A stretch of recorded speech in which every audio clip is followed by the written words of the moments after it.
Hello. Hello. Yep.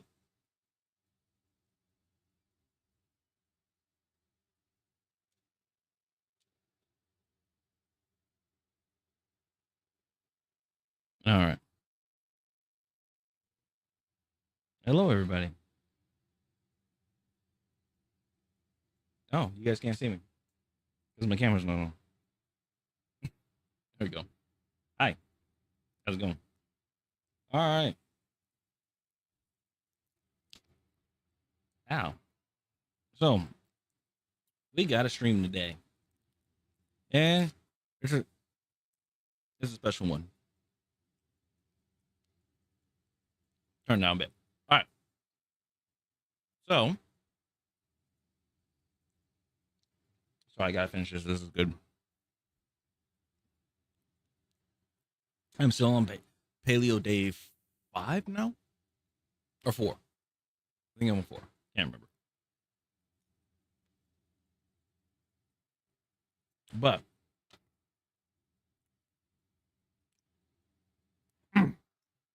man, good. I shall put it on this one as well.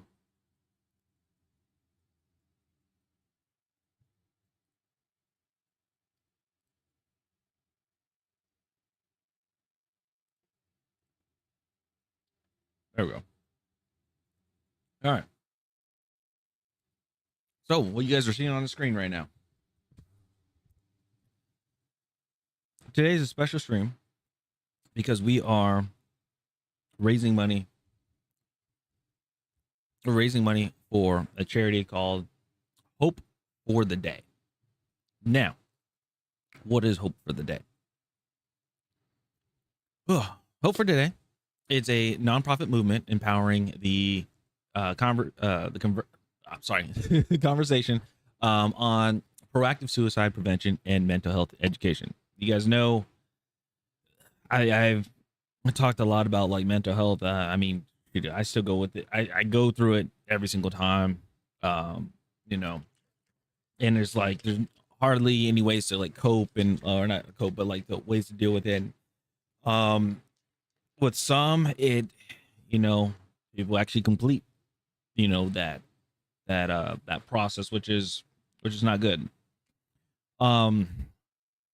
What this charity does is their vision is a world where people have equal and easy access to proactive suicide and mental health education and sources, and where mental health issues carry no negative societal stigmas.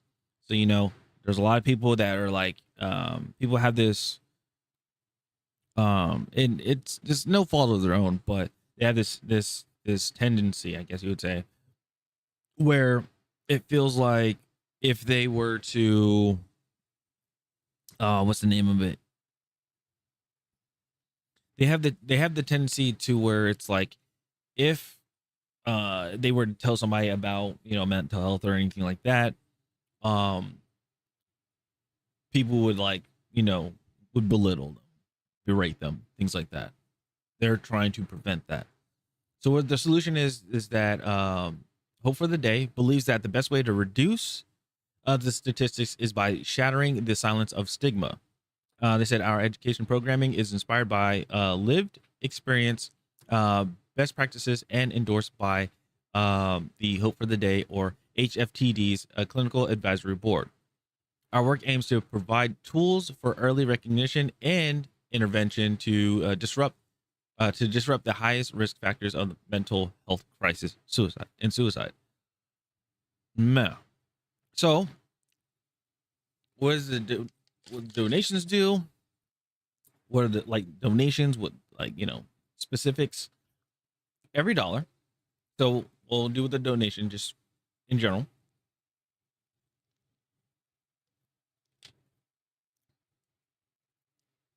From their side, $25. If you donate $25 every, and now here's the thing: every donation makes a difference.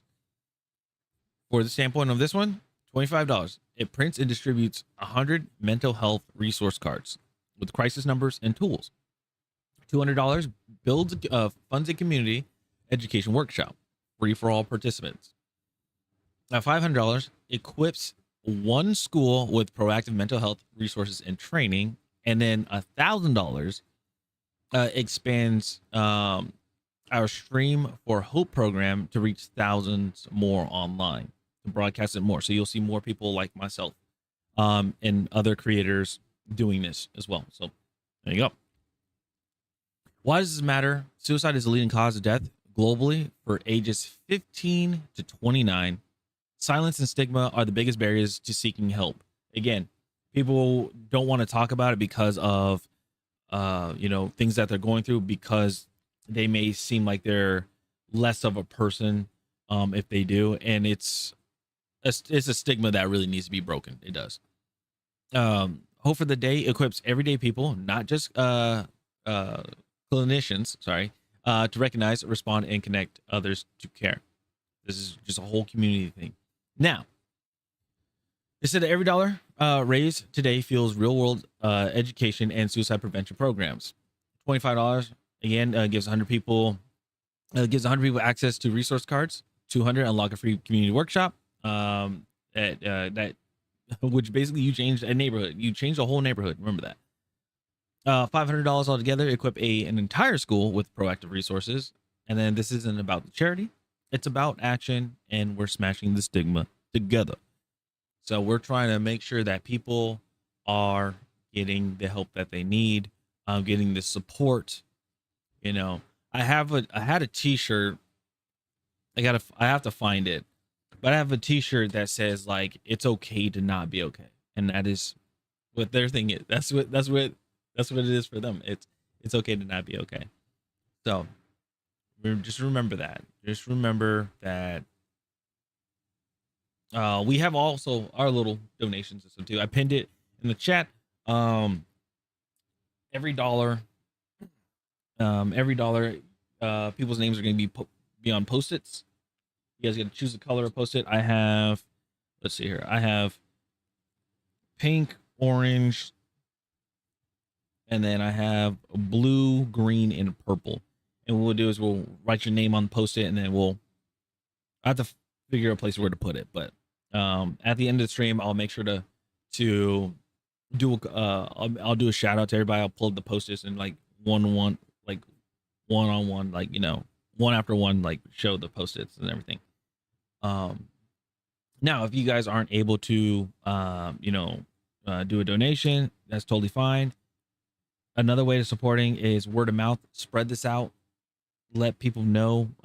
Just even if they can't donate or anything, just spread it word of mouth as well. That is very helpful. Okay. We also have some milestones on Tiltify. I tried to get them posted on here, but ran into some issues. But let me go ahead and pull it up. Gotta make sure. All right.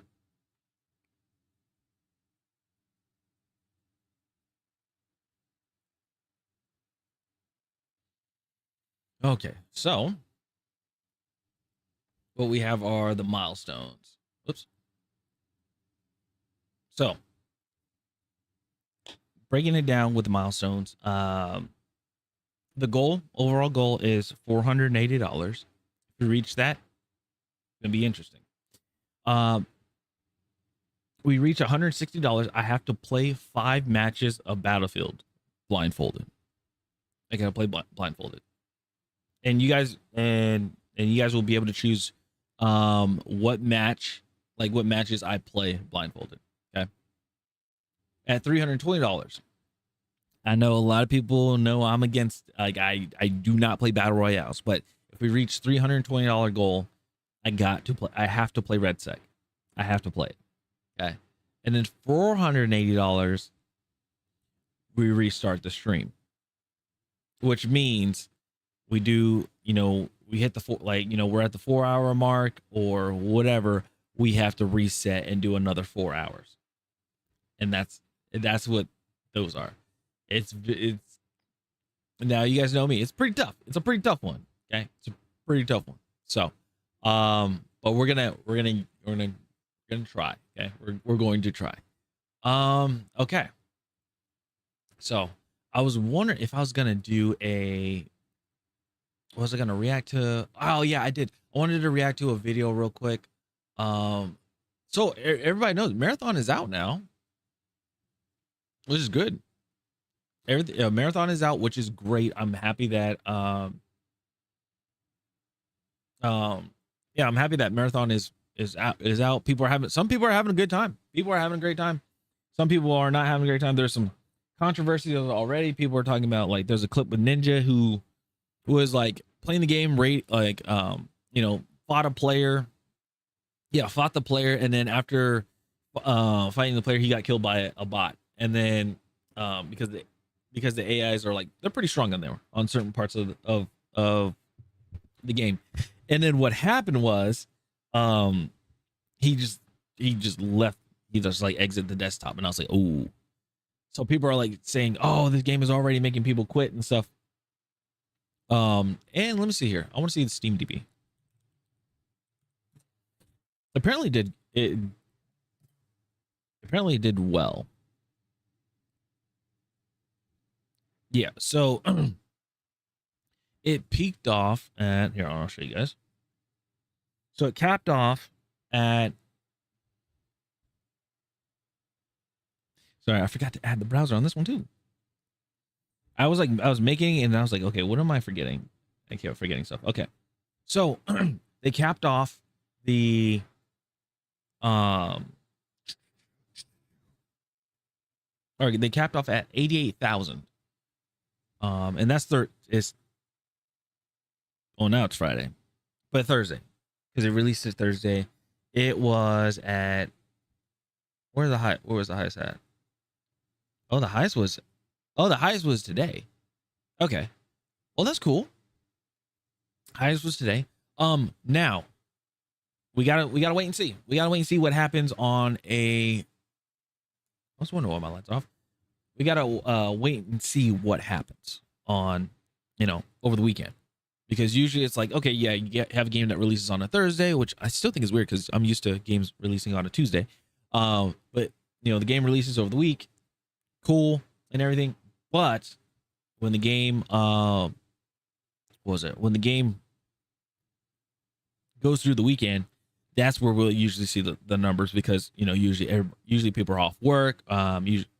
Usually people are off at home enjoying and stuff like that. So we'll see. Okay. So I just wanted to see that. What is this? This is from.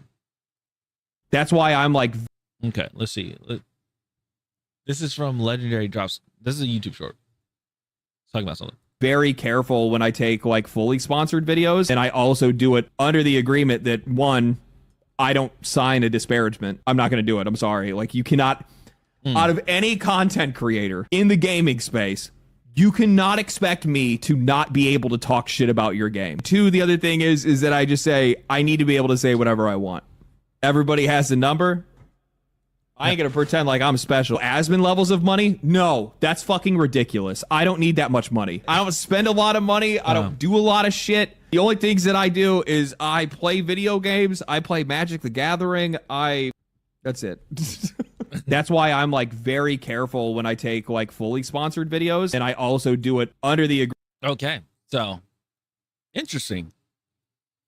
So I guess people were talking about, like, what has been happening is people have been talking about a controversy with High Guard and stuff like that, where they're like, people that were talking great about the game and stuff, they're saying that people are shilling. And I think this is a worse time, like, when it comes to just gaming and video games, gaming, content creation, and things like that. If you, like, genuinely like a game that other people may not like, for instance, I like playing Skull and Bones. I like it because it's just relaxing for me. Not really doing much. It's my cozy game kind of thing. So it would be like it's like, to somebody else, like, Skull and Bones is like my version of Animal Crossing, if that makes sense.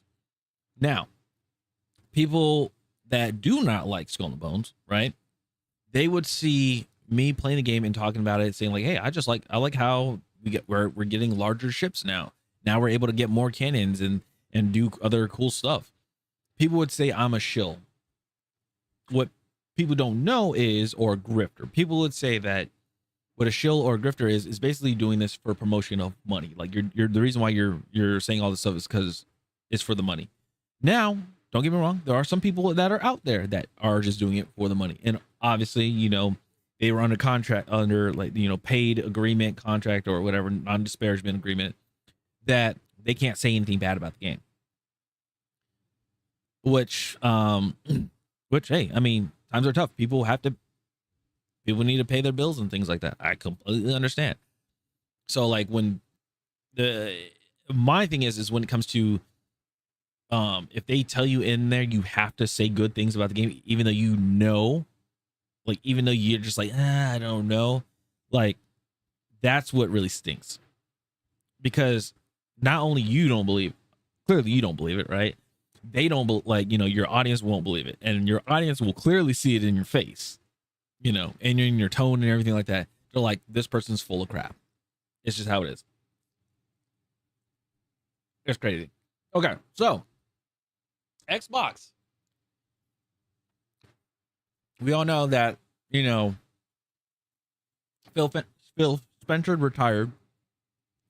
Sarah Bond resigned. Asher Sharma is the one that is now the CEO of Xbox. And she talked about consoles first. This one is very interesting. Because she talked about something with Xbox about a new console. It's called Project Helix. That's the name of the name. That's the name of it. Project Helix. Well, let's see. Oh, wow. You can see me in the back. Anyway. It begins. It would seem as though next gen is coming sooner rather than later, at the very least for Xbox, with Microsoft having officially teased the codename of the next generation Xbox. It's currently titled Project Helix, and it's a pretty small tease, but a tease nonetheless. It's an official, like, kind of nudge that next generation Xbox is something that Microsoft is pushing for pretty heavily. This is the trailer that they released for it.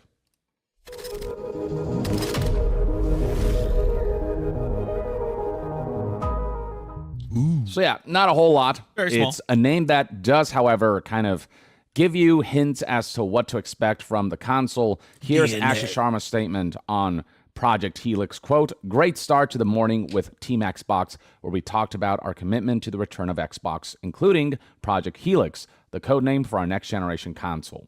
Project Helix will lead in performance and play your Xbox and PC games. Looking forward to chatting about this more with partners and studios at my first GDC next week." So it seemed as though aspects of this next generation console, that's going to be a console PC hybrid, will be showcased to developers in order to prime them to start getting ready for the release of this machine, in the hopes that they can get as much developer support as possible. Now, the name Project Helix already kind of tells you what this machine is all about.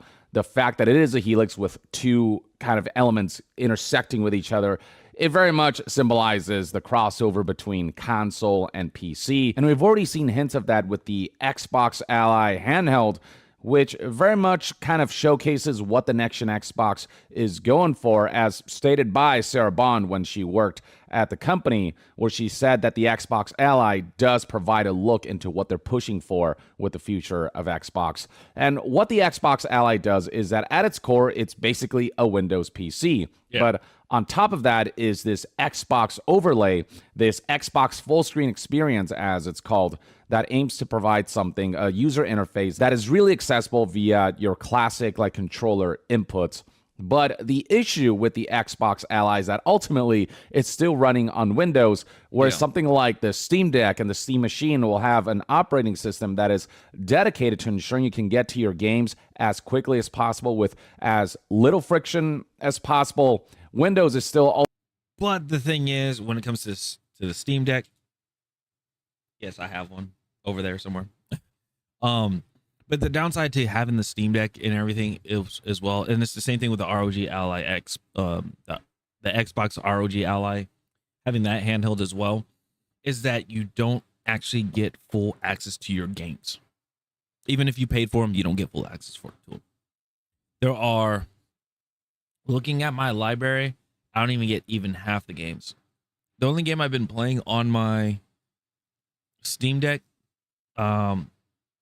so far is Final Fantasy VIII, and I just been playing it off stream. It's just fun. Like, it's something I just lay in bed and play, and it's fun. But I can't play games like Destiny 2. I can't play any of those games. I can't play Red Sec. Anything that is like a third-party anti-cheat type software, I cannot play. So Helldivers 2 can't even play it. So, and I remember, I just want to let you guys know, I got this before. I got this like right when they talked about it. I did the pre-order and everything, and then like a few months later they came out. I think it was a year later it came out, and then that's when I got it. I was like, oh, what is this? And I playing it, having a good time. But I had the full expectation that I could play all my Steam games, everything on my Steam account, I would be able to play on there. But I was wrong. So that's what kind of made me upset. And then what I should have done, and a lesson learned, I should have done more research and said what handheld actually does allow me to play all my games and stuff no matter what. And then I got the Lenovo Legion Go 2. I got that one because it's operated by Windows. Just gotta say, it's operated by Windows. And a lot of people are not happy with that. A lot of people aren't happy that it's a handheld that's operated by Windows. I understand Windows updates and things like that, Windows 11. But here's the thing. Like, there has to be a choice when it comes to games on the handheld and with games on, what do you call it? There's like games on the handheld and then also games on, trying to think of the term, on like obviously on your console or PC, right?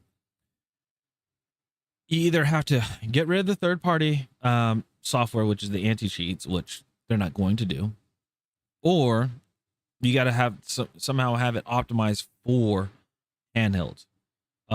Because if not, you could, and you only have to play it on your console or your PC, then it kind of like it kind of defeats the purpose of having a handheld, if that makes sense. So, because like I remember when I first got it, I was like, dude, I was excited to play Destiny 2. If I'm just like, because there's times I get up, I'm like, I really don't want to go on my PC and do a raid. Like, I wish I could just lay in my bed and do a raid with my friends and everything. Because this is at the time, if you guys remember, we were when I was playing Destiny 2, we were doing like weekly raids. Like we would choose a raid. We would do 3 raids out of the week, and it'd be like Friday, Saturday, Sunday. We do a raid and everything. I think we double raid it on Saturdays, but we would do a raid and everything like that, and like everybody, level up, get their weapons, get the raid guns, the raid exotic weapons and stuff like that. Which, man, what a time! But yeah, we would do all that stuff, and it was fun.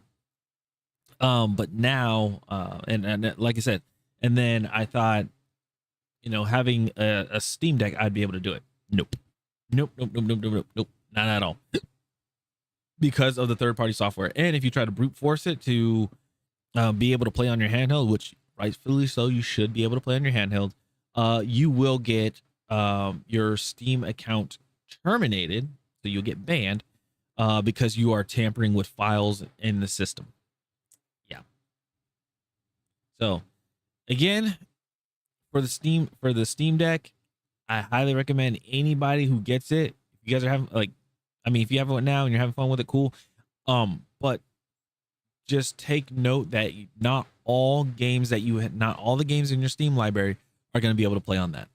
Just being honest, because they have a thing called the compatibility. And if it's like an O and it has a line through it, that means it's not compatible. No way to play. If it's like an O and it has like a yellow, like half of a yellow circle inside, that means it's partially compatible, which means there are certain features of control, like keybinds and stuff like that. That's not going to work. And then if you see the green one, obviously it's fully compatible. You'll be able to play. So I have like Ready or Not, Left 4 Dead 2, Final Fantasy, Phasmophobia, which is interesting. So yeah, just letting you guys know that. Okay, just want to let you guys know. Ultimately just bloated with all of the various functionalities that it was meant to serve. It's not just a gaming device, it's also a PC. And also, Copilot is something that Microsoft is trying to shove into Windows, despite many users complaining about not only the fact that it just doesn't work particularly well, but people don't want Copilot to be at the forefront of their Windows experience. Copilot, for those who don't know, being the AI feature that Microsoft is trying to implement into Windows to make it an agentic OS where you can just like, I know it would somewhat be I want to say best for both worlds, but it would kind of like have a little bit of balance. If you were able to opt out of using AI in future updates. But if they're like, but the thing is, they need those numbers to get the, they need those user numbers and everything. So that's why they forced AI on everything, which I still think is just not a great idea. But yeah. Like issue commands to the AI and they will do the tasks for you and find information for you. But so far, that's proven to be a very unreliable technology. And then on top of that, with Asha Sharma being like a Microsoft AI executive before she became head of Xbox, there are concerns as to how much Microsoft intends to lean on AI for Xbox. In fact, recently we've already seen patents of an AI-powered Xbox helper system that basically plays games for you when you're in like a difficult segment. Yeah, so PlayStation already had this in 2024 called the Ghost Player. Basically, like you said, if you're stuck in a hard spot or whatever, AI will basically play the game for you to get past that area. So just thinking about this. Perfect example is Elden Ring. You are getting destroyed by Millennia. I'm sorry. And then like Radon, right? You're getting destroyed by a boss, and you died 30 times or something like that. If you in court, like if you, this is just a theory for me, like concept. If you are unable to beat those bosses and stuff, you can use PlayStation Ghost or Xbox's new patented AI, and basically you will like sit there and watch as the game beats it for you, or as the AI beats that boss for you. That's what it does. Which again, it ruins the experience of like that game design, or just ruins the experience for game designs in general. Because sorry, going back in my old man back in my day type thing. But that's it. Back in the day, if you were stuck on something, you either went to the store to buy a strategy guide, or went there and read the strategy guide, or you went to your buddy's house to get a strategy guide or talk to them, went to your buddy's house to get a strategy guide, to read it and everything, to borrow it, hopefully. If not that, then if they beat it, you talk to them and ask them how they beat it, because they were the strategy guide as well. Or if you had a relative or siblings, whatever, you would invite them over, or you'd have them come over, play the game and have them beat that part for you, and then you take over. That's how it was back in the day. We didn't have YouTube to learn how to beat the water temple or to complete the puzzles of the water temple on Ocarina of Time. We didn't have that. We had to figure that thing out ourselves. Back then, people had spent days, if not weeks, trying to beat the water temple, because they just like, oh, I don't even know what I'm supposed to be doing, because there wasn't any, and the thing is, back then there weren't any guides as well. There weren't any guides. There was no yellow tape to climb, or arrows to tell you which way to go. It was just like, all right, let me just explore around. All right, let me press this button up. Just open up a door somewhere. We got to find out where that door is, because they had a camera that went to that door. We got to find out where this door is. So we got to kind of like familiarize where the environment was of that door. Like there's a torch on the right. There was like some vines on the left. Okay, I got to look for, that's what I'm picturing in my mind to find this door. Then eventually you find it, which is cool. And also it's good for the brain too. It's good for the brain to have stuff like that. Having this AI thing, and I know I'm going I'm just grasping in it so much. The bad thing is when it comes to the AI, of like having AI helpers and stuff doing all this stuff for you, is it takes that away. It takes the thinking, the critical thinking, the wanting to learn game mechanics for the game and things like that. That's how it is. That's what I think. That's how it is. So yeah, it's crazy. I just wish they didn't do that. They're making it so that you don't have to look at guides, and instead the AI will just kind of do it for you. Yeah, but a lot of people same. have qualms with that because it almost like defeats the purpose of gaming, the overcoming of challenges, the fact that you're not doing it yourself, but you're letting AI just kind of take over for you, foregoing all like semblances of overcoming challenges. And gaming being such an active experience, having a feature that turns it passive just seems counterintuitive to the medium itself. Yes. And so there's still questions as to how the Xbox Project Helix version of this operating system will look like, but it will require a lot of fine-tuning and refinement and like slimming down and making sure that it is optimized for gaming and not just be like a Windows machine. My question is, I wonder how updates are going to work with Windows and the console. Like, how is that going to really work? Because if there's an Xbox update, like if there's an update on my Xbox Series X, and say for instance I have this new Project Helix Xbox, I don't know what the name they're going to call it, but I'll laugh if they call it the 720. I will laugh. But anyway, if they have like the new Xbox that comes out, right, and with their operating system, if I have an update on the Xbox Series X, is that going to apply to that Xbox as well? Like, are they going to have an update, or is it just like, hey, there's a Windows update, you just update it, boom, that's it? Or is there going to be two updates? You got to have a Windows update, and then you also have to have the Xbox update. That's my big question. All the friction points that come with Windows, such as the various updates and restarts and setting up that you have to do, that was a big friction point for the Xbox Ally. If they can ship the device in as clean of a state and as ready to go of a state as possible, where it's just plug and play and you don't have to mess around with too much stuff, then we could be looking at something. But there's not a whole lot of confidence on that front, and that's something that Xbox has to work really hard on.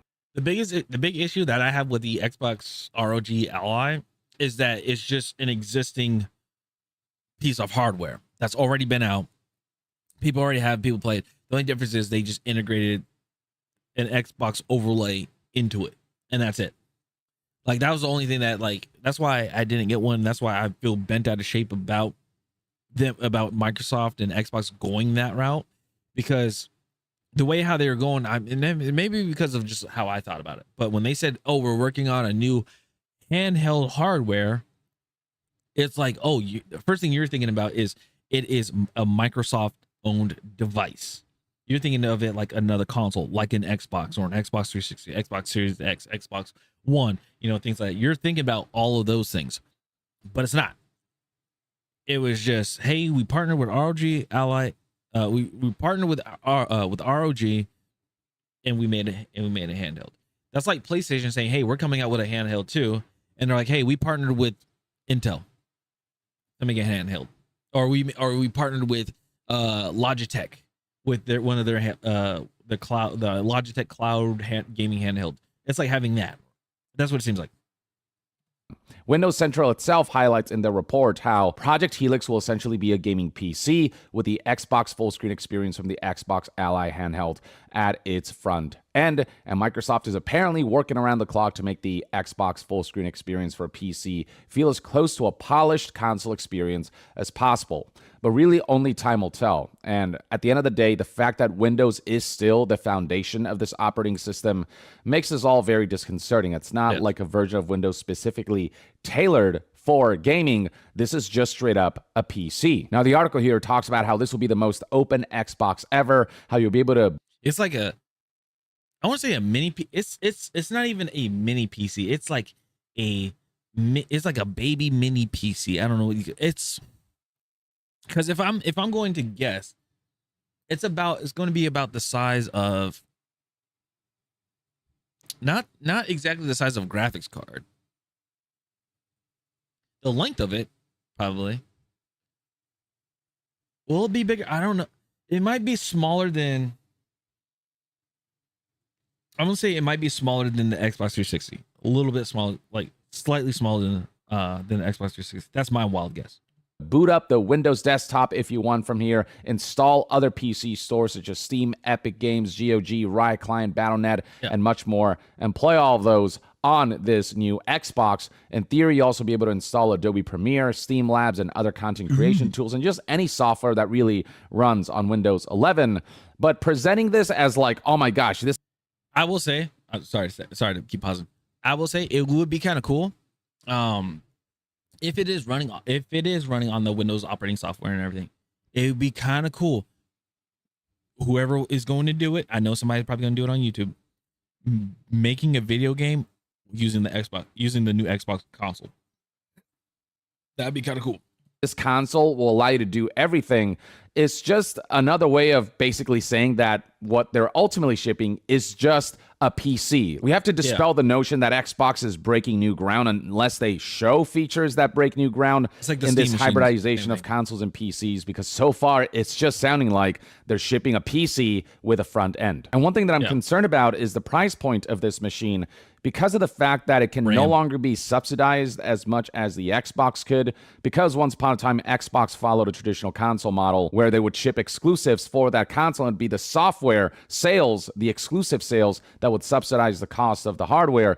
It allowed them to kind of decrease the price point of the Xbox console. But now with this basically being a PC and it being able to play every game that is in any PC storefront, I have to wonder whether this is a machine that they can subsidize. And if not, given that they're pursuing a very different model from traditional consoles, how much will this machine cost, especially with the ongoing shortage and inflation of RAM and SSDs and GPUs and you name it? Now, and also the big thing is how would they be able to compete against the Steam machine? Because Steam machine is supposed to come out and they're supposed to play all the games.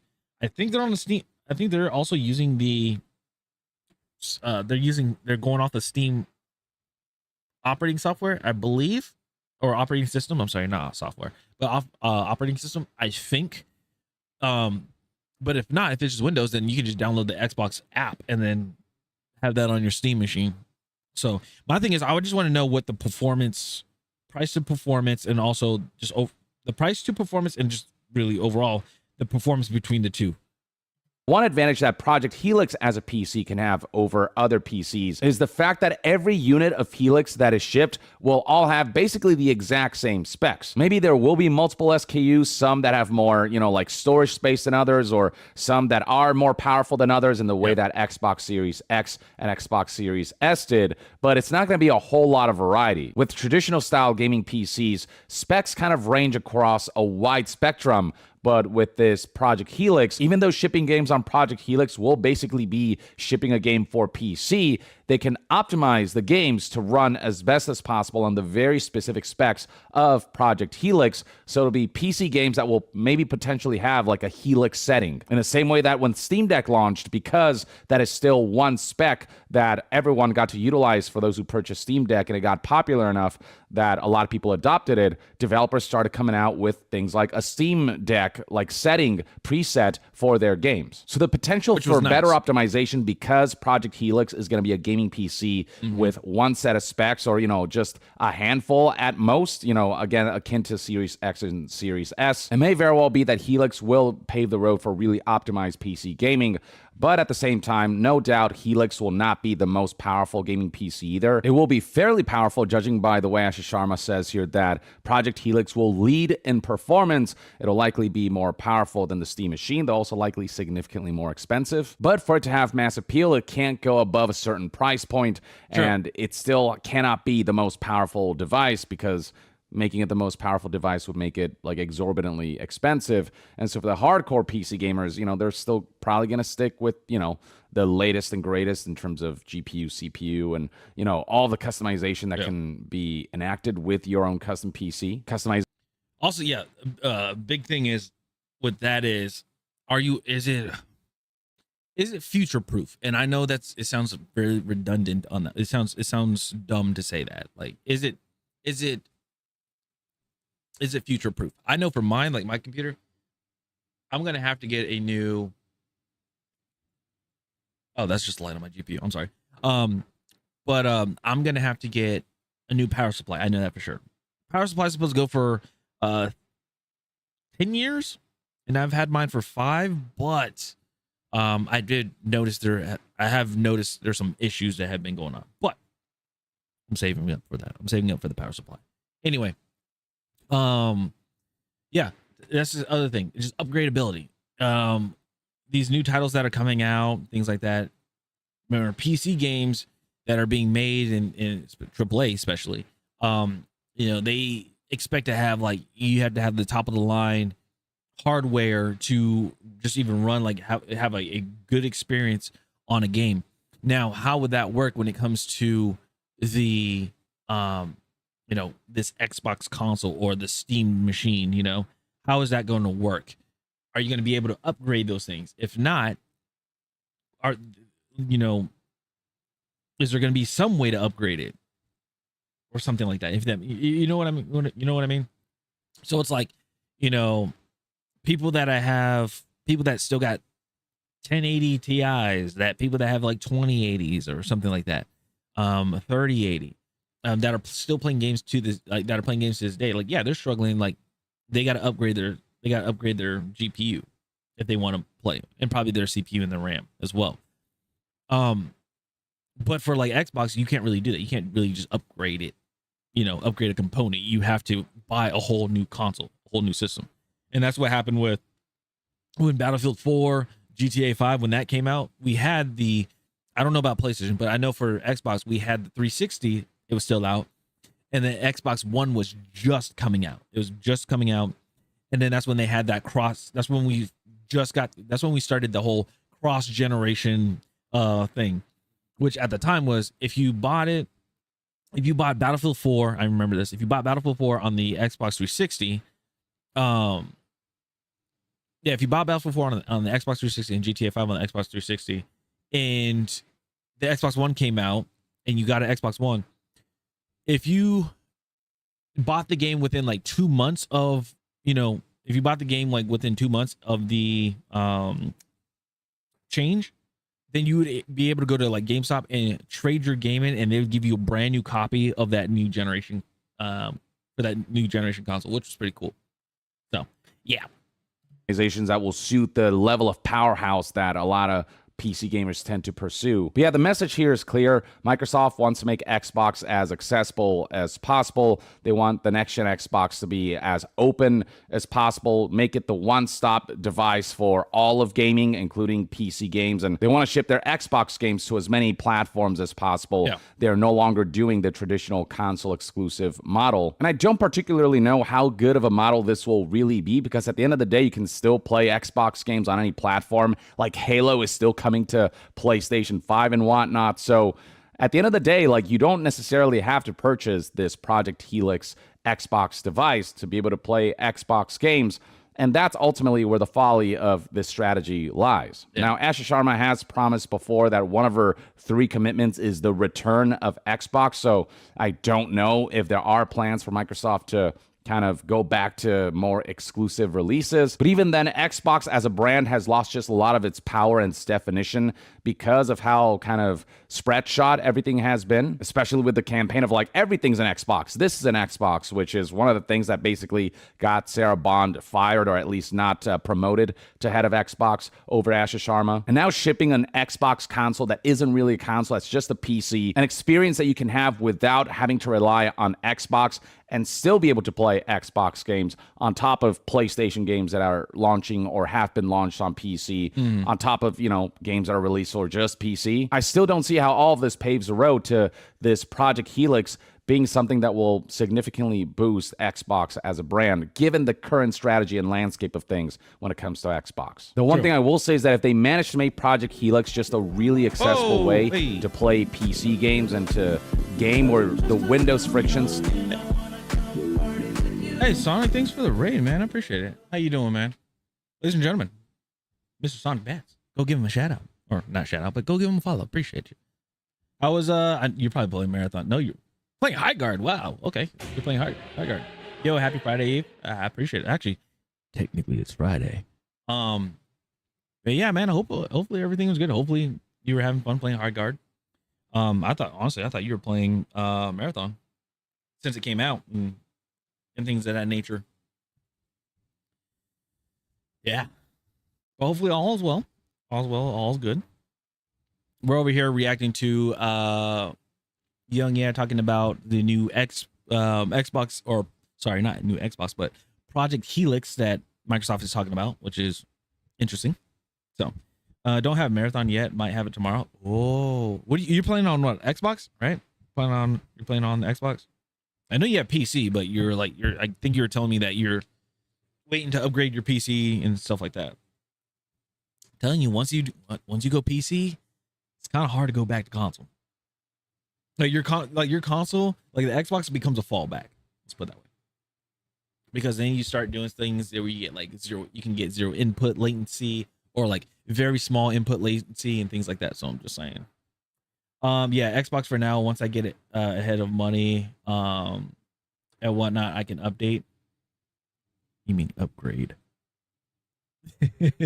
No, but I appreciate it. Yeah. I mean, I totally get it. I totally understand. Totally get it. Yes.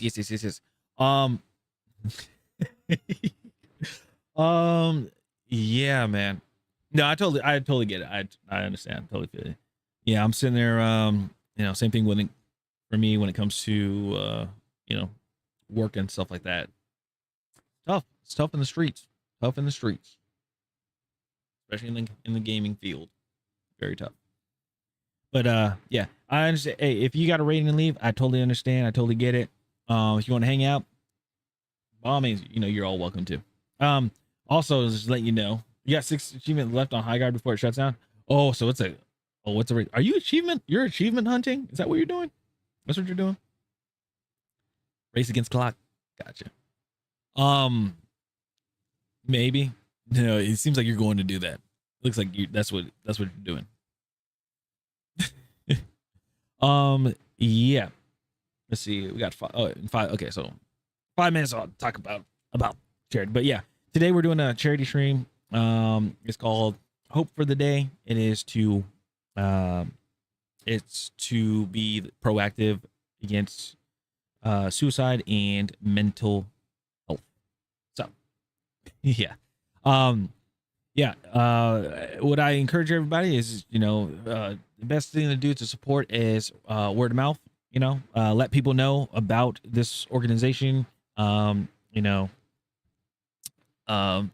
Things like that. I understand a lot of people are tight on money and stuff like that. It's totally understandable. Totally fine. Totally understandable. I get it.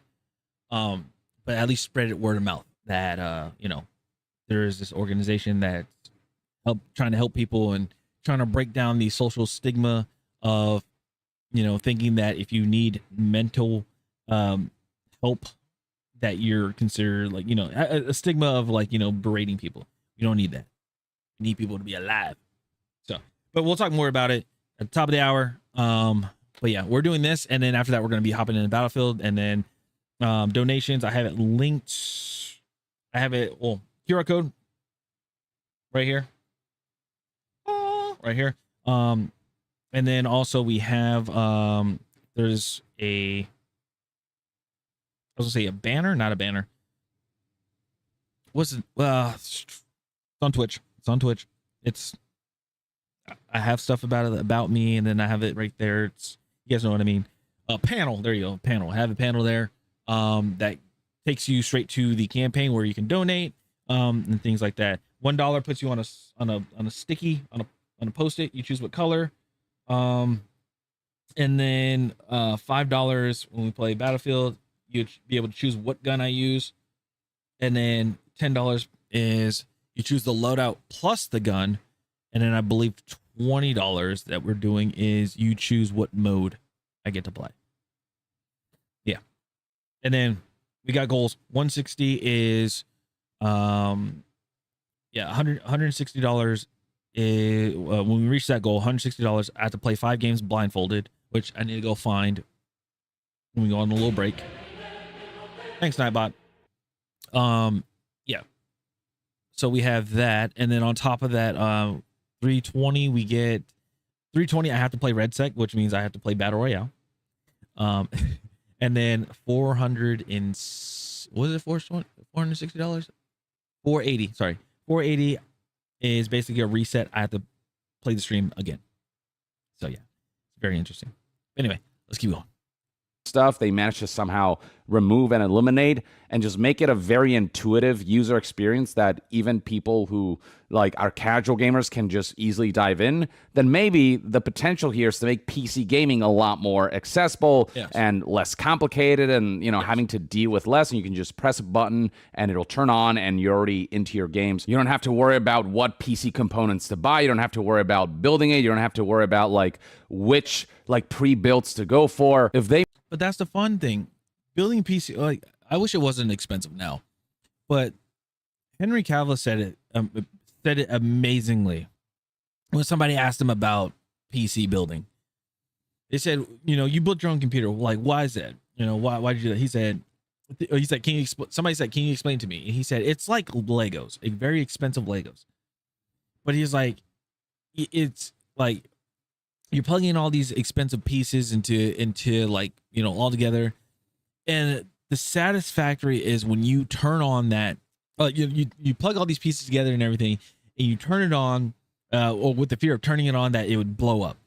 But then the greatest feeling, the best, I was gonna say gratitude, but the best feeling is when you turn it on and it posts on your screen when the software posts on your screen and everything, and you see the lights running and everything, and your PC doesn't blow up. Like, that is the greatest feeling. When I did mine, when I built my PC for the first time, and yes, cable managing was terrible. It was a nightmare. Mine looked bad. It still looks bad to me, in my opinion. But it after when I built it, it was and it ran and everything like that. I felt so relieved, and I was just so in awe. For an hour, I didn't even install Windows yet. For an hour, I just looked at my computer and then looked at the screen and looked at my computer and just I built this. It's like a mechanic, not a mechanic, just a mechanic or a car enthusiast. It's like building your first engine, or building your first circuit board, or, restoring your car, restoring a car for the very first time. It's just one of those things that you have to stop and look at, and you're just like, I did it. I remember my mom, she used to tell me this. She told me this before when she bought her first house. We're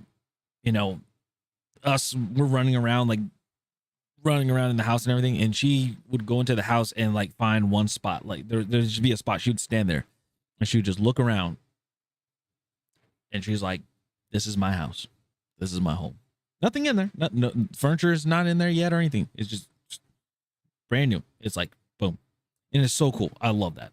I love that happened. Anyway. They make this the one PC that if you get, it'll work right out of the box and you don't have to worry about anything. Then that has potential if they pull that off. If they can make an experience like that even casuals can just easily navigate through, then maybe that's the selling point of something like this. But because Windows has such a poor track record of having that level of accessibility and that level of intuitiveness, it's not something that I'd hold my breath for until I see it with my own eyes. Now, something worth noting is that by the way, when you get a chance, check X. I'll check it after this. Xbox's more open approach to their Something next-gen console, making it just a PC that can kind of play anything a PC can, might be the reason why Sony recently apparently made the decision to pull back from PlayStation games on PC. Oh, This is yeah. according to Jason Schreier, investigative reporter, who apparently heard from the grapevine that PlayStation won't be releasing games like Ghost of Yotei on PC anymore. They're still going to release your multiplayer games like Marathon, and people were upset that Sony is going away from they're going away from PC with their single player games, and going back to the posted. You can look whenever. Okay, but people are very surprised. People are very, very, very surprised about it, and I was like, oh crap. And people are mad that the whole exclusive thing. So, I mean, I can understand it though. They need console sales. Yeah, and that's what my whole thing. That is my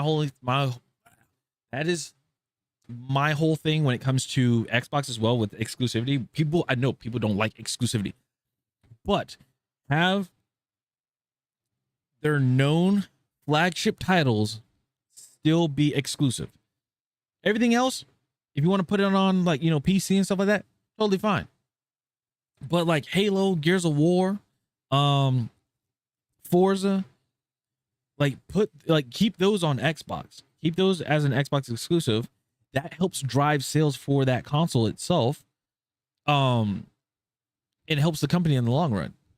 Because what they did was, I was upset when they said, "Hey, we're getting rid of not getting rid of Xbox, but we're like, hey, we're going away from exclusivity." And I was like, I guess they're done making consoles. And then when they said, "Oh yeah, we're gonna be another console's coming out," I was like, well, here's the thing: who's gonna buy it? Who's gonna buy the console? There are some Xbox diehards, but who else is going to buy the console when they can be like, I can get a PlayStation 5 and play the Halo games. Now, if PlayStation wants to experience Halo, I'm just gonna say it now, and I keep saying it to this day. Master Chief Collection, they should just give them a PlayStation port, let them play it, and then the brand new Halo that they would be working on instead of Halo Combat Campaign Evolved. What they could have done is they could have made a brand new Halo, and then that obviously would be Xbox exclusive. And yeah, that would be Xbox exclusive and stuff like that. And also probably go to PC as well. But it would have a new campaign, it would have a multiplayer, and esports would still be there. HCS would still be there, and people would be able to still continue to play Halo and have a great time. Tocon and like live services that are developed in partnership with PlayStation or are made by Sony and PlayStation on PC. But when it comes to those powerhouse releases for PlayStation, especially where like your first party single player experiences are concerned, those are all apparently from here on out, with the current state of things, with the current plans, no longer going to release on PC and truly be fully exclusive to PlayStation 5, because Sony feel like releasing these exclusives on PC debilitated PlayStation as a brand. And then on top of that, with Xbox moving towards this PC console hybrid kind of format, that also means that if PlayStation keeps launching their games on PC, Xbox can promote themselves as basically releasing the device that can play all games, Xbox games, PC games, and PlayStation games. Yep. And so there's speculation that a part of why Sony pulled out was because they don't want to give Xbox the ability to promote their machine as something that can play PlayStation games. They're completely different approaches, literally complete polar opposites. Yep. PlayStation sticking to traditional console model and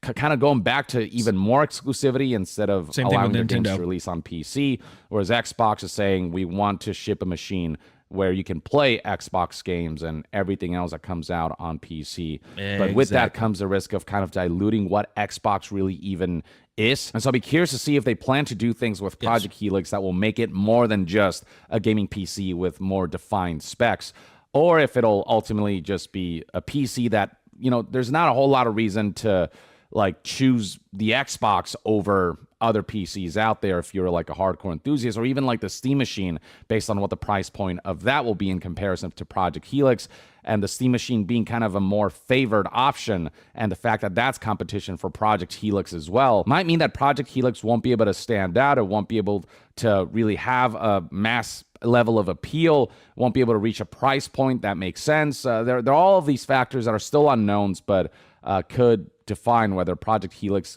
will have relevance in the gaming landscape. I think enthusiasts and hardcore fans of Xbox and gaming will look at Project Helix with a lot of interest, but for the rest of the masses who are looking for a plug-and-play gaming experience, your average Joes, if you will, I'm curious as to whether Windows as an operating system, the complexities that come with that, will ultimately get in the way of this platform being something that garners mass appeal. But yeah, just a lot to think about in terms of what Project Helix is and whether its goals will be able to be realized in a successful way. But I suppose only time will tell how all of these plans will shape together into a cohesive strategy. In the meantime, though, I'd love to hear what your thoughts and opinions are on this Project Helix tease, the fact that it will play both Xbox console games and PC games, and what do you think that Project Helix needs to do in order for it to be a success that can rival the likes of, your PlayStations and your Steam machines and your Nintendos, and to be a more relevant aspect to gaming than Xbox has been in recent years? Share your thoughts in the comments below, and to be further updated on all things gaming news, reviews, and discussions, Stay tuned right here on Young Yeah. I'll see you guys next time. Young out. All right. So that is Mr. Young. Yeah, let's go ahead and throw that in there. All right. All right, let me see here.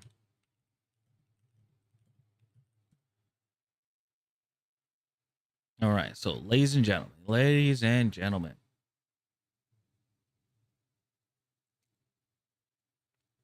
So, I want to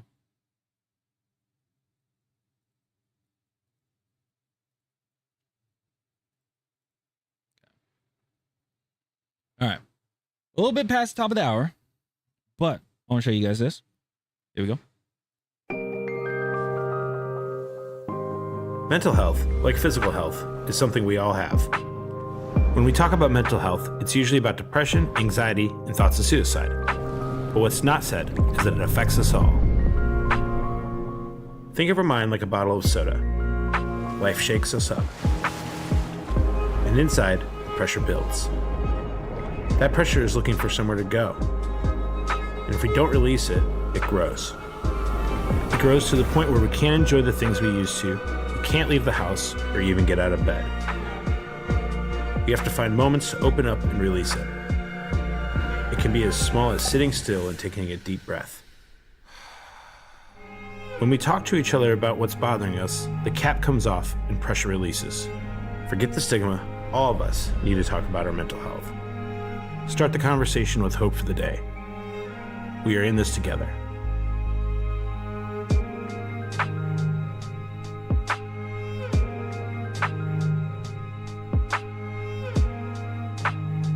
Alrighty. So, wanted to show you guys that because Hope for the Day. We are doing a charity stream for Hope for the Day. That's what's special about this stream. Tonight, wherever you are located, is what makes the stream special. They contacted me, wanted to do a stream, and I was like, okay, what for? And it was for the charity. What is Hope for the Day? It's a nonprofit movement empowering the conversation of proactive suicide prevention and mental health education. What is their vision? They envision a world where people have equal and easy access to proactive suicide and mental health education and resources, and where mental health issues carry no negative social stigmas. Let's put it that way. Because a lot of people, again, have been when people talk about the problems, a lot of people ignore it. They say that, or they downplay it, or they, belittle people who have issues, which can lead to something more severe. What they are doing is they want to have better ways to have people not go down that route, So they said the solution here is they believe the best way to reduce these statistics is by shattering the silence of the stigma. The education programming is inspired by lived experience and best practices endorsed by their clinical advisory board. Their work aims to provide tools for early recognition and intervention to disrupt the highest risk factors for mental health crisis and suicide. Okay, so again, for the fundraising, there's already a great amount that they have raised, which is amazing. Here for the stream, we're doing a small goal, and the goal is $480 for the stream, $160, and this is all related to Battlefield as well. $160. I have to play 5 games of Battlefield, and you guys get to choose 5 games Battlefield blindfolded. $320. I have to play Red Sec, which you guys know I'm not really a huge battle royale person, but I will do it for the great cause. And then $480, we reset the stream, which basically means I do another 4 hours of streaming.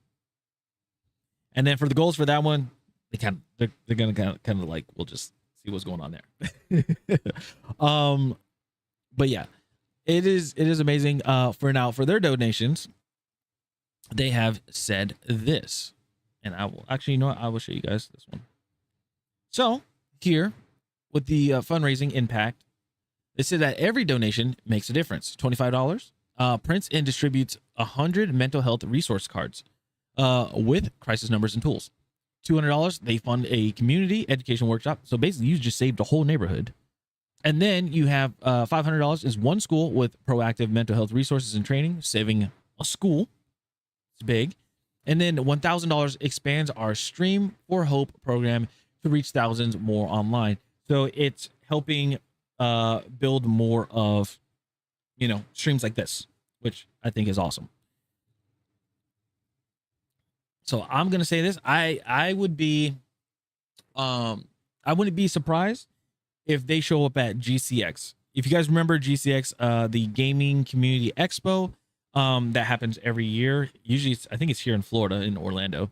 What they do is they play a series of games and stuff, usually like Destiny and stuff like that, and they do a charity for like St. Jude. So I can see them doing it for this as well. I can see them being a part of this. All right. So then, again, why does this matter? Okay. They say here that suicide is the leading cause of death globally for ages 15 to 29.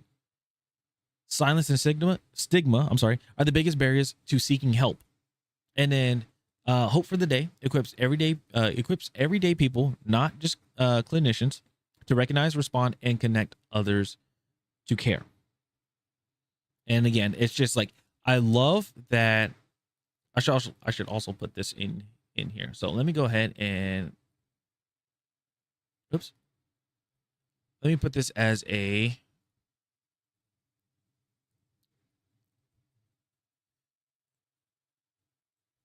command. I forgot to add this one. Oops.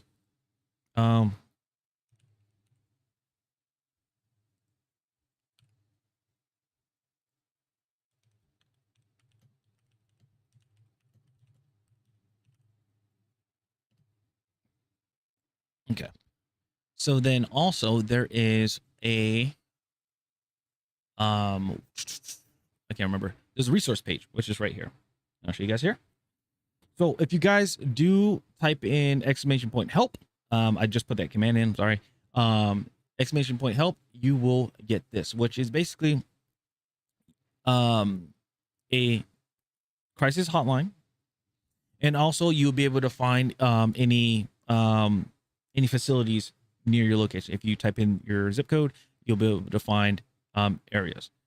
So obviously for English, Spanish, and then international, they have resources as well. So again, !help in the chat. And seriously, if you guys are going through something very severe, do not have it bottled up inside. Do not. Okay. Like, I used to say it a lot in my YouTube and in my YouTube videos, and I should bring it back, and I should also say it in my streams. But I always keep saying it: stay alive. You are somebody, because everybody is here on this earth for something, and that's why when us as humans, just in general, like, some people lose their way, but they can always come back. They can always come back. And what I love. And one of the things, like, I thought about this like years ago. This was like 2016 when I found out about this, or when I just kept thinking more about it. 2015, I was in a dark spot. I'll say this. I can't go further into it, but I was in a dark spot. And I was in the military. I was in a dark spot. 2016. Eventually I got some help. I talked to people and things like that, and got the help I need. 2016, it made me think about, because one of the big issue for me was, what was it that, like, first of all, like, what made me think that way? And then it was like, what it came out to was like, why am I here? Type of thing. And a lot of people have that. Like, a lot of people always want to seek the answer why they're here, things like that.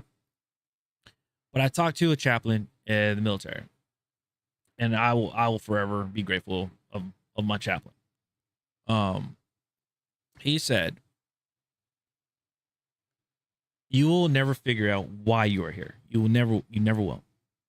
you are just going like you will never have the answer. And that's like one of the mysteries of life. It's like, you know, how we can't solve gravity, right? We can't solve it because how, like, in order to solve gravity, we have to go into a black hole, the singularity, a collapsed star inside a black hole. And this is why I love Interstellar. I'm sorry, I love that movie. But anyway, it's one of the great, like one of the big things about the biggest mysteries with life. It's there's things that we are just not meant to know, right? So if you're going through life trying to figure out what the purpose of, you know, what you're here, like what you're on this earth to do, what your purpose is of, you know, you're gonna fixate on that, right? You're gonna fixate on that one thing. If it was like to be a farmer or to be to be like an IT tech or something like that to help a city and stuff like that, like if you think that's what it is, like if that was the answer, that you try to do everything and anything like in your like in that you can in your life to achieve that, right? But not knowing and you trying different things in life, that's what makes life so great. That's what makes it amazing. That's what makes your life amazing. Because here's the thing, like you would always hear from people, they said, like, you know, if you were you know, when your time comes, you know, when your time comes and everything like that, and you look back on life, would you be happy of everything that you look like? Would you be happy with everything that you have done? Like, would you be satisfied with everything you've done? And I tell people all the time, yes, I would, because I did everything that I did everything that I set my mind to that I was like I wanted to experience. I did. Mine is going to Japan, but eventually that will happen. Eventually that will happen. And some things that you may not be able to achieve, you know. But going back and thinking about it in life, just like I did that, I'm happy for it, you know.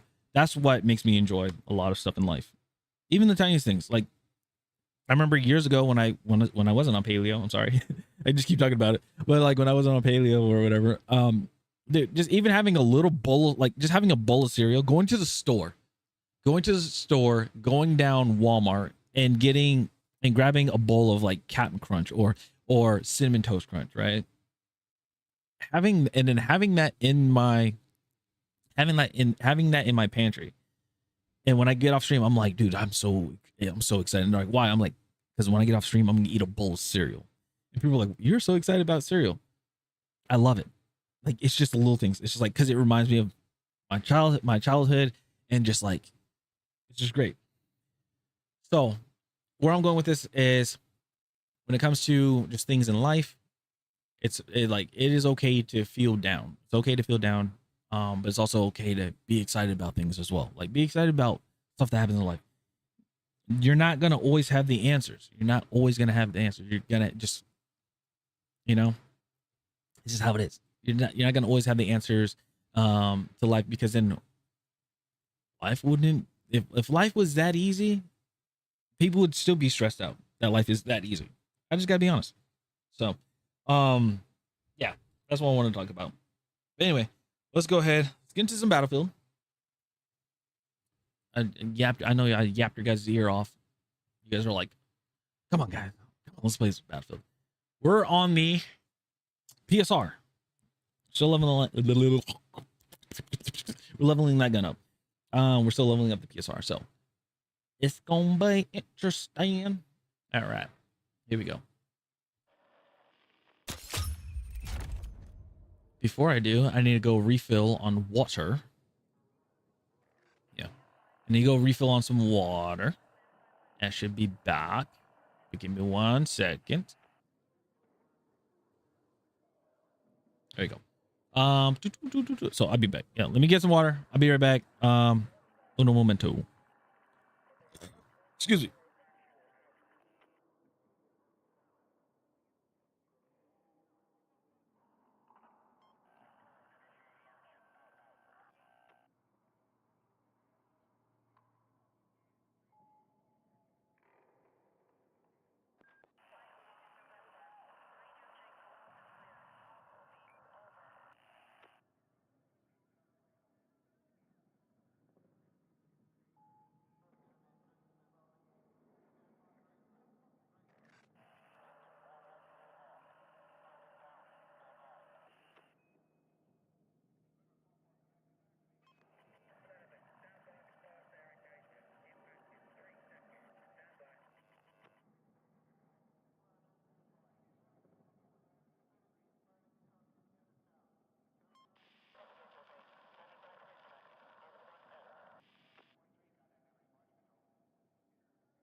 Okay, here we go. I'm back.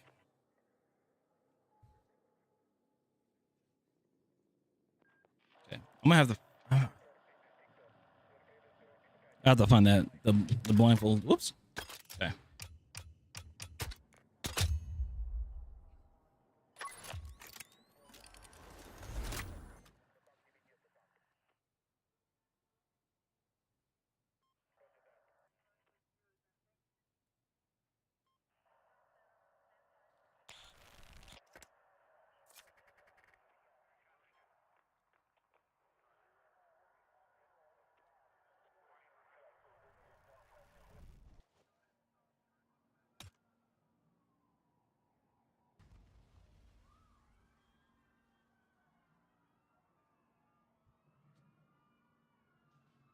Because I put it somewhere and I can't remember exactly where I put it.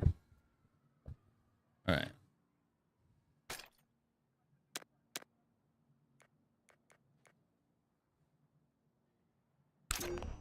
Oh, a perk package for inconvenience. Important update. It looks like an error has impacted your ability to access some of your customization filters, customization items in season 2. Resolves the issues. Your items have now been granted back to your account. An apology as an apology for the inconvenience, we're sending you the following XP boosters: 2 30-minute XP, hardware XP, 2 30-minute career, and 2 battle pass. Okay. We apologize for the disruption in your patience. Okay. Cool. Thanks, Battlefield. Let's see here. And I got a helicopter. Now the helicopter, I will say that's part of that's a redeemed item that I got from the Battlefield Creator Program. So don't worry. That's something different. Okay, let's see here.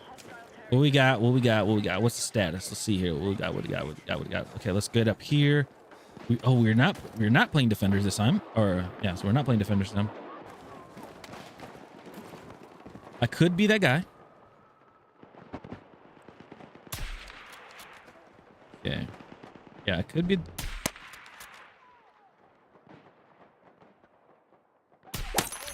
I could be the. Okay.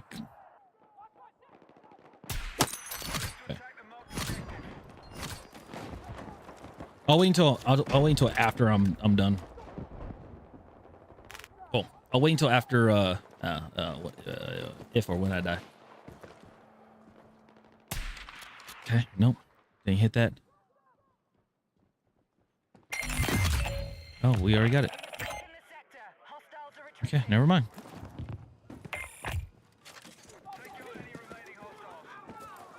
Man, it's getting warm. I gotta swap out blankets. That's a downside to it. Downside to living in Florida. Now we got blankets. Nice shot, dude. Nice shot. Yeah, now we got now the blankets and everything. I gotta swap it out. Anybody know if it's spring forward, right? No, it's not. It's not spring yet, right? There's no way. There's no way it's spring. You got spring forward and fall back. But I wish.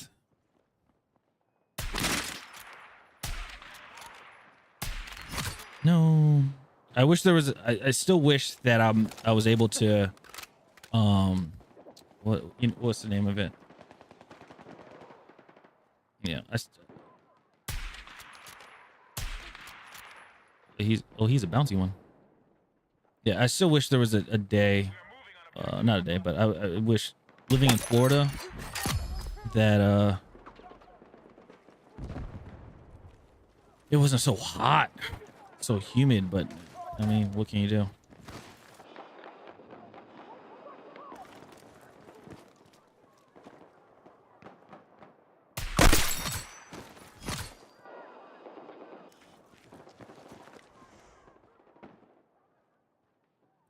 Yeah, that's the downside living in Florida. It's just it gets hot, it gets humid and stuff. And here's the crazy thing: no matter where you, I would say no matter where you live, but like like no matter how long you live in Florida, it always seems to get worse.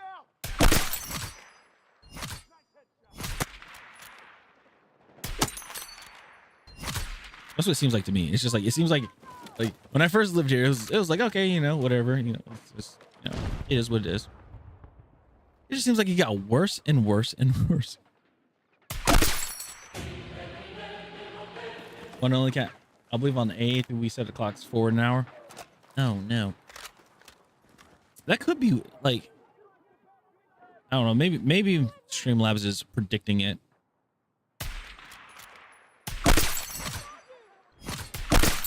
Yeah. Maybe Streamlabs is predicting it for me, but with Streamlabs, it is, if I recall, if I looked at the times for Streamlabs right now, it's saying that like my start time is at 1:30 in the morning. I was like, no, it's not 1:30 in the morning, and I can't change it. It won't let me change it. Like, it's not daylight. Like, I don't have it. I don't have the daylight savings time thing on because it doesn't allow you to have it. But everything just randomly changed to like 1:30 in the morning, and I was like, no, it's not 1:30 in the morning. Don't do that. Don't do that. But it's doing it. So I'm at a loss. Is he down? Oh, he's down. Okay. Give me more. Give me more. Yes. I saw your hand.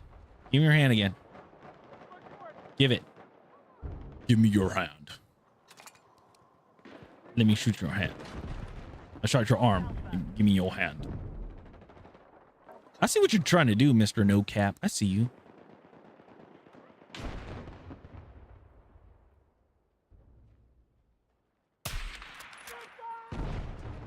Yes.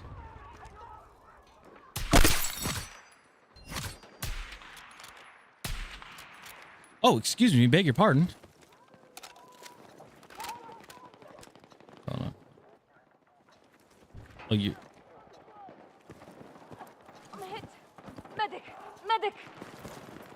I got you. Gonna be all right. Stay down. Stay down. Stay down. There you go. There you go. That was so super loud. That wasn't necessary.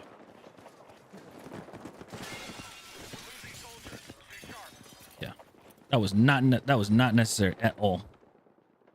I like how we're just sitting here like, hello.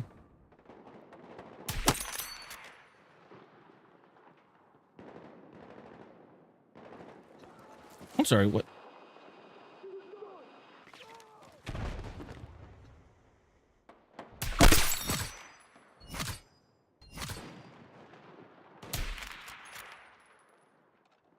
What are you using? Oh, using the M27. Yeah, I wanna. That reminds me. I need to play. Not play, but I need to boot up my Lenovo Legion Go 2. It's weird. Okay, so I've been wanting to play. I've been wanting to play Destiny 2, but then also like I've been hesitant on it because I just don't want to. Technically, I don't want to start over because, you know, they don't give you a choice. That's like the one thing that I'm like yeah, and I'm like no. People said eventually I'll get over it, but I don't know. I have no idea. I need fucking ammo. I have no idea about that. And then people are like, do marathon and stuff like that. I don't even know. I don't even know anymore, dude. When it comes to those. I know people love marathon. People like it. Marathon is it. Marathon is the GOAT. Well, I want to say the GOAT, but like, it's a good game to play again. I'm just like, dude, not gonna lie, marathon is super duper fun.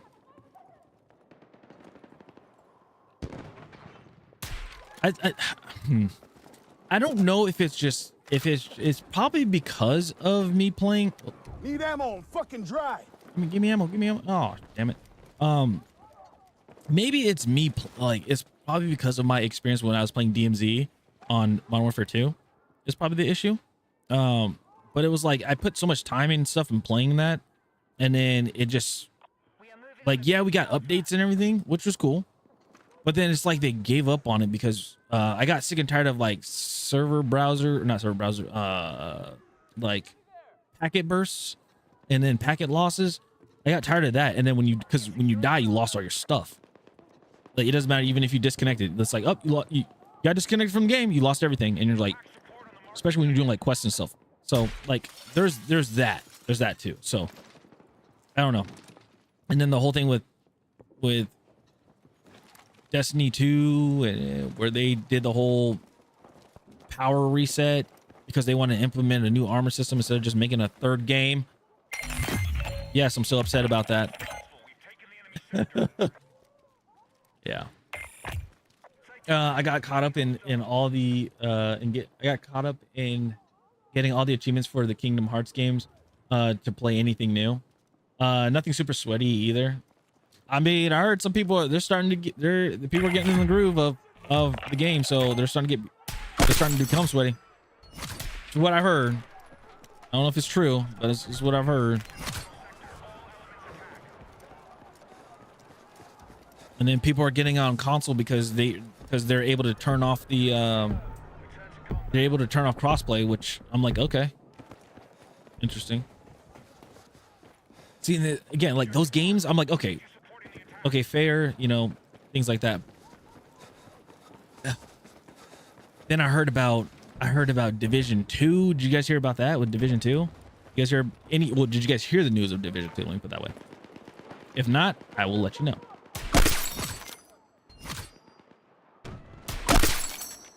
Div 2, they came out with they came out with a announcement with Division 2 that you are able to crossplay. You're able to do crossplay. And I was like, no way. Yeah, able to crossplay now. So Xbox can play with PC can play with PlayStation, things like that. I'm like, oh my goodness, heck yes. I'm happy for it. I'm excited. I'm down for it. I'm happy for it because people are like, oh, just get Division 2 on PC. I'm like, no, I'm not doing it. I got too much stuff. I had the game since it came out. There are some stuff that you cannot get back. There are some stuff that you just cannot get anymore. And I'll be damned. Who can spare some ammo? I'm out. Yeah, I'll be damned trying to get that stuff back. Or not even get that stuff back. I'd just be damned. All right, I ain't getting ammo, so I gotta redeploy. Yeah.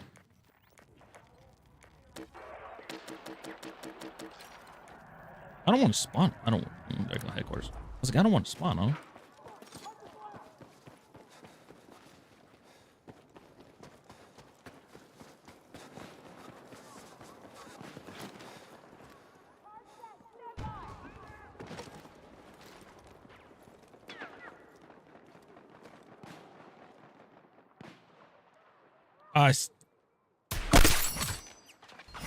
I see you, mini scout.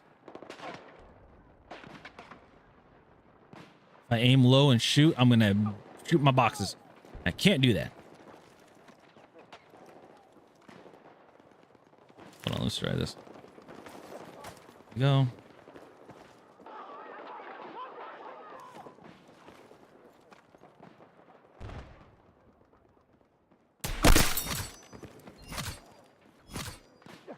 I ain't gonna lie. I thought I was gonna die there. 37! Let's go. I messed up. Heck yeah. No sound there. Oh yeah, no, DMZ was good in concept, but had no real fun to it. I have to disagree. I had a blast doing that. Like the weapon cases and like the fact that if you got a weapon case, everybody on the server knew. I'm glad that they put what's the name of it? I'm glad that they put, you know, AI in there mixed with real players. I like the PV, like I love the PvE. I love that. I love that was a thing. Just, I don't know. I just wish that they did more.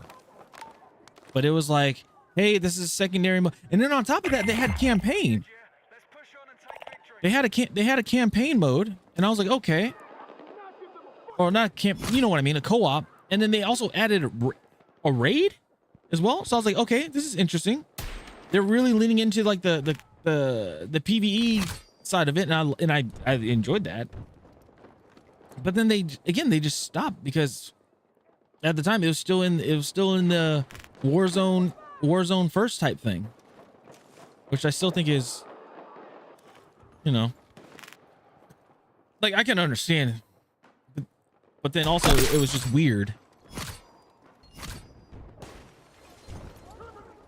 you know. So I don't know. But I mean, it's and the reason why I bring this up, because they're talking about they want to bring it into, I think it was in Modern Warfare 4. They wanted to bring it in. I was like, well, I was like, I mean, you guys had it with Modern Warfare 2, but then you guys wrote it off. I bet you if you log on, if you log on to Modern Warfare 2. Oh, nice. I bet you if you log into Modern Warfare 2 right now, it will still say DMZ and it'll say beta. It'll say DMZ beta or something like that. I bet you.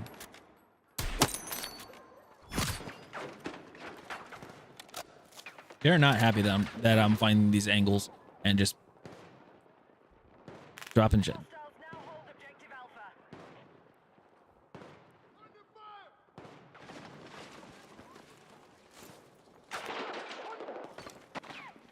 Don't do it. Oh, you're gonna do it.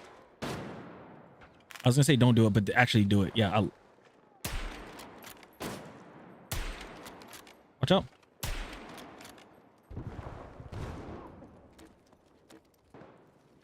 I mean, I like what the let's see, they are, but the matchmaking will help with that potentially. Heard they got a whole new roadmap. Wait, hold on. Sonic, what do you mean? I'm sorry, I'm late to that, but like, what do you mean? Who has a whole new roadmap? Division? Ooh, they did.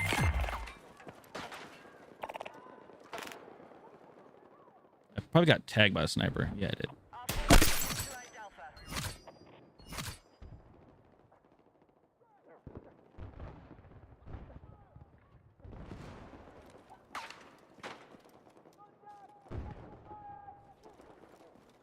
I'm 30 Bane.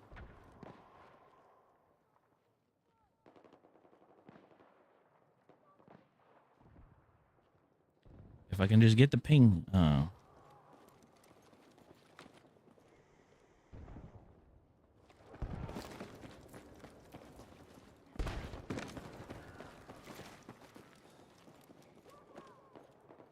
I will say that I will say people are really looking, like, there are people that are looking for me. They're like, who is, like, this guy keeps sniping me. Where is this guy at? Oh, GG's.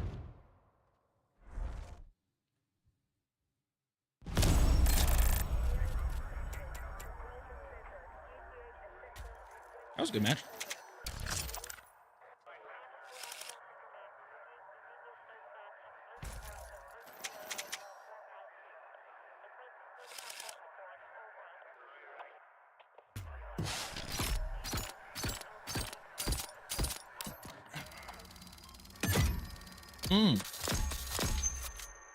Beautiful.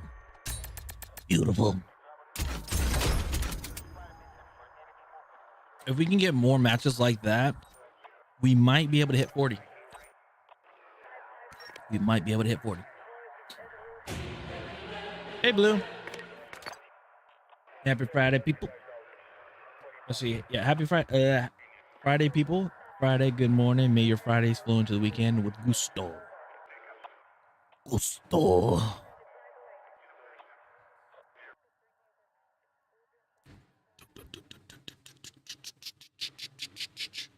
hopefully your Friday is doing very well.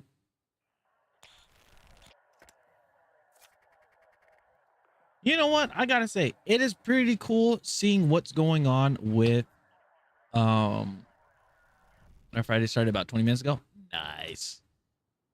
I think what's really cool to see with just games right now, we got some good games out right now. Arc Raiders is still doing good. You know, we still got a good amount of people playing Battlefield. We got Marathon that just came out. Resident Evil came out last week? Last week or 2 weeks? Was it last week or 2 weeks ago? When did they come out? Last week.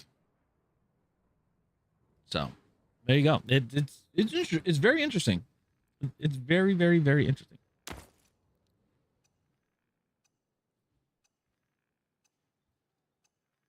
Oh, what did I unlock on this? I got. All right, so now we got all bipods, which is good. And then we got. What do we get? Oh, we got this. All right. Then we get 38. That's 39. 38, we get this. What else do we get at 38? I know we get something else at 30. What else do we get at 38? It has to be suppressor, right? 39. Dang. We got 38. Don't tell me it's just a scope. Not just a scout. Yeah. Ooh. Ooh.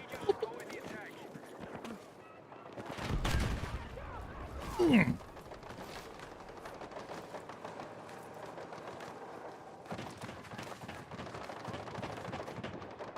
Is that there? Boom.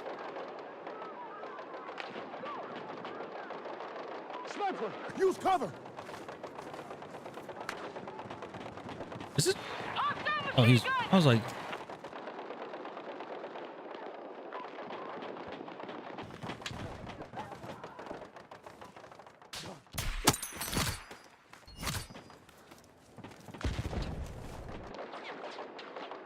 Sniper!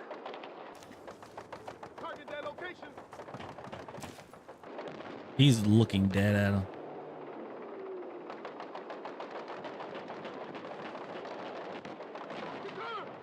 I wonder, like, because since I painted that, I wonder if somebody can shoot an RPG or javelin and hit right there. You would think that could happen. All right, Mr. Big Sniper Man, time for me to slumber for work tomorrow. Hope you have a great stream and even a better night. Love you too, chat. All right, man, appreciate you. Hey, thanks for the raid again. Everybody, go follow Mr. Sonic Bat. Sonic Bats. Go follow him. Go follow him. Enemy infantry!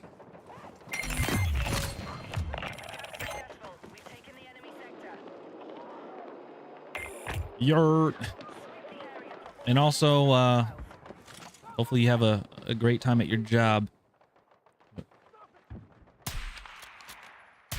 Be happy and fortunate that you have one.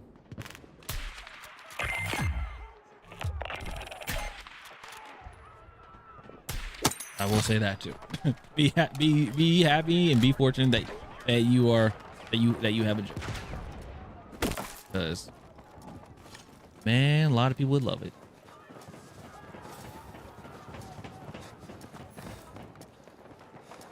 I know I got to get back on my my 3D modeling arc. I need to get back on there, even though I have to learn Blender. If you guys, Sonic knows. Sonic knows what I mean by that.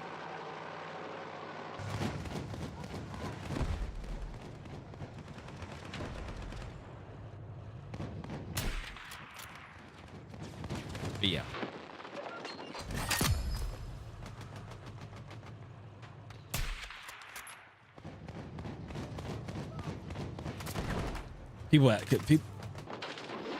People ask me, they said, so about, you know, like what's one thing that's upsetting about your job? And I was like, no, not really about my job. But something that's upsetting is,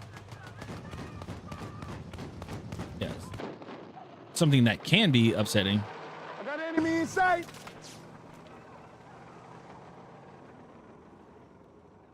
Oh, sorry.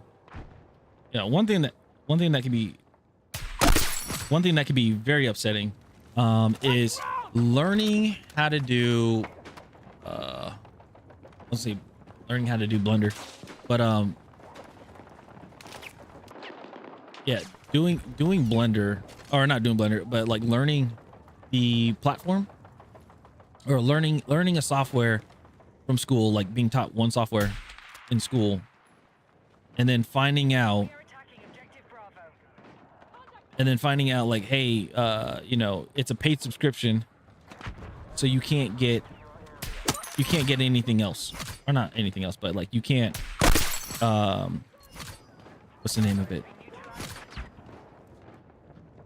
not you can't get anything else out of it, but like you can't trying to think of the name, the term, but like you have to do something else because it's just expensive, unless you can fork over like $200 a month, and that's for that's like personal project type.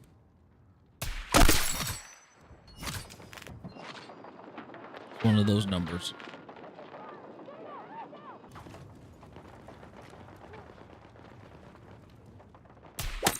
And now what's called Unreal, Unreal Engine has not 3D modeling, but you can do some character rigging, or you can do some rigging and animations in Unreal Engine. So it's like, I mean, if you encompass your everything into Unreal Engine, sure, I guess.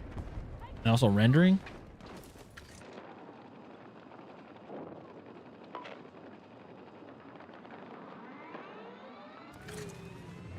Did that guy did?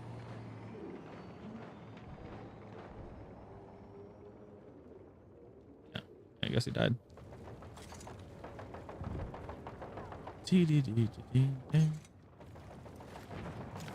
It's a it's a tough one.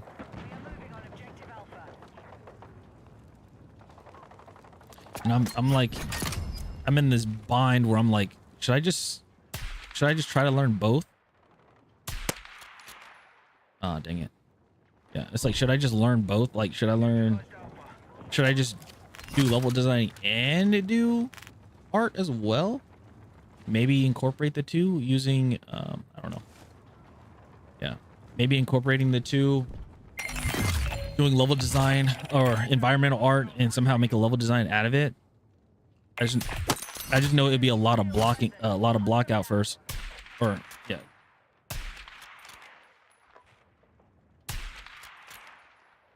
It's like, all right, so I did the artwork for, or not artwork, but I did the level designing for it with the mechanics for the level, and then on top of that, I did the artwork for it. But then it's like, because what you do is, for a environmental artist, is you usually get the block out, get the reference of what you know, walls and things like that are supposed to look like. You get those, right? Yeah, you get those, and then you go to and then, like, once you get the reference, you get the block outs from the level for the level designer, and then you go into like Maya or Blender, anything along those lines, and you would just start, like, you would start through like 3D modeling. So you got the what do you call it? So you got the they pound it into my head all the time. I was gonna say proceed. It starts with a P.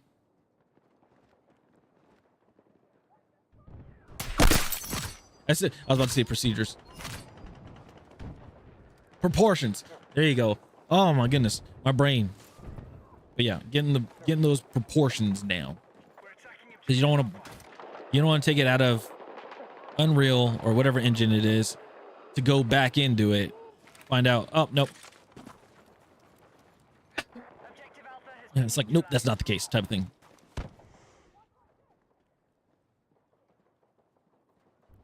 Oh, sniper.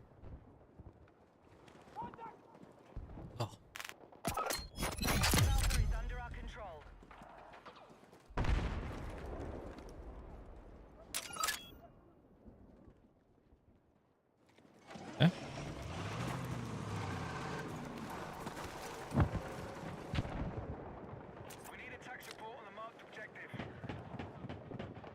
I have 10.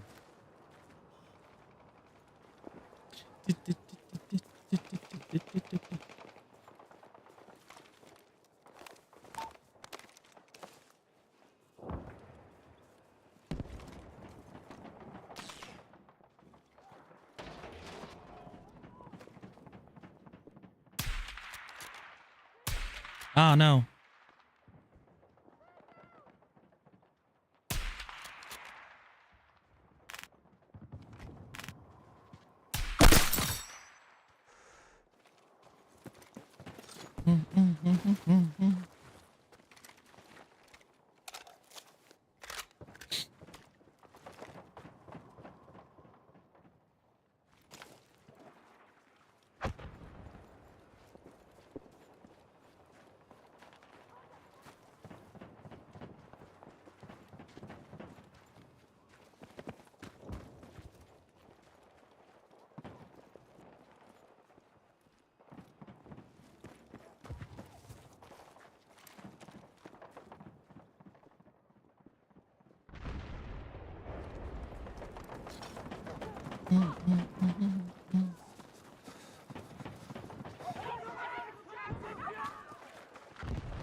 Wow. I whiffed that so bad.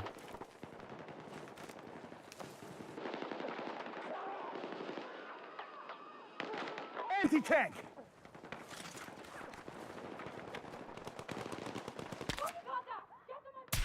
Oh.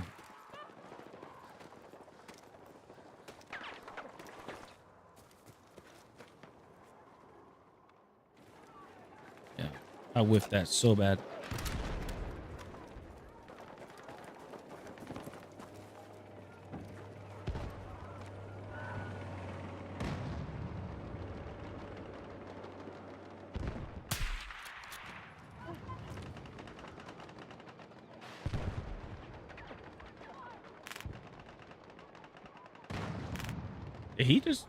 He did. What a shot.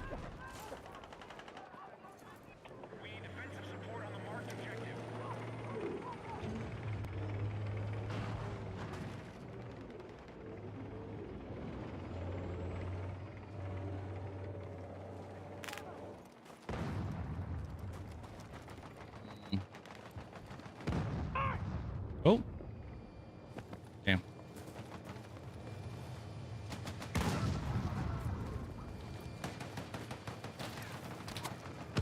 City boy! City boy!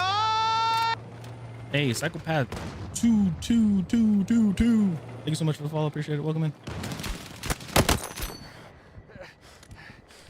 Wow.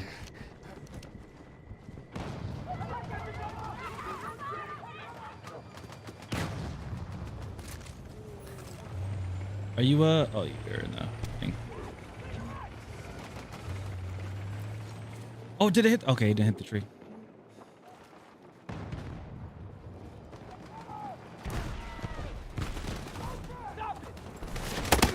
Oh. I couldn't do anything there. I jumped down like, woo!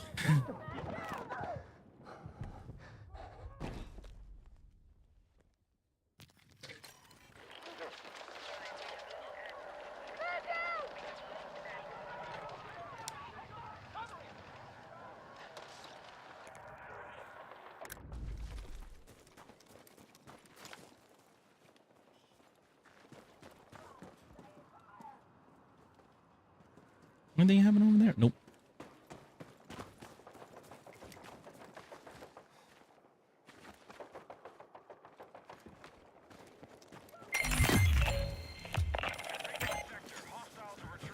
Oh, nice. Nice.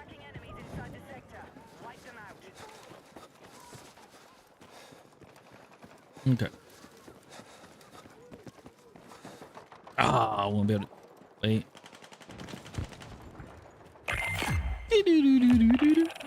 Word. Run across. Run across. Run across. I dare somebody to run across. Okay. Excuse me. Oh, you guys already know.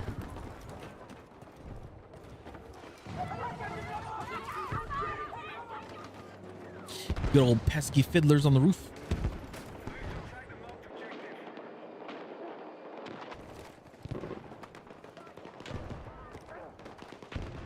Anything there?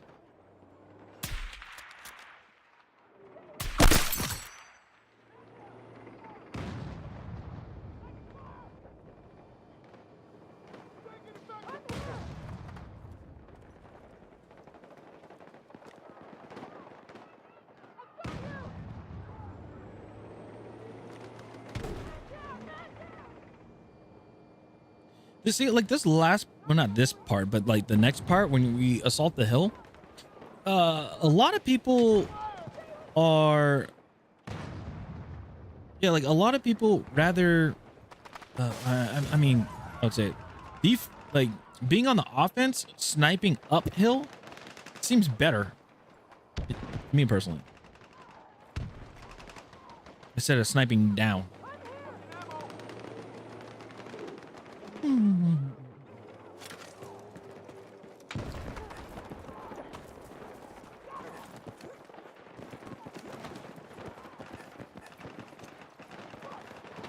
There you go. I got you a decoy. What's the damage at? What are we looking at here?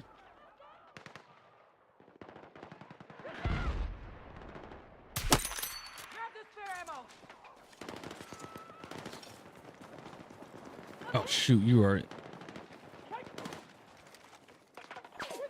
Anybody got smokes? Ah, damn it.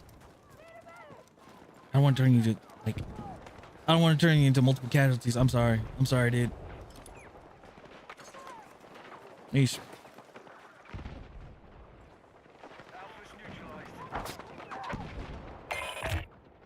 We're taking casualties. Got spare ammo. I thought that was a person. No, those are bushes in the distance.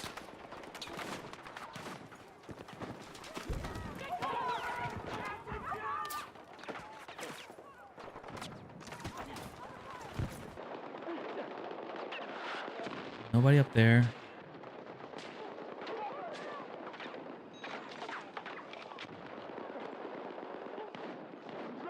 Need ammo. Anti-tank.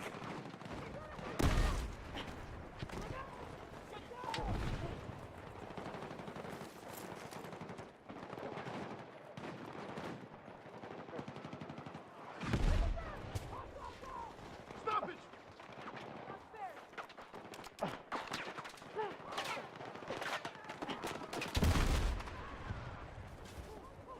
Man down. Here's some ammo.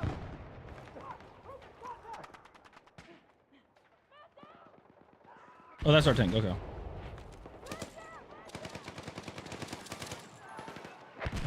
See if I can get an ang. Gotta get an ang.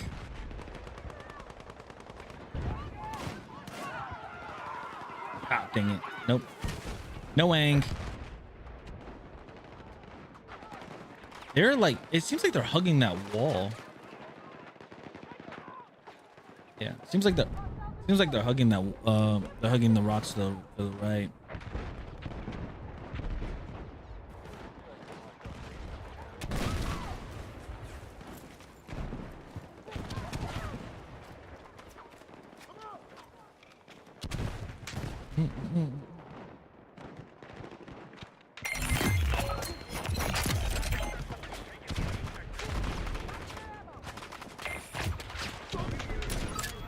Do this.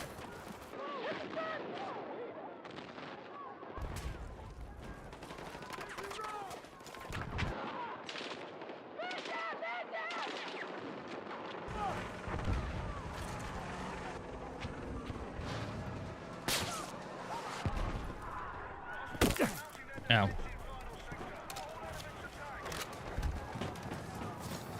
Gotta run.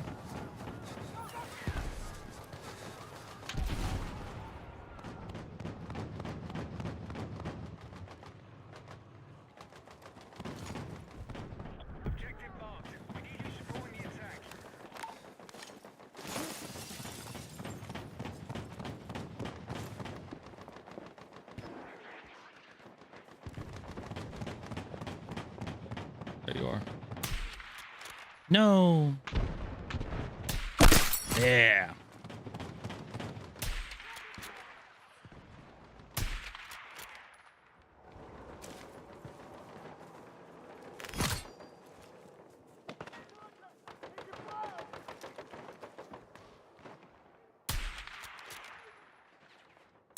Ah.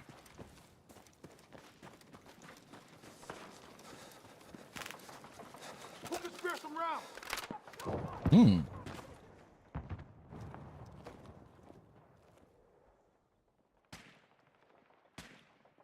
Come over here. Take it.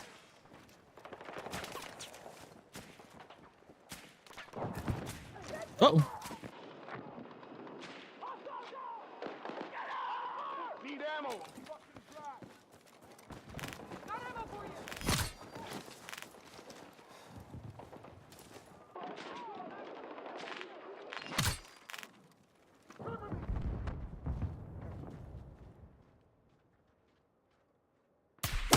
Losing soldiers. Stay sharp.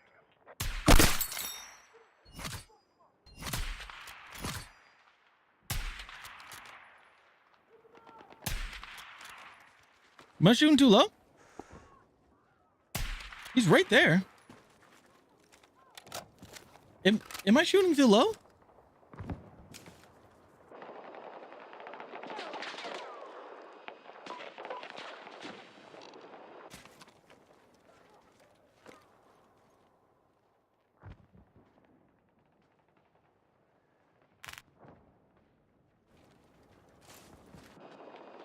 Under fire. Man, that confused me. I was... I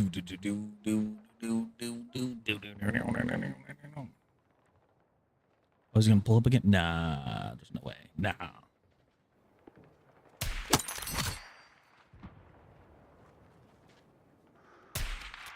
We're moving on objective. Okay, need to get out of zooming.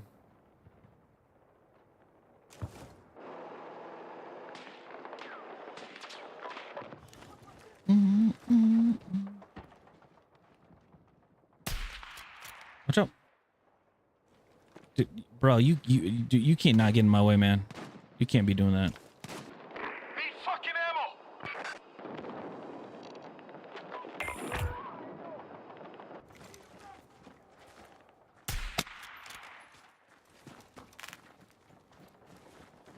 Stay with me. You're a lifesaver. Come on.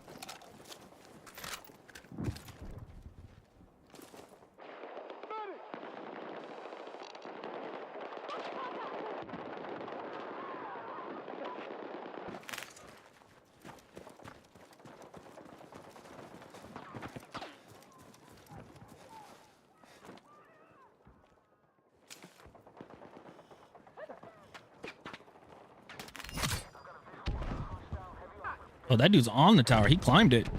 Oh, no, he did.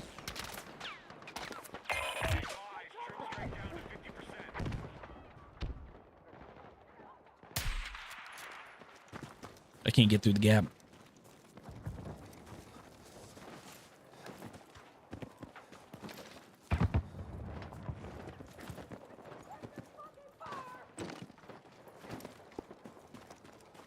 Wait.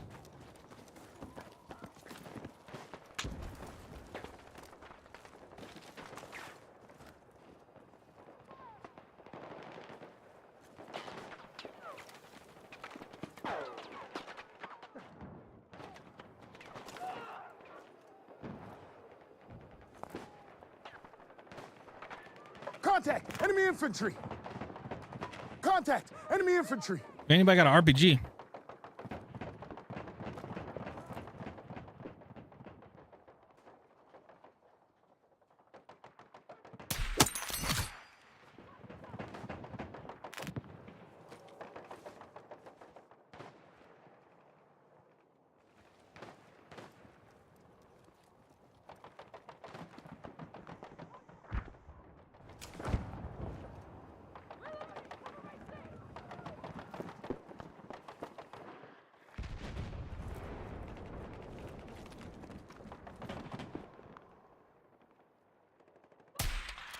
Damn it.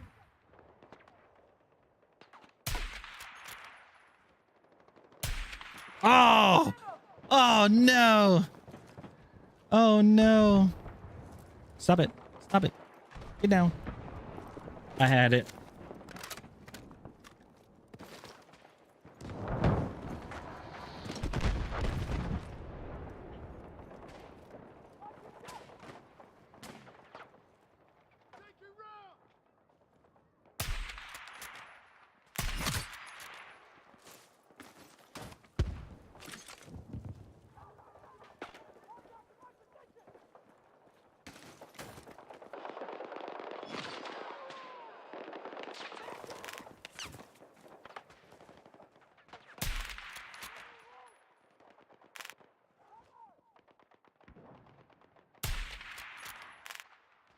Mm.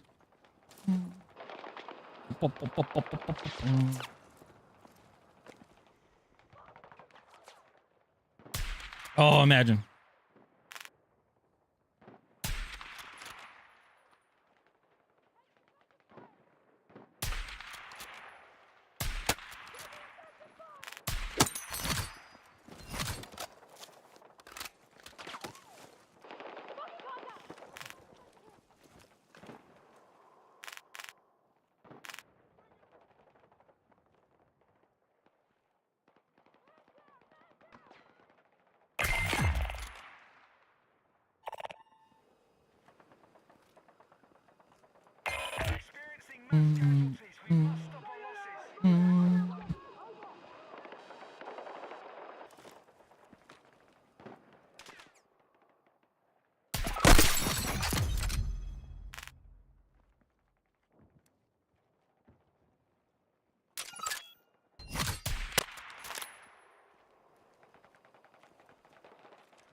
He found the guy. They found me. I saw the glint. I was like, oh.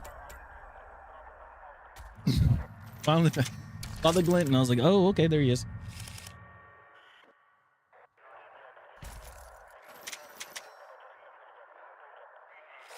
That's an interesting character.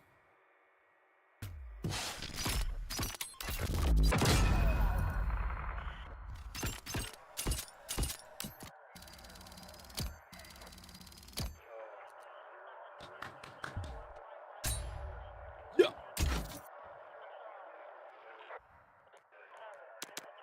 All right, ladies and gentlemen.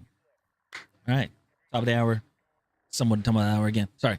Let's go ahead. Let's go ahead and talk about again. Whew. Sorry, my brain kind of like went. I went crazy. All right, so let's talk about hope for the day. Those that are brand new here, everybody, welcome. Hello, how you doing? We are doing charity for hope of the day. Hope of the day is a mental health education organization based in Chicago, providing resources, letting people know it's okay to not be okay. All right. And the more that we talk about mental health, the more we realize we're not alone. And then what they provide is ways for proactive suicide prevention, meaning that proactive suicide prevention refers to starting the conversation on mental health before it adversely affects our lives.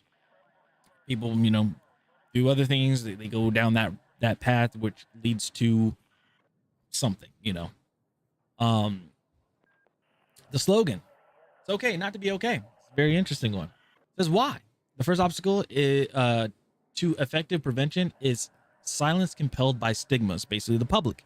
You trying to, you're going through something, you talk to people, sometimes people will brush it off, or they'll be like, stop being weak, grow up, man up, or something like that, especially for males as well. It's insane.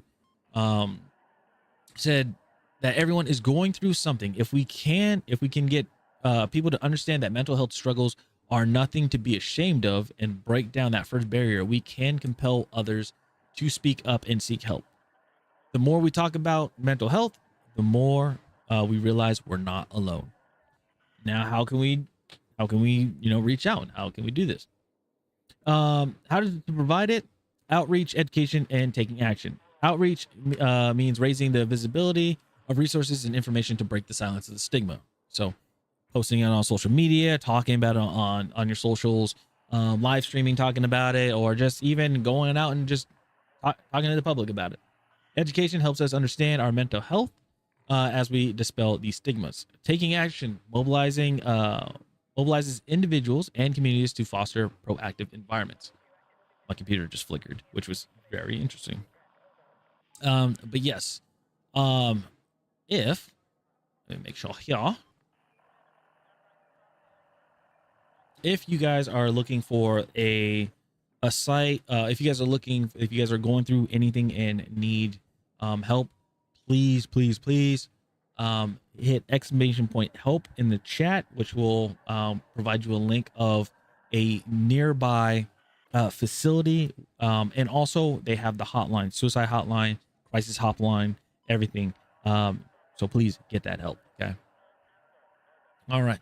Lastly, we want to talk about ways people can support. You guys know me. Big support is word of mouth. If it's okay, if you guys cannot, if money is tight and everything, that's totally fine. I get it.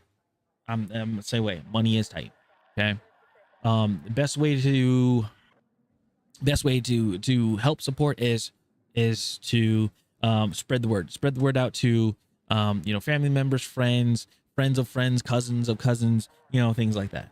Now, if you were going to make a donation, donations we have are here.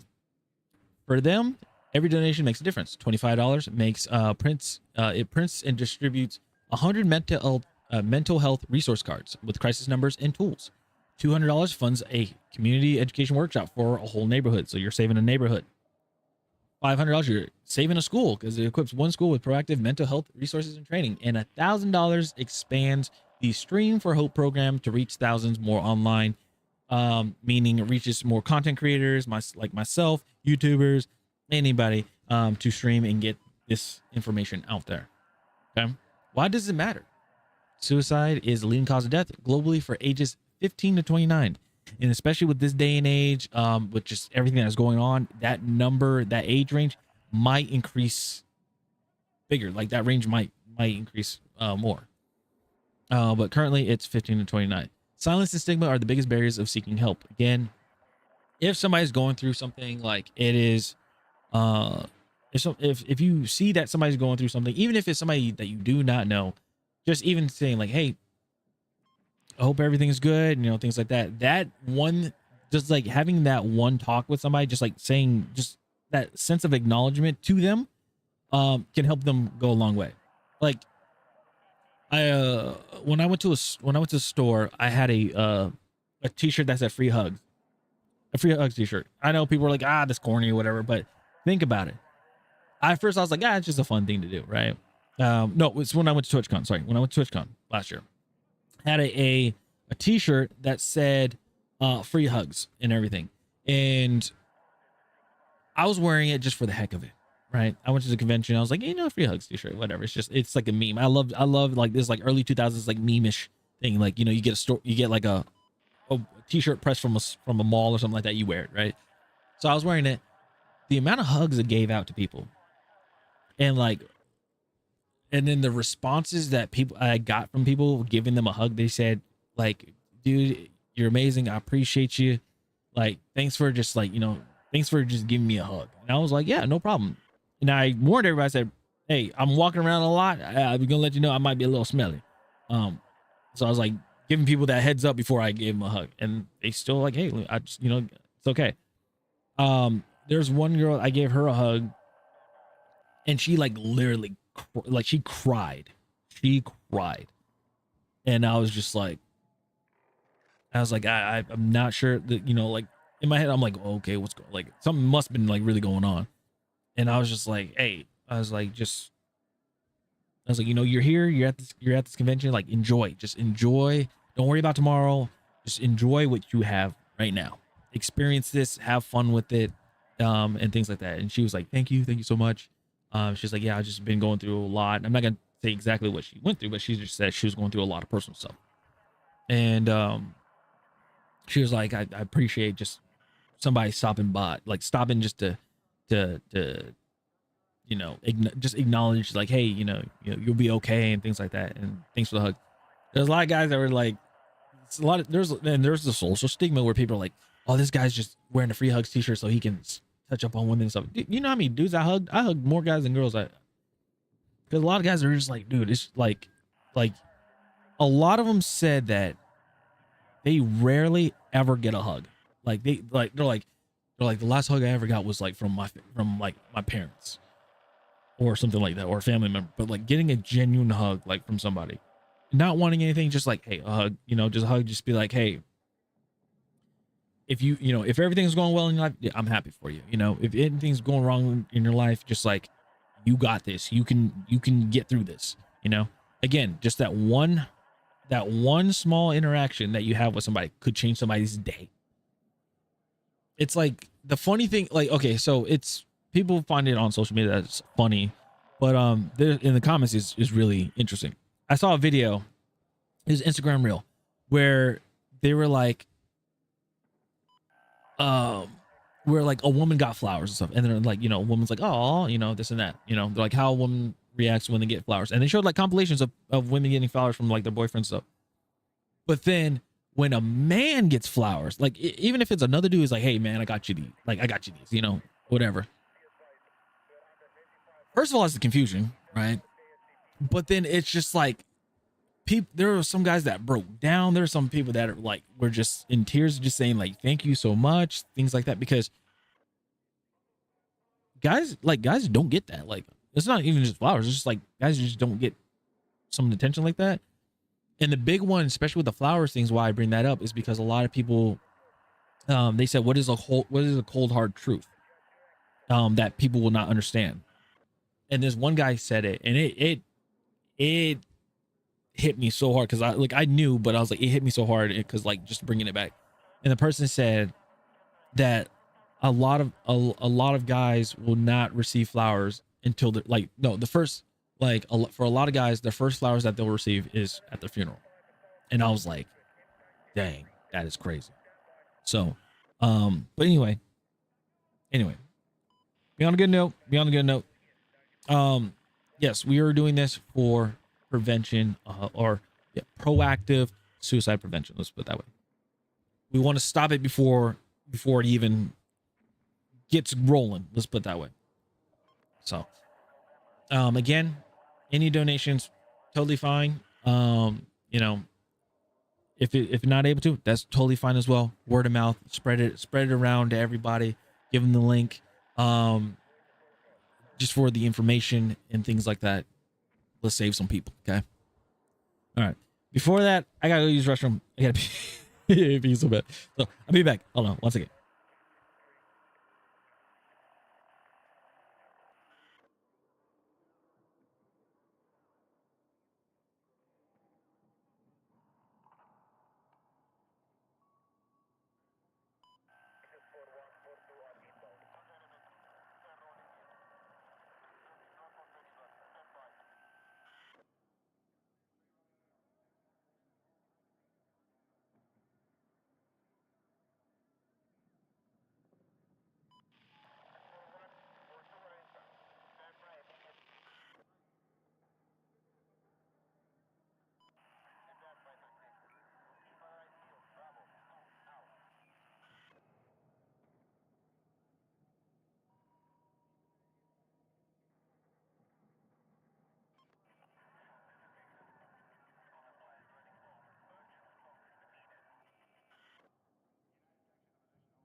Okay, I'm back.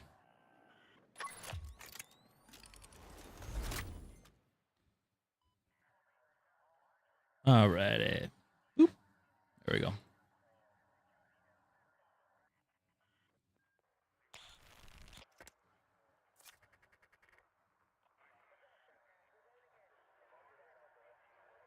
Mm. Mm-mm-mm.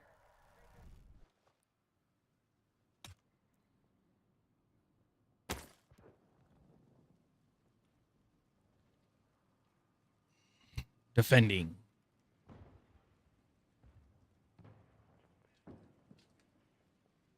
The reigning defending.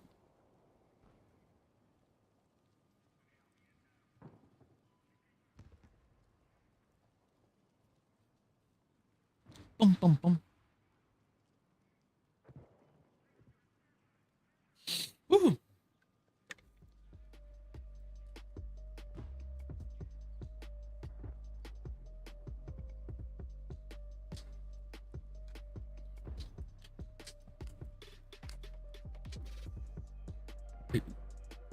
Hey, hey, hey, hey, hey.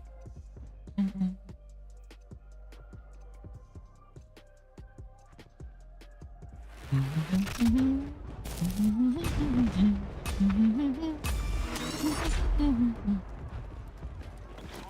All right. Don't shoot me. Nice. Nice. Ow. Ow. Ow.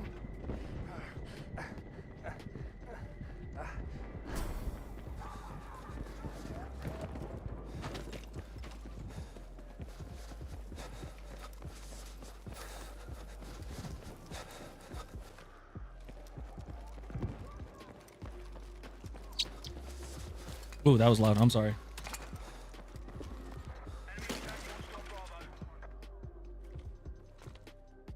Marked objective under threat.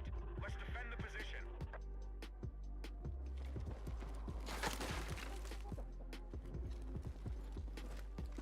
We no longer control objective Bravo.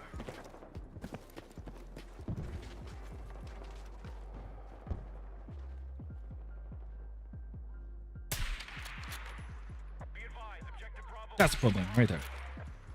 Boom. No.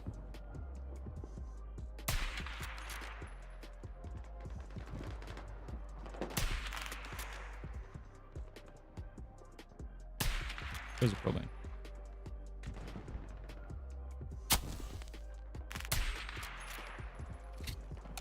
I was like, where's the propane at? Propane.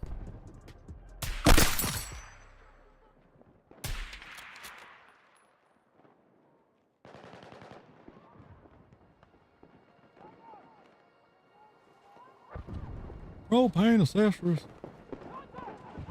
We are attacking objective Bravo. The Legacy THC is his name. Hmm.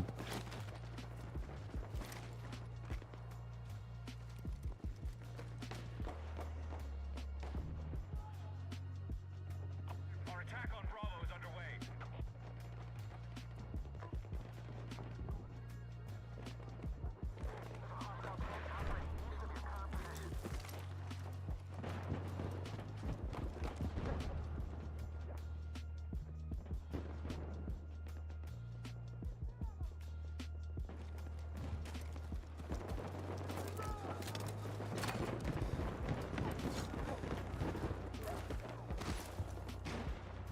Be advised, Alpha is under attack. Defensive position needed on the marked objective. Oh. Oh.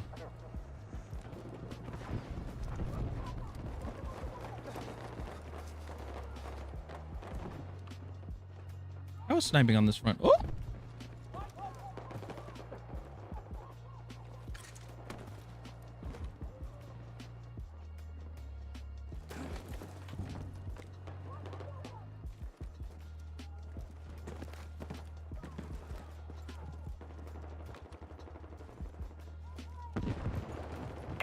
Hostile numbers have fallen. Keep it up. I'm moving up. Shooting that. Boom. Nope. No booms. No booms.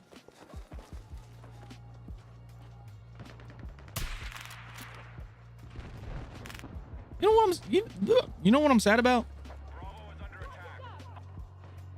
I saw the oh, I hit him right in the butt. I'm sad that I looked at Costco. Well, I looked online. Costco got rid of nationwide every store. They got rid of churros. Now everything is a double chocolate chip chunk chip. The double chocolate chunk chip cookie. I think that's what it's called. But you know what I mean. They got rid of it. And it's sad because it's like, then it was like Sam's Club. I was like, oh, cool, churro, you know? But they got rid of it too. Now we got cinnamon pretzels. What's wrong? Like, what's going on? What's wrong? Why aren't we getting churros no more? Start shooting feet.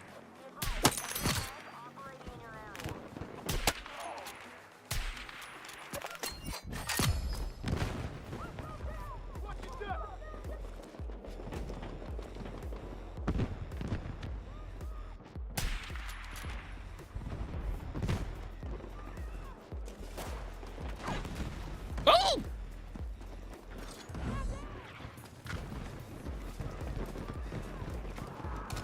Yeah, they got rid of it, and I'm sad.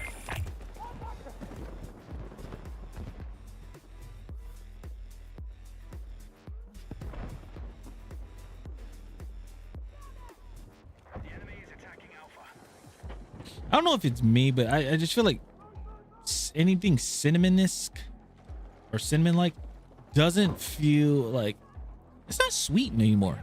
It's not really sweet. Cause you think of like cinnamon, like cinnamon sugar and all that stuff. Like you would think it would be, yeah, you'd think it'd be good, but nah. No, it's not good at all.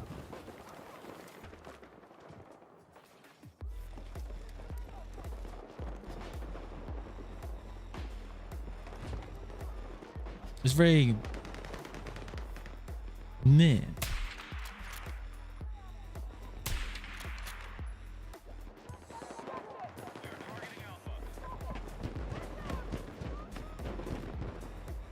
I almost said bland.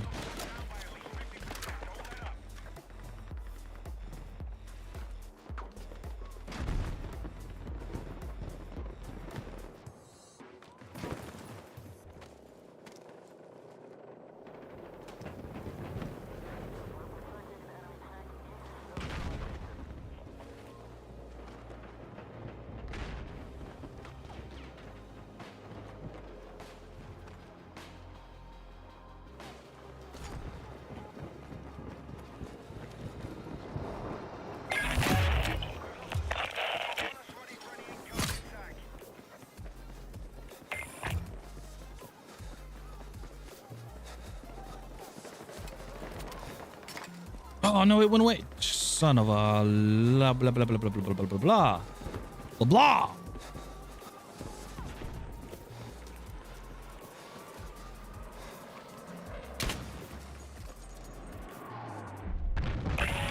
That upsets me.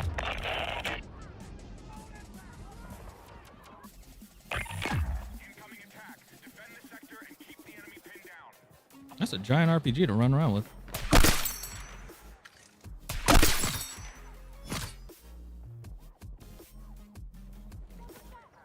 No, not RPG. You know, it's rocket. Rocket launcher. I'm out. Who's got spare ammo? Rocket launcher. Yes, yes, yes. Take this ammo. Thank you.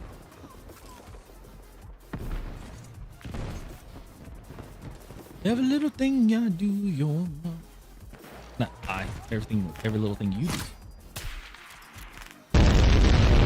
Whoa! Holy!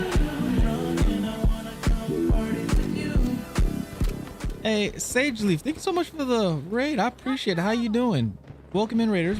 Welcome, welcome, welcome. Holy moly. Give me a minute. Let me do it correctly. Sage, leave with the red. Appreciate it. Thank you so much. Let me give you a big old shout out there. Let me shout out. There you go. Welcome in, Raiders. What's going on? My name is Alcino. I'm a Battlefield content creator. We are right now doing a charity stream. Whoop! For Hope for the Day. For suicide prevention, or proactive suicide prevention, let me put it that way. Helping people with mental health, especially during these rough times and everything. Thank you so much for the shout out. I thank you so much for trusting me with your community. Because of that, you deserve a shout out. Okay. Currently, we're playing Battlefield. We are just, having some fun leveling up the weapons in here, trying to get the road to mastery. Thank you so much. If you have to raid and run, that is totally fine. I totally get it. I understand. Get some rest, get some sleep, whatever you need to do, eat some food. Totally fine. But yeah, also we play some nostalgia games. Sometimes we'll pull out the good old Xbox 360 or the original Xbox, play some video games, and do our little segments called the Sunday Side Quest. Lately we haven't been doing it because we've just been on the Battlefield grind. It's kind of, I understand, I'm kind of breaking away from it, but it happens. It happens. It is what it is. But eventually we will get back to that. Also, a little bit about myself. Was a military veteran. Was in the military as well. Served 8 years in the military. 2 deployments. One to Afghanistan. One to Iraq. Oh, that's a tank right there. One to Afghanistan. One to Iraq. And then I got out and wanted to pursue in video games, as you can tell, right? The way how the video game situation is going on. Yeah. Due to video games and or the games industry, it's kind of tough. But I did become fortunate to actually be a QA tester for EA, and one of the games I got to QA test was Battlefield, and Apex Legends as well. So it's pretty fun. If you guys ever want to get into the game industry, I highly recommend doing it. There's multiple courses. You don't have to go to college for it, like I did. Crazy. It's crazy. So, but yeah. Oh, sick. What kind of games do you usually play? Oh, all right. So, I'm sorry, I was still on my megaphone effect. So what I usually do for like Sunday side quests, where we were at is we were doing the Call of Duty campaigns.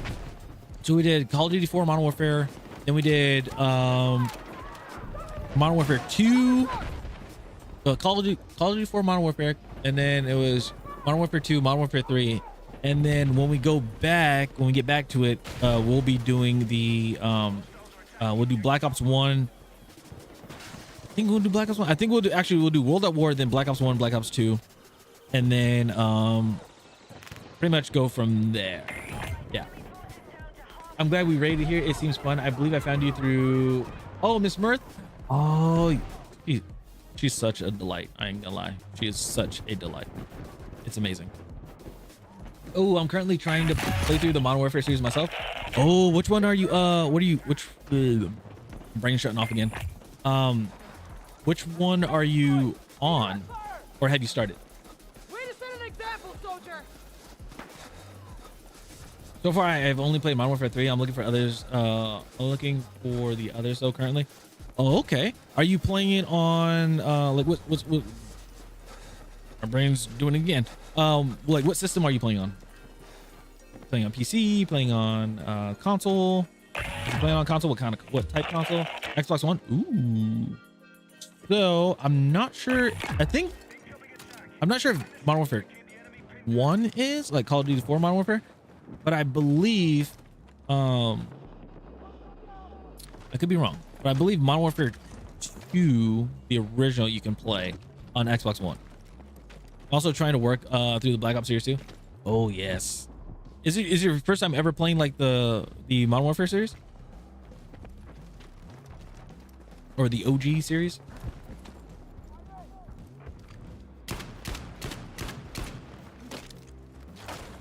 Modern Warfare series? Yes. Oh, you're in for a treat, especially Modern Warfare 2. Modern Warfare 2 is my all-time favorite because of the campaign. Modern Warfare 3 campaign is good. it is good. Like, but Modern Warfare 2, oh, I remember playing it when it first came out, went through a roller coaster of emotions. Just being 100% awesome. Went through just a roller coaster of emotions. Played it a few days, played it last month. Oh, still going through it. Still going through the roller coaster of emotions. Yeah, I want to do next. I finished Modern Warfare 3 a few months ago. I'm trying to get my hands on the discs. Yes, and physical copies. Yes, of course. Yeah, physical copies, amazing. I played it on what do you call it? I played it on my Xbox 360. Woo-wee. I was like, man, I still got the save files and everything. Sick. Cool. But yeah, oof. What a time. What a time. I just still get nostalgia from it. Now, I don't know if you heard. Yeah, I'm not sure if you heard, but little fun fact, one of the composers for Modern Warfare 2 is Hans Zimmer. If you watch Interstellar, pretty much any Christopher Nolan movie, yeah, that same Hans Zimmer. And I was like, I didn't know this until like a few years ago. I was like, wait, hold on, what? And I was like, no wonder why the music is so good. The level designing of it, amazing. I was like, you cannot make this up. You literally cannot make it up. I was like, it looks so good. Like, it takes you back to like letting the game tell the story, if that makes sense.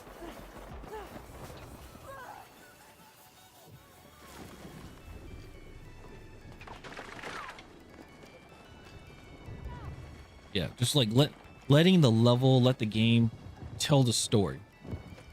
You shouldn't have to like, and that's something I love from like designers and stuff, or that's what I love and what I learned from my instructors. They say like when you're working on a game, or especially when you're designing level, or when you're doing some sort of art, they're like, you should not be able to say anything. Just let it speak for it. And a lot of people are like, wow, this level was like, you can like feel the emotion with the level and everything. Like, it's crazy. And I used to think like, I'm like, feel the emotion through levels. Okay. Now people are just being silly. Nope. It's crazy. Ooh, I think I'm going to pick up the Modern Warfare 2 disc tomorrow. Yes. I gotta, are you streaming it too?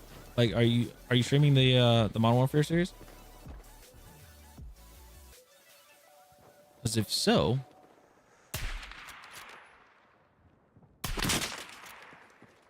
I am not currently. Okay, I was gonna say, if you are, I gotta pop in that stream. I love seeing people's reactions. Like, I played it so many times and everything, but I just like love seeing people's reactions to the stuff that happens in that game. Is it Zandy Cat? I believe. I'm sorry if I messed it up. She would need to get a capture card for that. Oh, okay.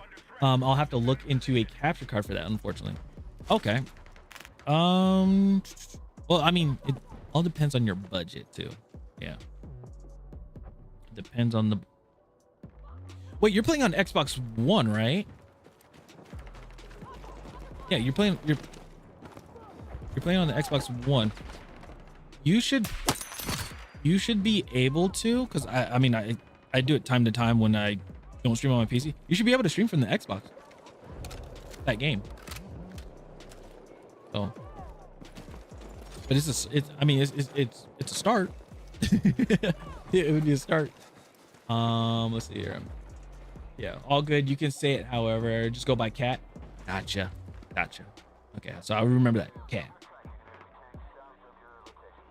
I try to make sure, you know, I get the names right. City boy! Oh, thank you for the follow. I appreciate it. Ooh, it's shooting at me. Wait, what the? Bitches player. Where are you? Oh. You have a. Okay. You're down. Ran the leggy. Ran the leggy. Ah. Of course, you seem so sweet. I appreciate it. I appreciate it. Thank you so much. Oh no. No, no, no, no. No. No. There's a guy right there. And I don't have like a grenade launcher or anything, so I can't just.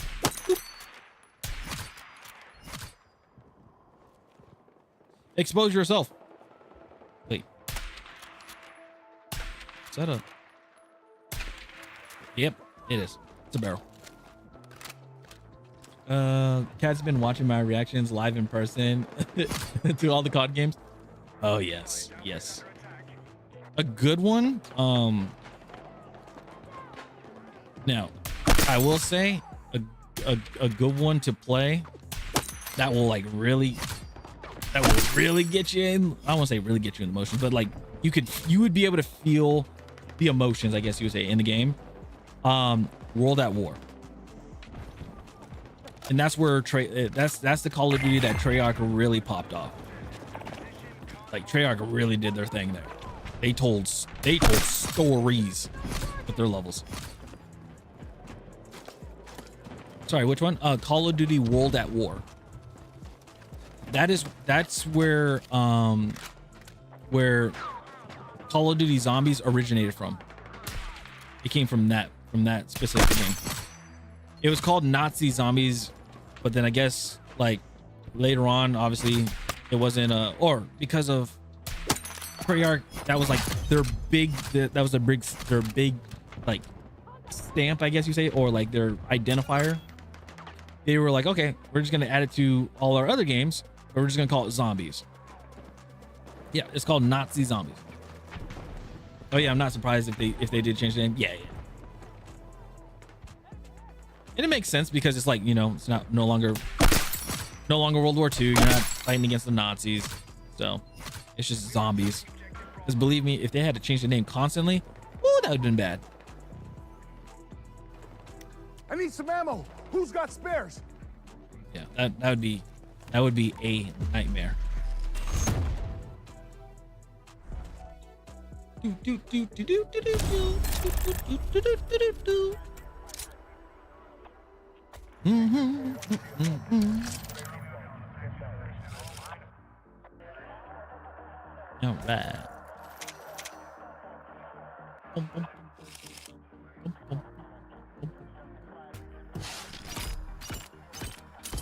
All right.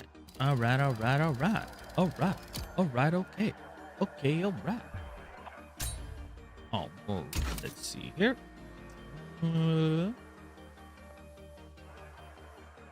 Pick up. All right. Oh, what was the progression? We have. Oh, okay, cool. Cool. So we're fairly close. We could get to 30. We're gonna get to 38.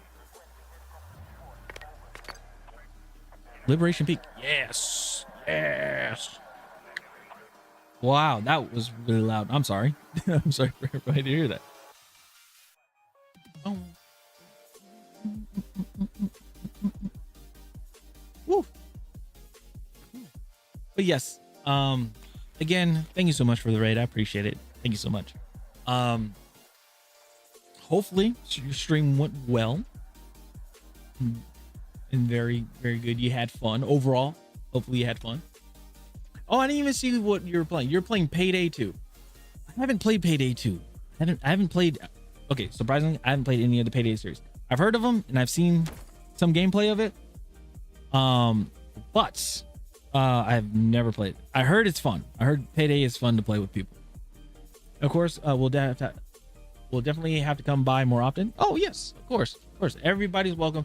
Even if people that don't want to talk in the chat and everything like that, we're totally lurker friendly and lurker welcome. So if you just want to come in and chill, it's totally fine.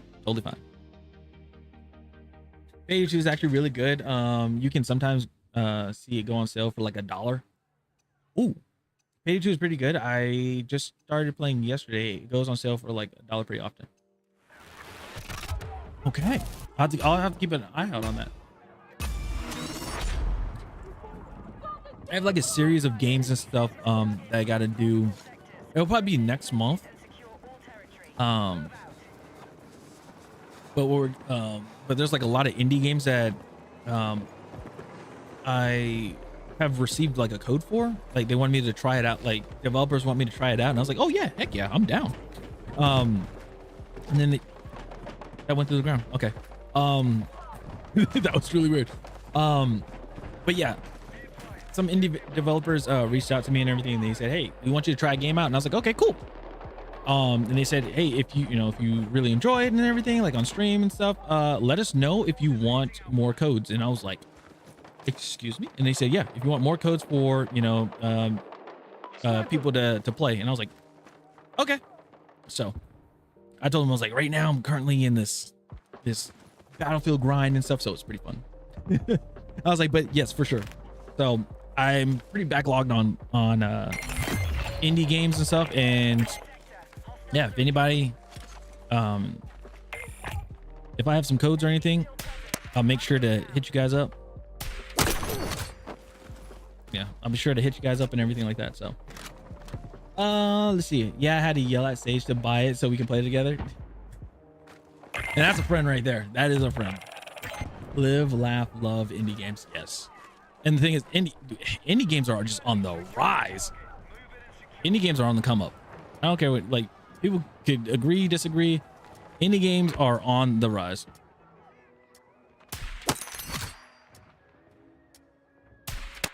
Oh, I hit him in the chest. Yeah, they are on the come up. It's to the point where it's starting to put those AAA games to shame a little bit, you know.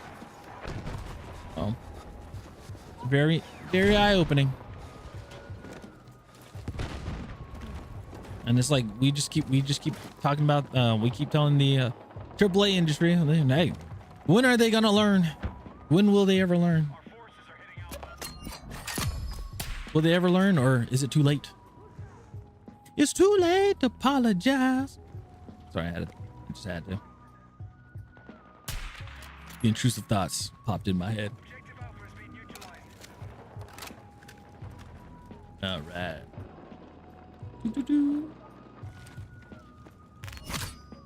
Oh. Are you a...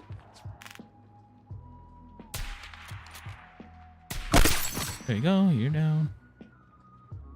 Oh.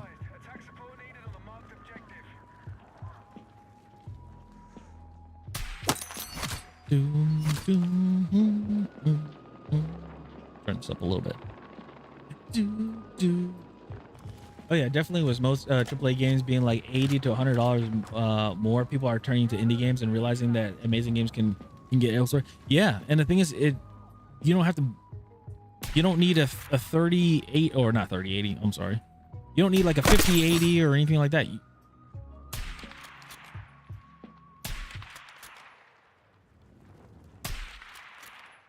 Oh, let's focus. Yeah, you don't need like a 5080 or a 5090 or anything like that. You don't need like a super crazy computer to, you don't need like a super crazy computer or anything, which is good. I love it.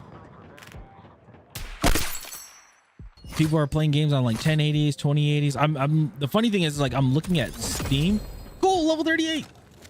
But yeah, we're looking at any up? Okay. But yeah, looking on Steam and everything, and like looking at the charts of like what components people play on, screens and stuff like that. Like people still play on 1080p. I am. And I think the highest right now that people are playing on are like 3060s or 3070s, I think. And then close by is like a 2080, which I'm like, that's crazy. As a member of the mid-tier rig club, I love specs I need for indie games. Oh, of course. Of course. I just honestly, I was the same way. Last year I upgraded my, yep, gotcha. Last year I upgraded my rig, and then I had an issue with my rig, which was pretty funny because I'm like, oh, somehow I couldn't get the what do you call it? I couldn't get the motherboard out of my old I couldn't get the motherboard out of my old case, and it was because of the screws, unfortunately, expanded.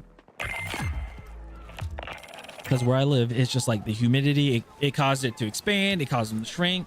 So the screws were actually stripped at the time, and I couldn't get them out, and the motherboard was stuck in there.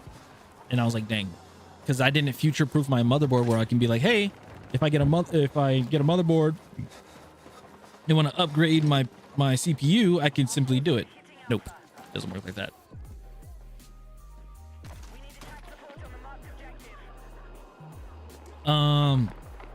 I just finally upgraded my rig from a literal potato last year, and this year I finally got a good keyboard and mouse. So baby steps, yes, and that is perfect.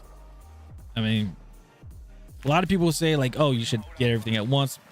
Small steps. When I did my upgrade, literally I just had to wait to buy all the components, even though I was like really like fiending to like build it. I'm like, well, if I build it, it's just gonna sit there, and I don't want that to happen. So but what keyboard and mouse did you get? That's what I'm curious about. I know people are I don't know, people say there's like specific keyboards and mouse and stuff, and I don't know. Yeah, I wouldn't know. I got an Alienware keyboard, and that's pretty much it. Well, I have a few high ground keyboards, but just because I love the design of them. I convinced her to get a Logitech mouse. Oh, which kind? I know it's probably newer than mine.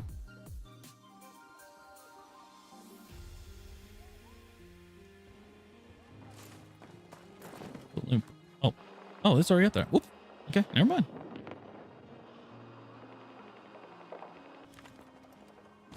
Yeah, I have a Logitech G703 Lightspeed. I got it like a while ago. The 203. Oh, nice. Nice.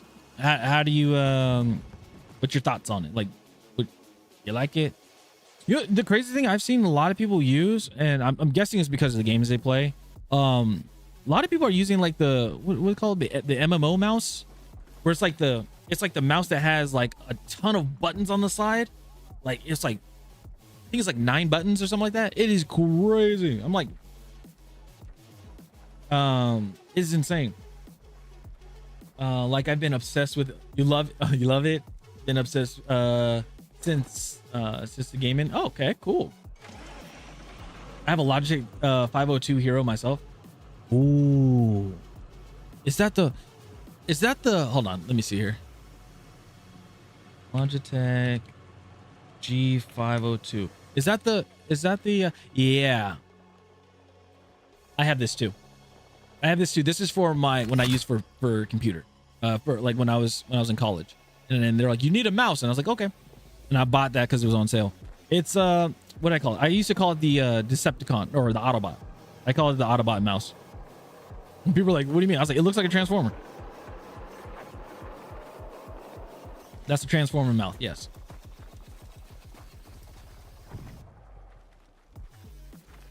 I like mine because it has a couple extra buttons and it's still comfortable to hold and not incredibly complicated. While being customizable. Wait, no, you're literally so right. Wait, yeah, it looks like a Transformer. It's just because like the different angles, like the sharp angles and the like, I won't say aggressive, but it's somewhat aggressive sharp angles. I'm like, okay, yeah, it looks like a like this is a Transformer. It's a Transformer of a mouse. And now because of that, you will never unsee it. The corruption. The corruption. We are attacking objective Bravo.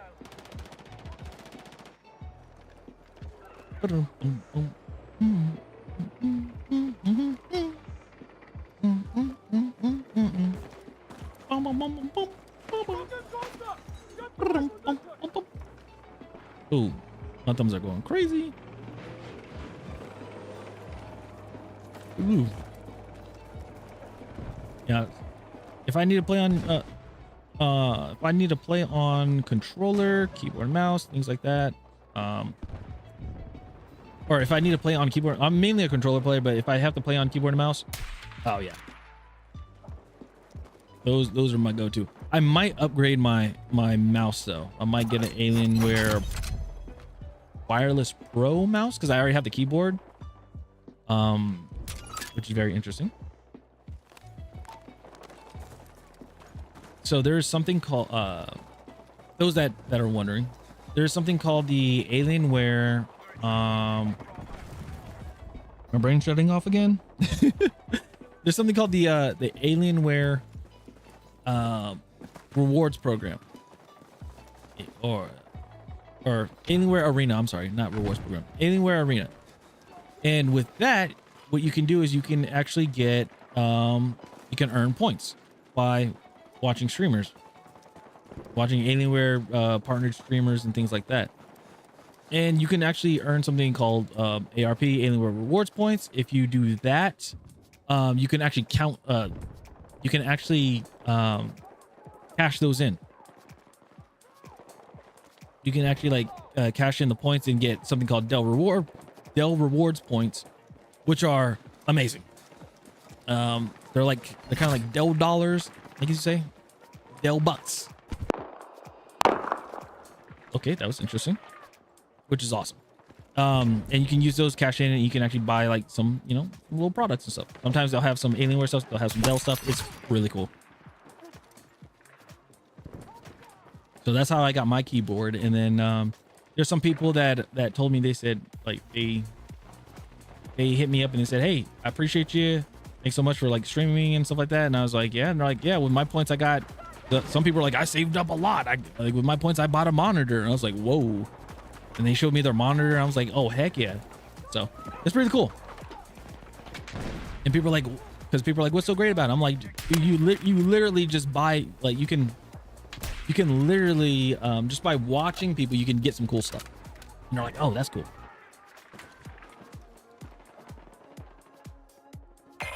So yeah.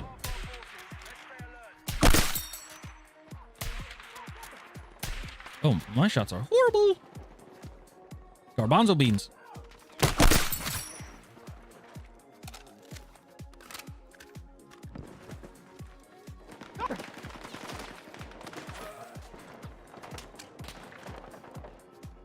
Oh no, where that came? Did that come from Main? Came down from Main Street. Yep. Yeah. Oh, I forgot. Oh goodness gracious. Sorry. Oh, we're in mid game, but we're gonna go ahead and go through it anyway. Ladies and gentlemen, those are brand new here. We are streaming, supporting the Hope for the Day, which is an organization based in Chicago. And what they're doing, providing resources, letting people know that it is okay to not be okay. It is to also help with proactive suicide prevention and mental health issues, mental health struggles. Because I mean, it's tough. It is tough. What is the proactive suicide prevention? What does it mean? If you guys were wondering. It refers to starting a conversation on mental health before it adversely affects our lives. So, people go into depression, people say they're depressed, things like that. And it's not, obviously it's not a good thing. It's clearly not a good thing. But let me get into a little hidey spot. There you go. Okay. So what can you do here? So how can you provide proactive suicide prevention? 3 things: outreach, education, and taking action. Outreach meaning that you can raise the visibility of of resources and information to break the silence of the stigma. And when they say the stigma, it's the social stigma that happens nearly every day. Okay. Education helps us understand the mental health, dispelling the stigmas, and also mobilizing for taking action, mobilizing individuals and communities to foster proactive environments. So people like you know, that become well informed can help somebody out in the world. Okay. Now, excuse me. I almost forgot some things. Let me make sure I have everything here just to make sure I covered the basis. All right. So you could donate to the website. If not, you know, you could donate to the website or donate here. It all depends. And pretty much. Need ammo and fucking dry. Hey, watch your mouth. Watch your mouth. Watch your mouth. Okay. Every donation makes a difference. $25. You get prints and distributes resource cards, 100 of them, with the crisis numbers and tools. $200 funds a community education workshop, free for all participants, which means you save a community, a neighborhood. $500, you save a school because it equips one school with proactive mental health resources and training. $1,000 expands the stream for hope, which is this, to reach thousands more online. So more, I was gonna say proactive. It's more like spreading the word out more through programs and things like that, providing more resources for streamers to, you know, providing more for streamers to, you know, put their streams out and things like that. It's amazing. Why does it matter? I mean, here's the thing. Statistics. This may change too. This might be a change to statistics, but 15 to 29 in those age range are most likely to have. Oh, whoa! What did my controller did? Sorry. Suicide is the leading cause globally for ages 15 and 29. Silence and stigma are the biggest barriers seeking for the help, because usually people are being ignored, and that's no bueno. And with the hope for the day, every day it equips everyday people, not just clinicians, to recognize, respond, and connect others to care. If you guys do, if you guys know anybody that's going through some issues or going through any problems, and everything, please contact them, talk to them. There is a command !help that has a resource line. It gives you the crisis hotline, suicide hotline, and on top of that, it has a search engine, yes, where you can put in your. My brain's going off. My brain's turning off. No, where it's I'm sorry. Basically, any facility. It locates any facility that is near your area in that zip code. So be sure to check it out, and also spread the awareness.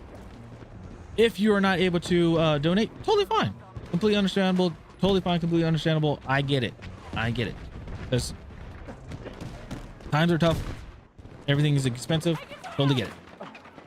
So best way to do it, spread word of mouth, tell people on social media, tell people, tell your friends, family members, anybody, everybody about it. Even if you see somebody that, if you're possibly watching on your phone, you know, and you're at Walmart, tell somebody in the line at Walmart, like, hey, hope for the day. You know, anybody going through, if you're going through anything, hope for the day. It's great.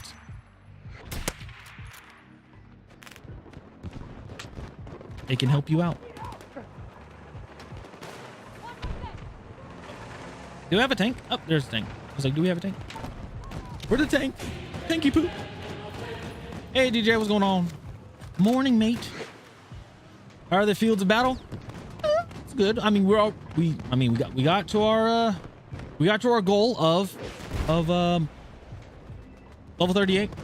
We were at 36. We got to level 38. So good. And now we're still getting some levels up. But yeah, it's treating us fair. How are you, dude? Hopefully everything is well. Oh, also, did you hear back from the people? You know what I mean? You know the people I'm talking about. You hear back from them? I did not. Oh, it's been over. It's been over. What do you call it? Oh, doohickey. What was the name of it? Yeah, it's been like 3 weeks. I know that's right. My people talked to their people, but their people did not reply. Yeah, it's been a while. From what I've heard from people that have went through the same thing, they said if it's been more than 3 weeks or even more than a month, they said pretty much you're in good standing. From what I've heard, because some like I talked to three different people that got that received, and they said yeah, 2 weeks. 2 weeks is the minimum. But usually, like, if you hear something back in 2 weeks, it's like usually it's a rejection. Like for me, it was like 2 weeks and like 2 days that I had, and it was like, oh, that was like the first news I got. But now I'm like, tomorrow, I believe, yeah, tomorrow, so Saturday will be 3 for me, and I'm like, now again, I'm not trying to hold my breath on it, but I got a feeling of this one. I hear you, man. We're three weeks and 1 day in. Ooh, okay. 3 weeks and a day. Yeah, I mean, that's gonna be cool. That's gonna be good. It's gonna be good. I believe it. I feel it. This would be your your first entry? Or yeah, first entry. But definitely keeping a couple fingers crossed. Yeah, a couple of fingers crossed. I'm sorry. Oh yeah, I totally get you. Somebody's in that machine gun, right? Yeah. Second attempt, but the first actually meets the criteria. First attempt missed a hidden value they didn't tell us about at the time, so it didn't really count. Hidden value. This was before the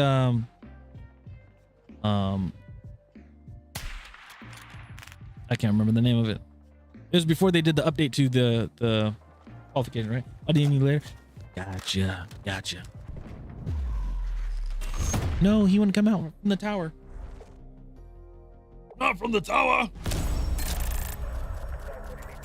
Woo!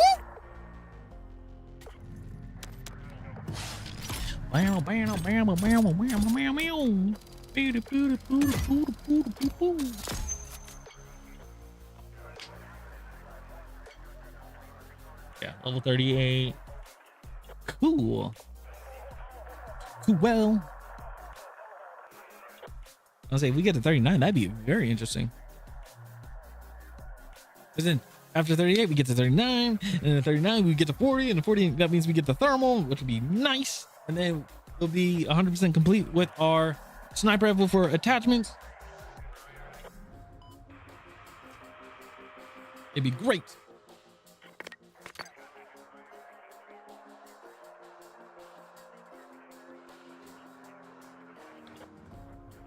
I wish YouTube would let me get rid of my thumbnail.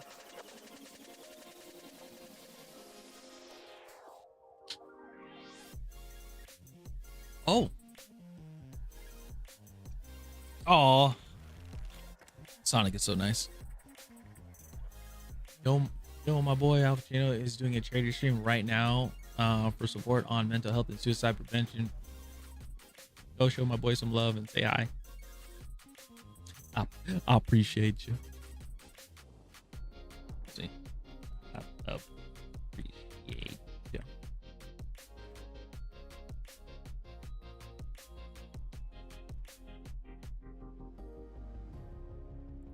Wait, breaking the world record in Aim Labs Grid Shot Ultimate using a GameSir Aim Labs controller.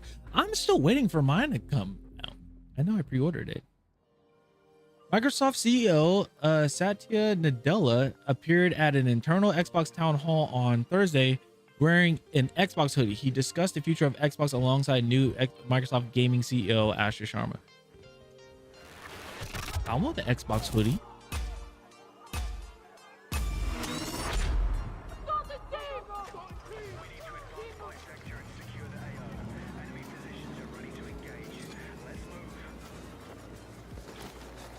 People are like, okay, so people have gotten games. People have gotten not games, but people have gotten I don't think I name it. What's the name of it? What's the term? People have bought like games and stuff left and right. There's one game I'm waiting for to come out. I know for sure that I will buy, which I still need to do a Sunday side quest series on. I need to. It's Ace Combat. I think it would be Ace. Would it be Ace Combat? Ace Combat 9. I believe. I think it's Ace Combat 9.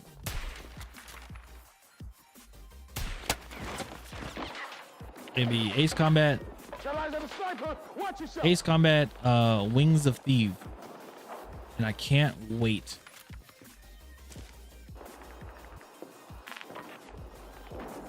Yeah. I cannot wait for that game to come out. I'll be so excited.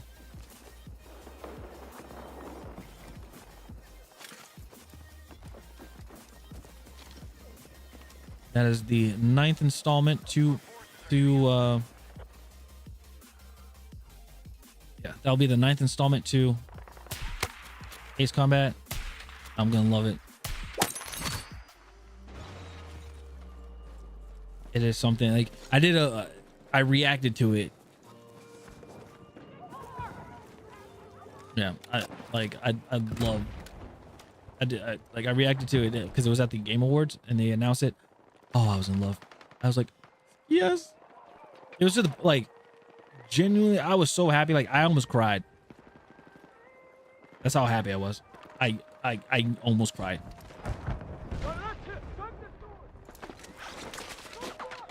People were like, stop it. I was like, no, I legit almost cried for this. I'm like, bro, it's so great. It's so great to see something like that. Oh, let me hydrate. Cheers. Thanks for the hydrate.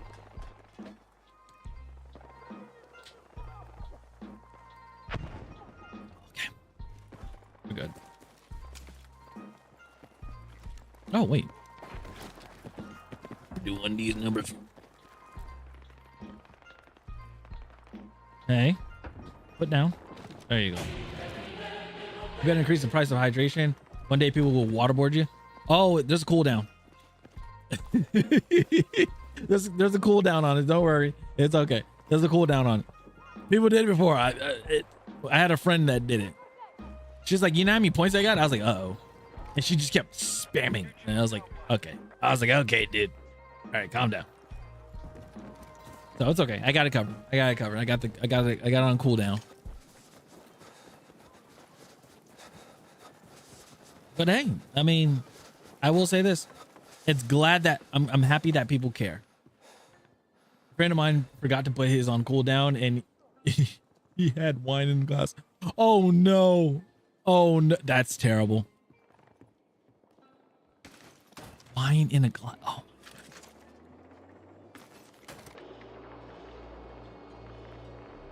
Sniper! Wouldn't that be considered dehydration? I could be wrong though. Sniper! Use cover!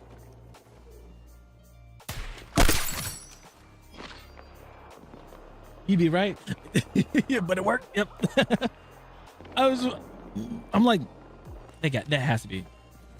He was drunk as. Oh no. Yeah, that's not fun. Ah, what the? There you go.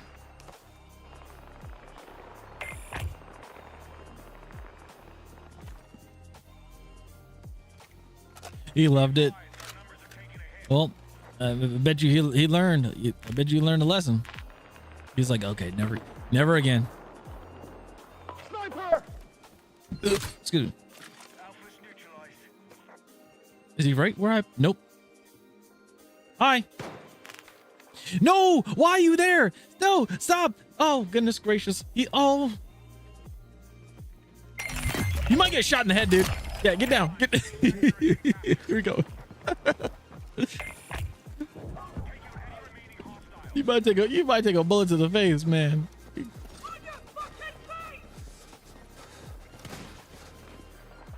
Oh, while they're on the run.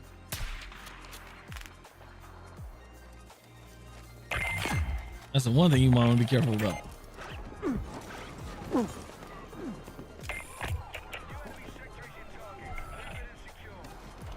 There's no way, right? It's not enough, but it'll do. It'll do. His lesson was never trust Twitch chat. No, you trust him. You believe in Twitch chat.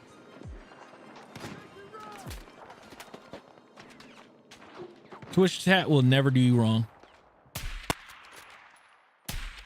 They do you no wrong. Yeah, Twitch chat is never wrong. Yeah, exactly. They're never wrong. They don't do you wrong. Twitch chat is a learning, it's a lesson.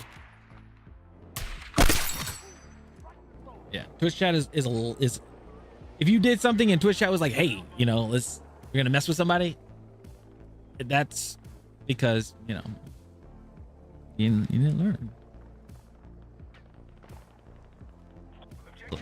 The lesson learned. Make sure when you do the hydrate, make sure you put a cooldown on, and make sure you have water.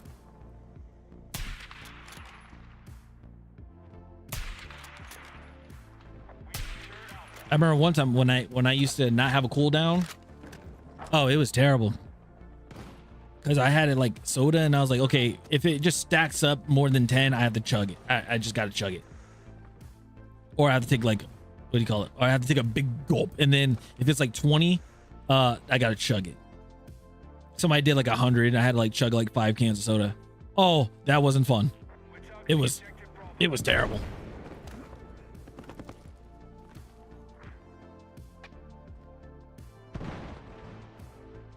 It was the worst thing possible.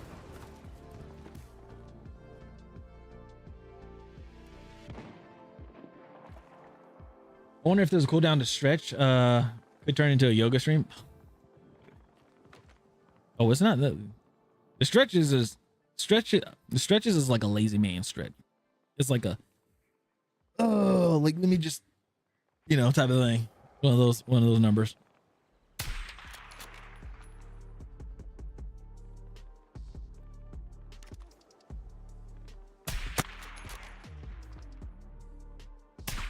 Oh, I shot the rock. I should have.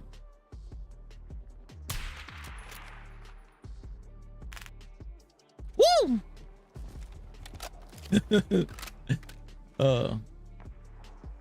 And this was when you learned that your bladder discovered its limit. So do kid. Yeah, it's quite something. Up, and it went into the ground.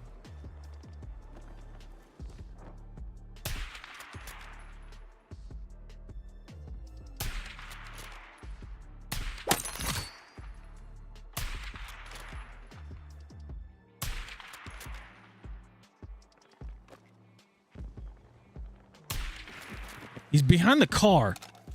That's the problem. What is somebody Isaac talking about? Oh wait, hold on. Somebody talked about arc raiders. Isaac said arc raiders. I love it, but this is arc raiders. I love it, but was wrapped in the perception of extraction shooters. They're brutal. It's part of why they're so fun, in my opinion. Some of y'all haven't died to a shotgun scav or been in head eyes by a Mosin. Marathon isn't that hard. Lock in and adapt to your challenge. Oh, because people were there's been a clip that's been going around with a ninja, and basically ninja was firing at somebody, like fired at a player, beat the player and everything, but then a bot came in and just like wrecked him, and he left. Like he quit the game. He said the bots are so, like, the AI is so hard or something like that. But that's the point. That's the point of the fun. Like, you're not, like, they made it so like the AI is not just a nuisance. Like, they're challenging too. Imagine playing imagine playing Elden Ring against other people, against other like players, and then on top of that, having like the bosses like Radon and all them. That'd be insane. That's also another. That's not. That's another game on my list is Elden Ring. I know, sounds crazy, but on my list. Yeah. I need more ammo. There's no way alive.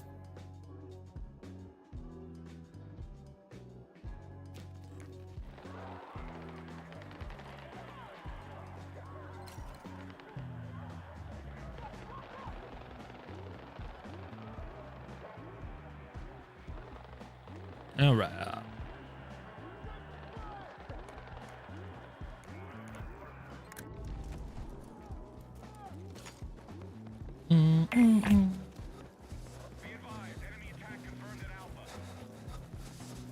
Let's see. Trusting Bungie with Marathon is like getting back with your toxic ex. Got burned by playing Destiny too long. I get where you're coming from. I got burnt out playing Destiny, and then like a new raid and stuff would come out, and then I'm like, ooh, and then I'll go back to playing it, and then I'll be like, all right, I got all the stuff I need to get, and then I'm burnt out again. I've been there as well. Now the downside to it, now what really got me to where I was like, never, like not anymore. I can't say never again, but like where I'm just like, all right, I'm stepping away like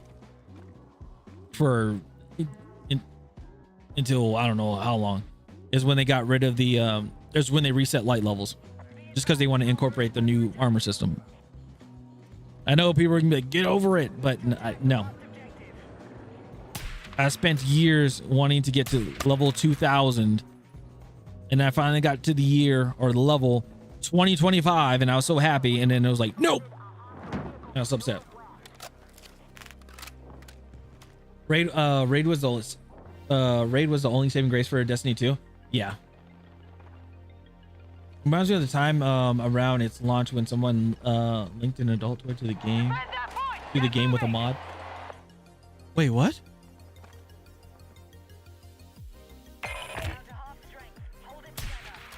When did that happen? That was in Destiny? That's crazy. Well, that's one way to.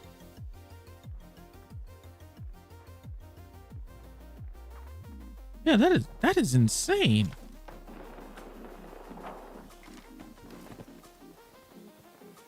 One way to make things enjoyable, I guess.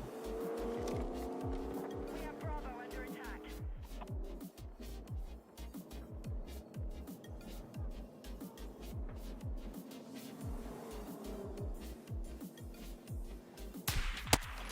Oh.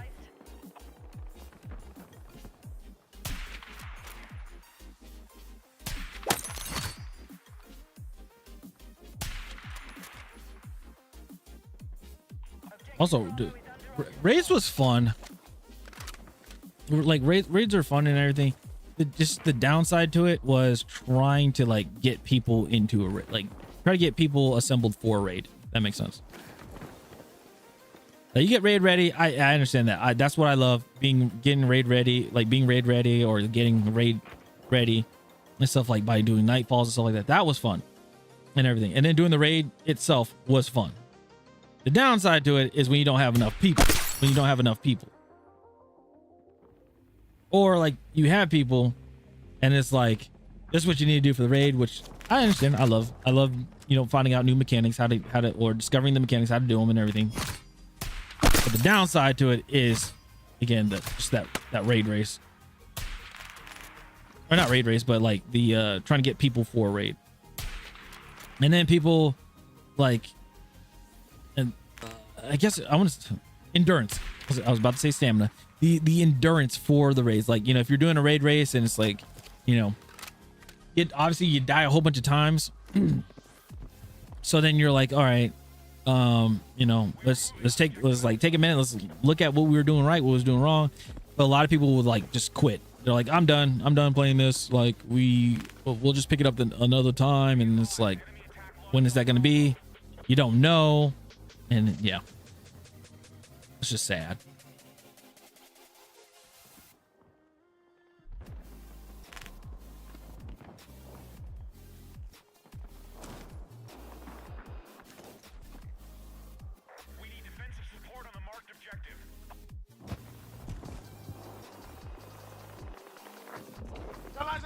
sir. Watch yourself.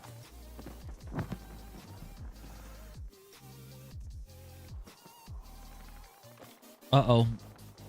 What'd they say? Oh, that. Yeah. Oh, that's what happened. Oh, goodness.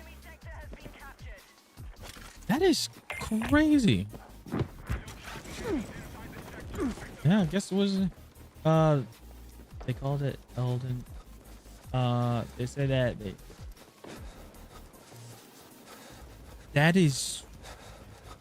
that's wild. That is a wild thing. Holy. People were really into that thing. I guess that's one way to be dedicated to the game. Especially the guy who beats all the solo games without getting hit. Maybe that was motivation for the guy, like beating the souls. Like it happened to him. He's like, if this happens, if you die, this happens. And he didn't beat it, so he was like, okay. Or like they beat it and they were like it never happened. They're like, oh, thank goodness. There was people, I remember it was a while ago, but like people would play like survival, like game, like pretty tough games, like Metal Gear Solid or something like that. They'd play like those games and everything. And if they were to die, like they got shocked, or if they got shot at or something like that, or took damage, they got shocked. And I was like, oh, that's a very interesting one. I'm dry. Need ammo. We're attacking objective Alpha.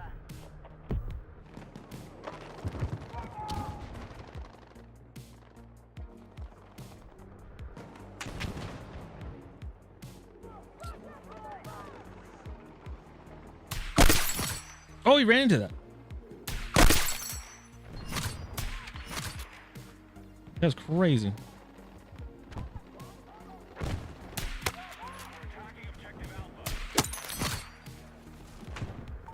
You're outside the combat area. Return ASAP. Yeah, that is insane. That is insane. I'm still at 100. I am at 100.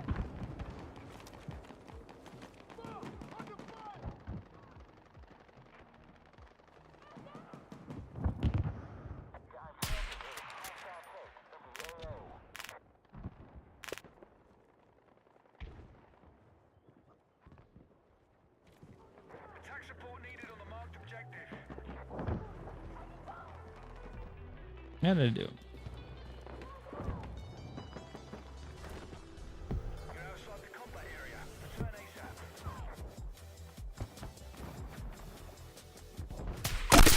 Flying off the rock.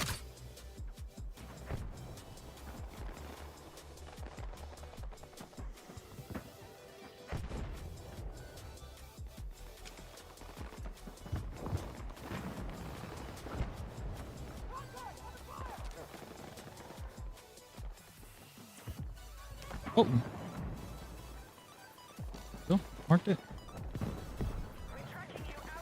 I have a friend who's a game dev, and he and his bud is a they've changed and modded his game that every mistake gets a guy shocked, match made him. That is crazy.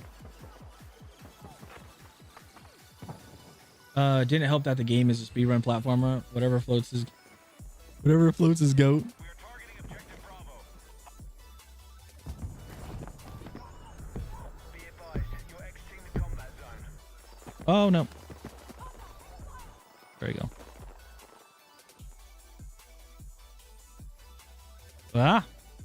I saw you somewhere. In the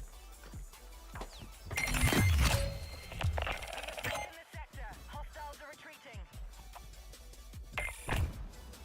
Nope. Still tracking enemies inside the sector. Wipe them out. We're tracking you outside the AO. Get back. Boom, boom. Need ammo. I'm fucking dry. I'm dry. Need ammo. Anybody got the amos? Anybody got amos? I hope. Please.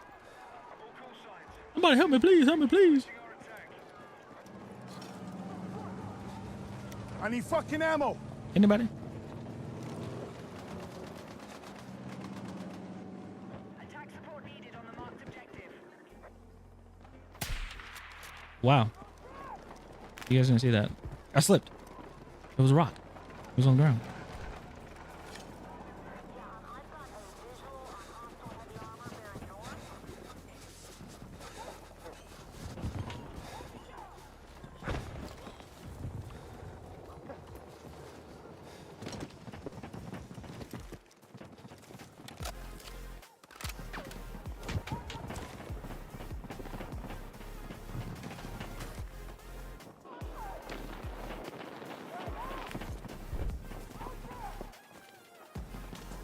Is this mine? Yep.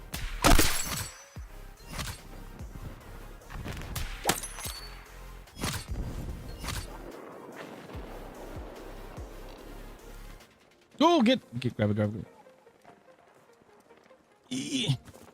Can't grab it. Can't grab it. No.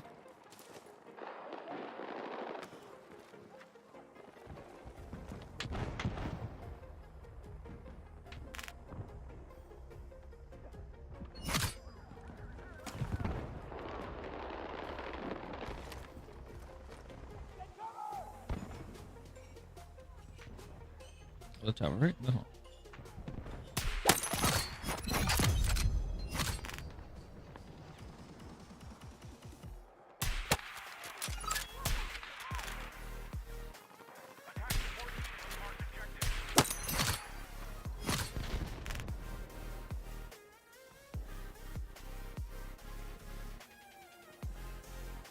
Wait, who had the suppression kill?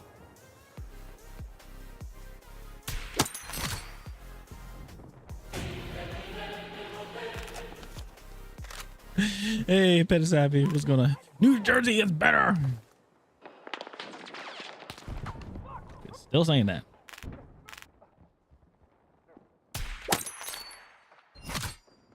The thing is, New Jersey is better than what?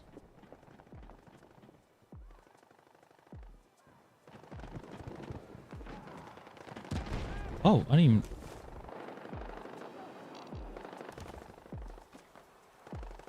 Be advised, Alpha is under attack.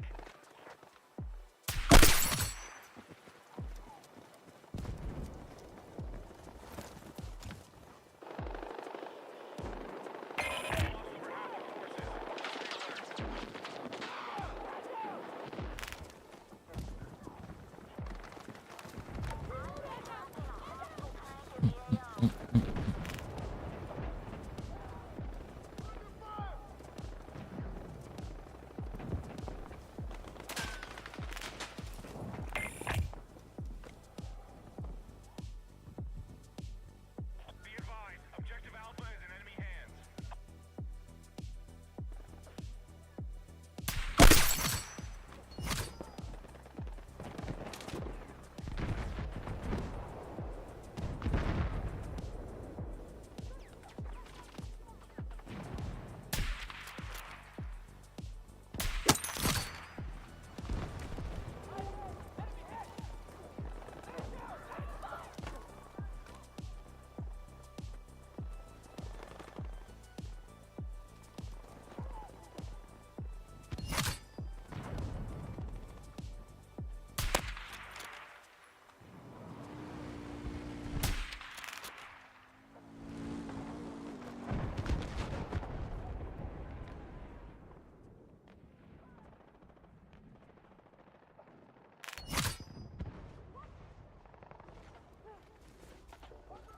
I need some ammo. We are moving on objective Alpha.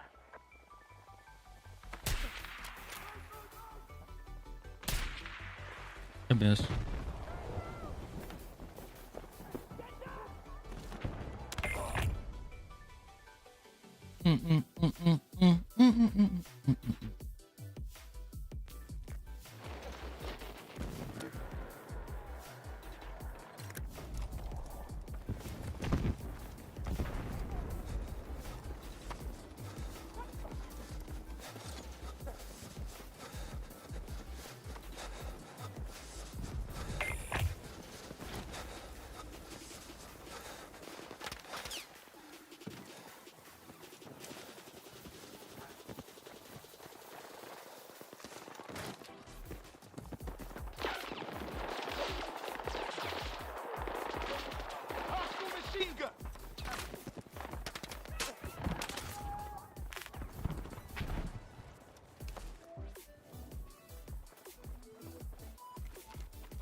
Oh, once per string. I gotcha. We are moving on objective Alpha.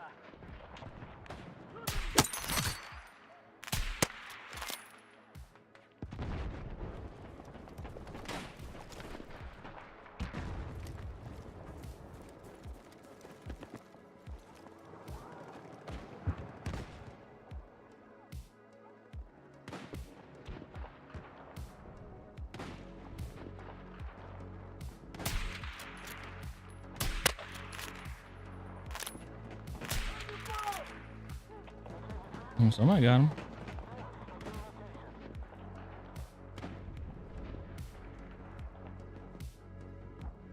That's a tank.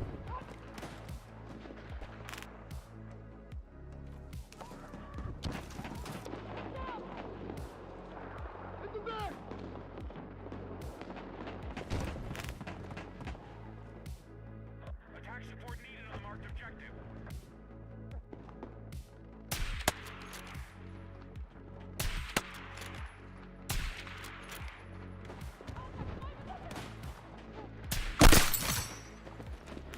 I'm gonna get one of those.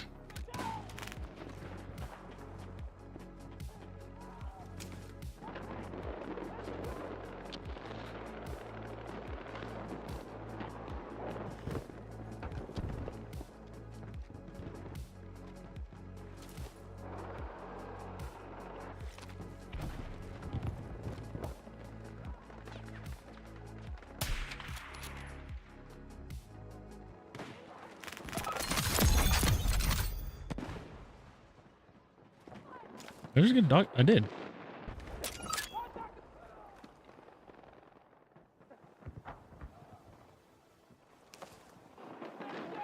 are attacking objective Bravo.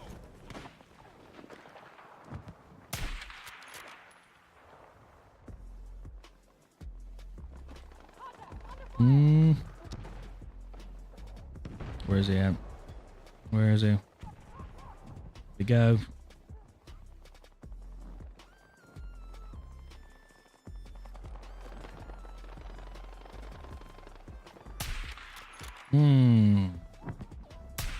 Ah! Gotta get him on the run.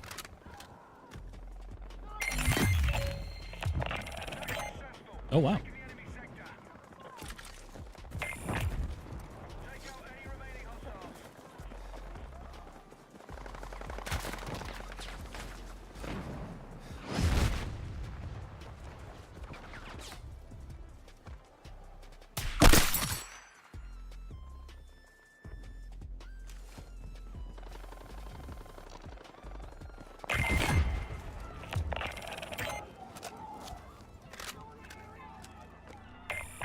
Hostiles are mounting their defense in final sector. All elements attack.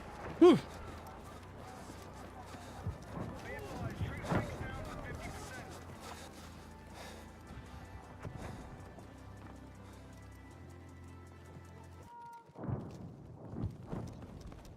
Objective marked. We need you supporting the attack.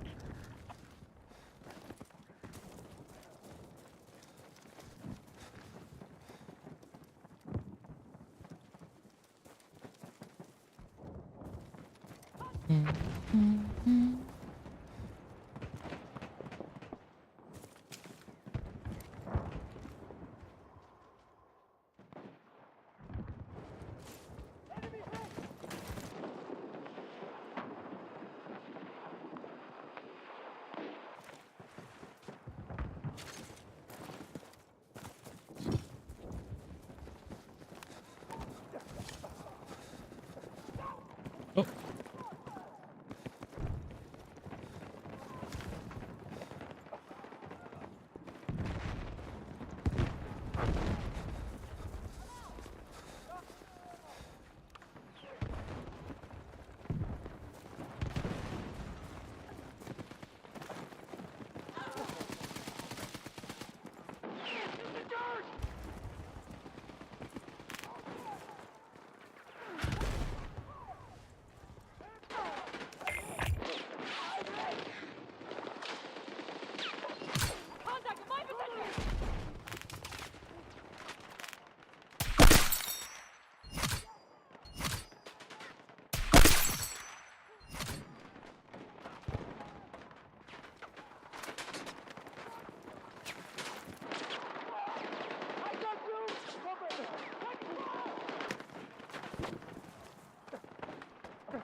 Oh, they got it.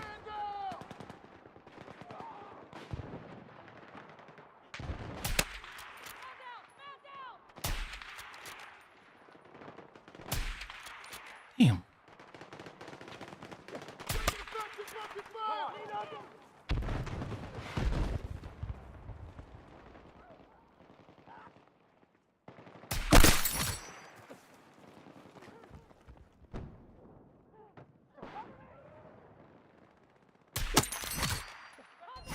Our forces are hitting Alpha.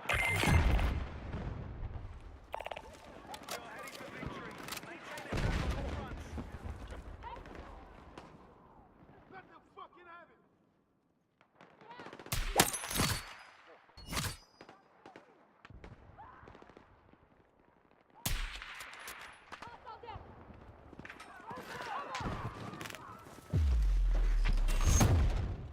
Woo. Oh.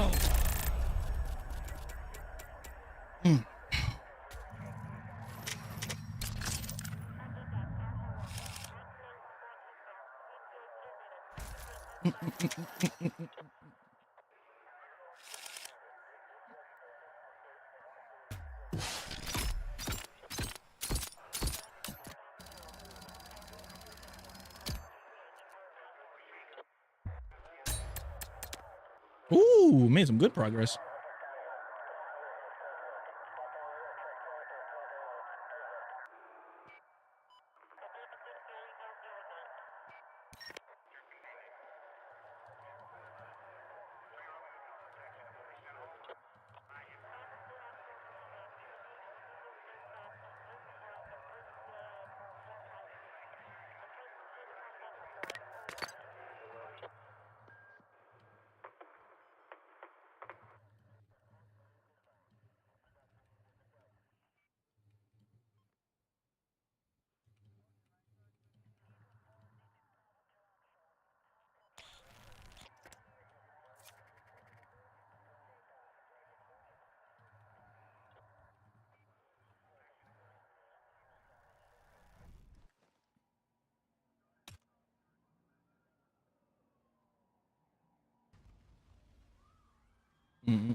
Ooh-wee.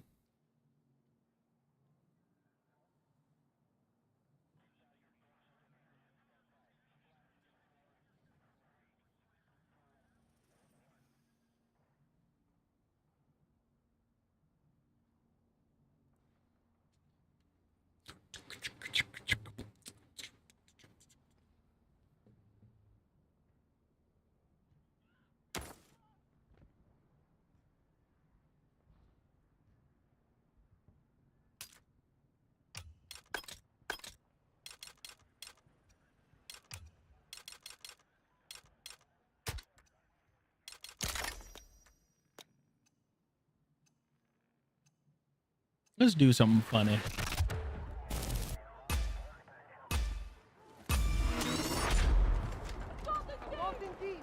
So people like to do something interesting. Where are you at? There you are. No snipers going up there. Nope.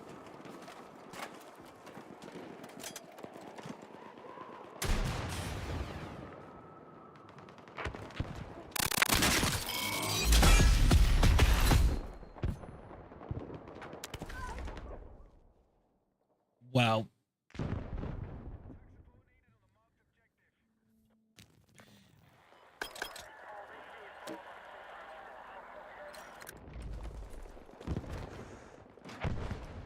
Yeah, now they're gonna. You're not sniping up there. Nope, veto. Can't do it.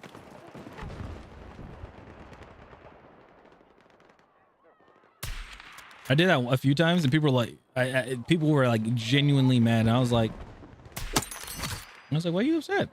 All I did was blow up the building. I remember the first time I ever did it, I misfired. like I missed the guy I was trying to hit, and it brought like it took down the scaffolding and brought the dude like it missed the scaffolding and killed the guy. It blew up the building, and I was like, oh, what the heck? And people were like, yeah, you can get up there. And I was like, oh. I was like, what about now? And they said, I don't think they can get up there. And then the guy was like, one person was mad. He's like, dude, what the heck? Like, we can't get up there anymore. I was like, yeah, sorry about that. Our forces are hitting Alpha. Sometimes I like doing setups where I'll booby trap it. I'll put C4 in there. And then I'll just like go somewhere, put my little the tugs in there. I'll put the tugs on there, and then people just go at it. And I was like, all right, let me detonate it. And I detonate it. And it's GG's. Attack successful. Taking the enemy sector.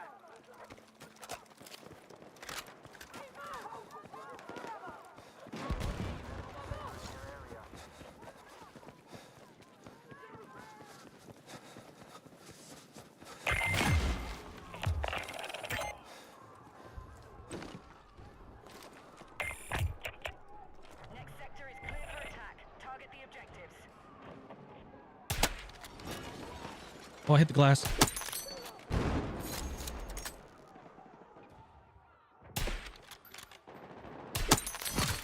moving on objective Alpha. Be advised, move to attack the marked objective. Hey. We have Bravo under attack.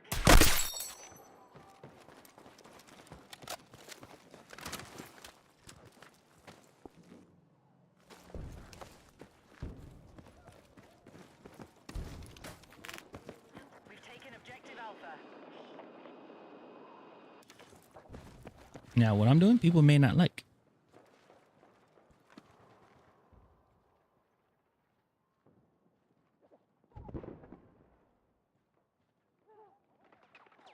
Is he going in that spot? Are you going in that spot? Are you going back in that spot again? Oh, whoa, he just got obliterated.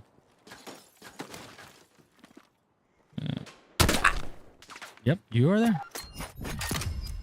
I couldn't see because of glass.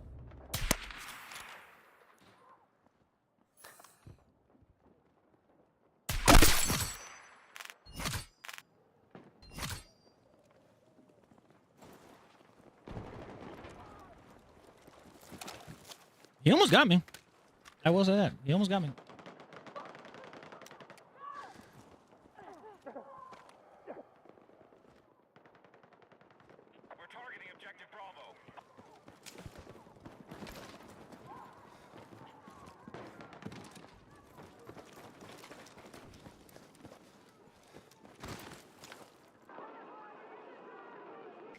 Nothing there.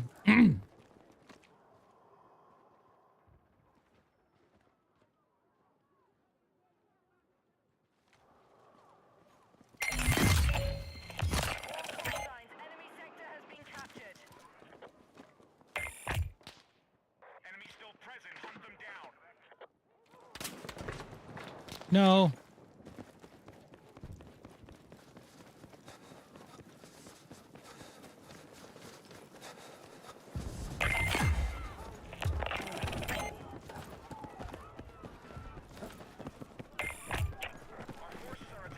I need to get there. I need to get there. Ah, the box disappeared. Who can spare some rounds?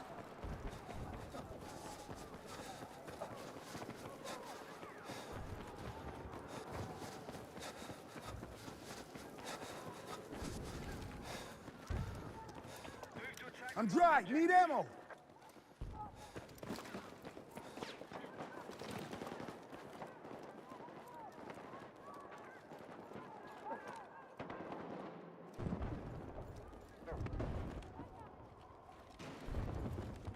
For you. Let's push on and take victory.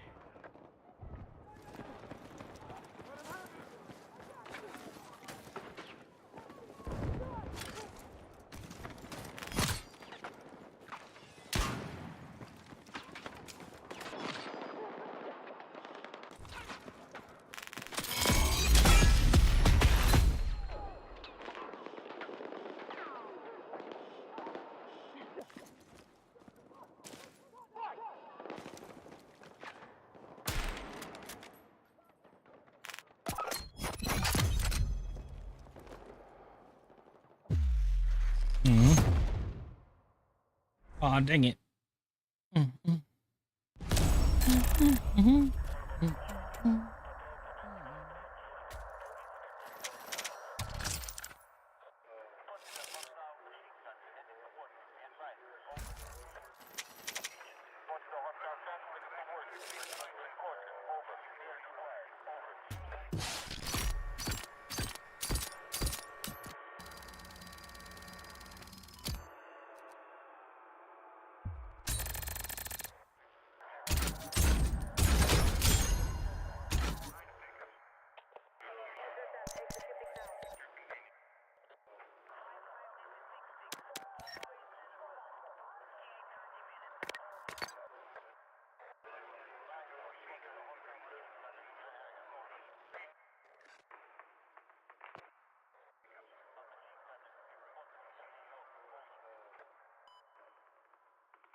All right.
Damn. Need defensive support on the marked objective.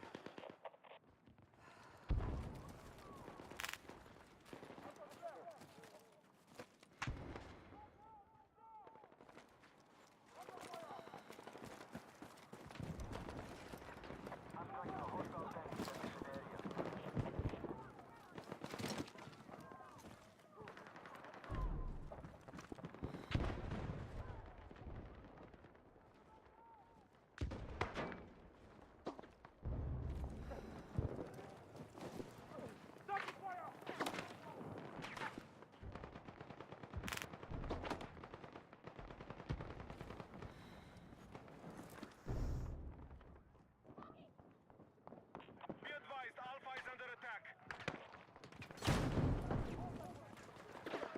Man, where the people at?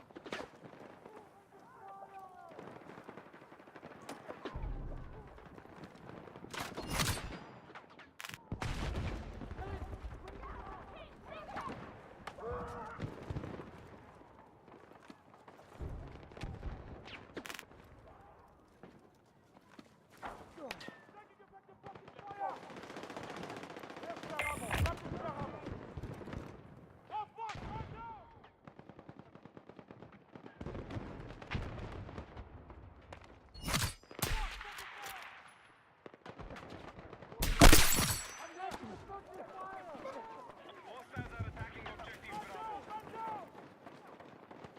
Bravo. Did you get found out by a drone? Had the bright light that happened.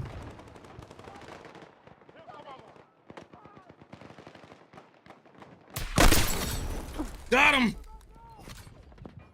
Got him before I got. I don't care. I got him before I got killed by the APC. I'm good. Move to defensive positions.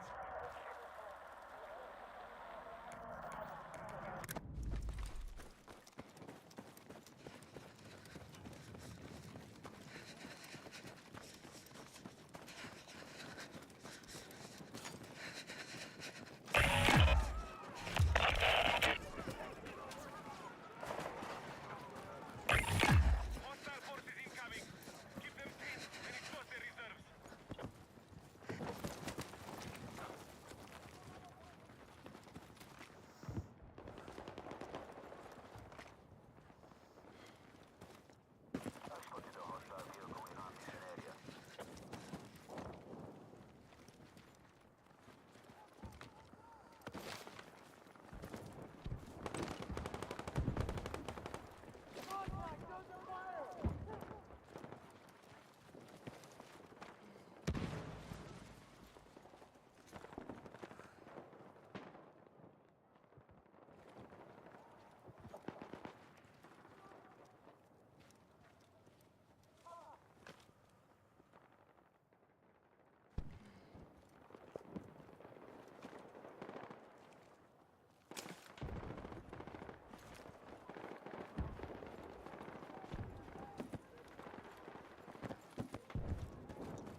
Oh.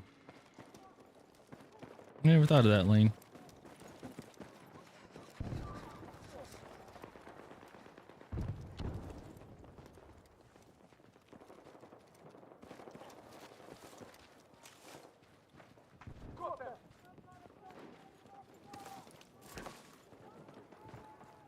Be advised, the enemy are attacking objective Alpha. That's here. Defensive position is needed on the marked objective.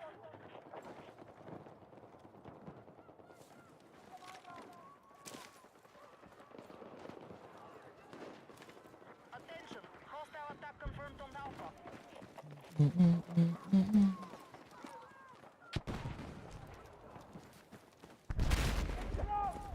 I'm over here. Take it. Our attack has reduced enemy numbers.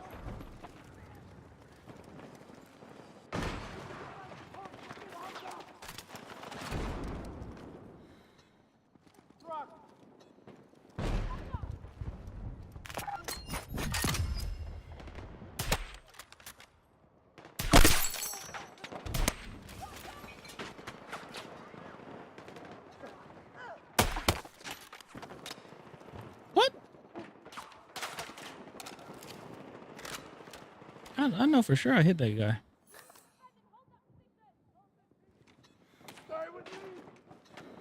Attention, we need defensive support on the marked objective.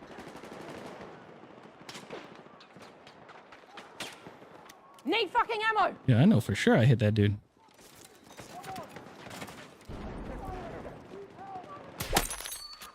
Take the objective!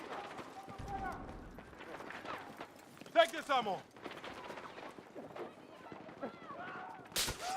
Our troops have lost objective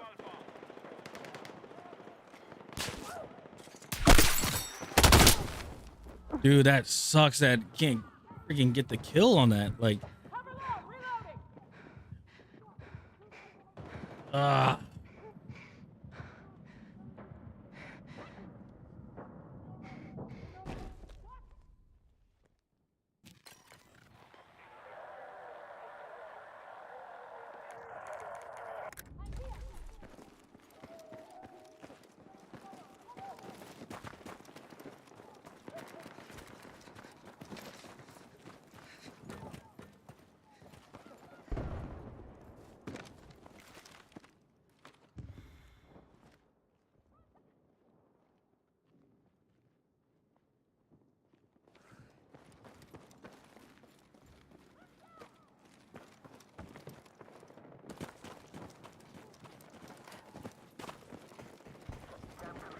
Enemy vehicle operating.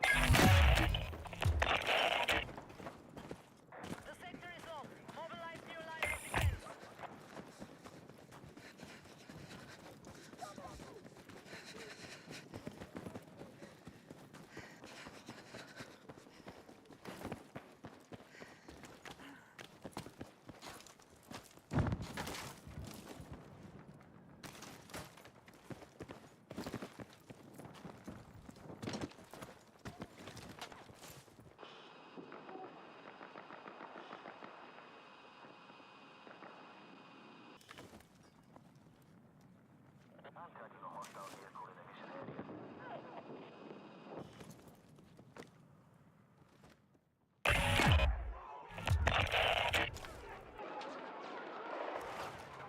Be advised, this is our final stand.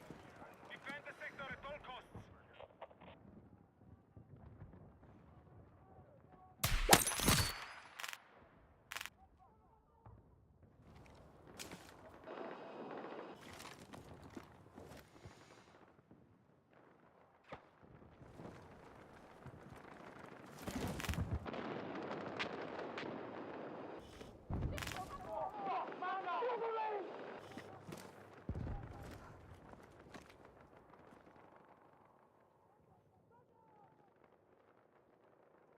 Man, eventually they're gonna have to fix that UI.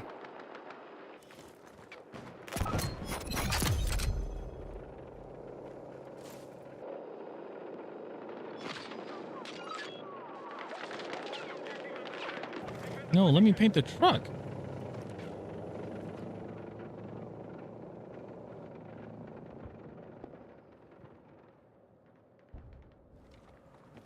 No longer control Alpha. Enemy forces are being depleted. Keep on the attack.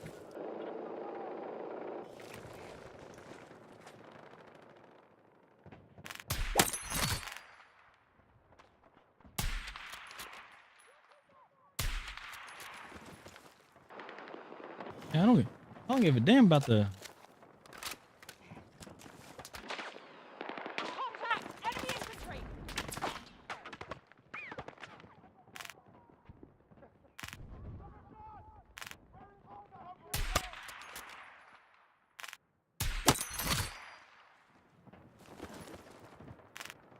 We have secured objective Alpha.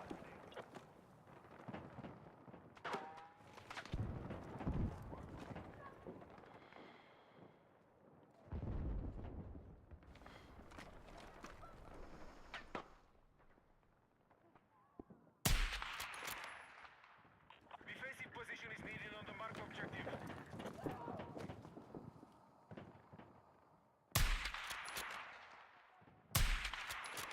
Hostiles are attacking Alpha.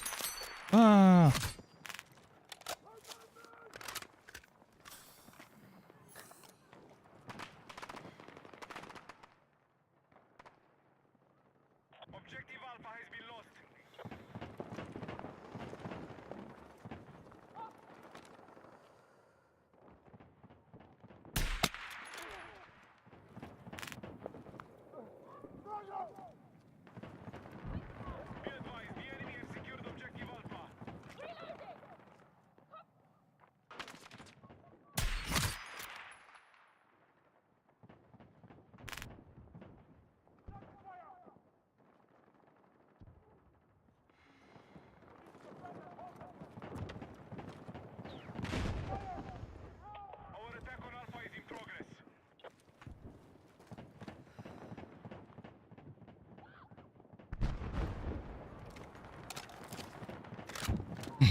Oh, that's looked like a person.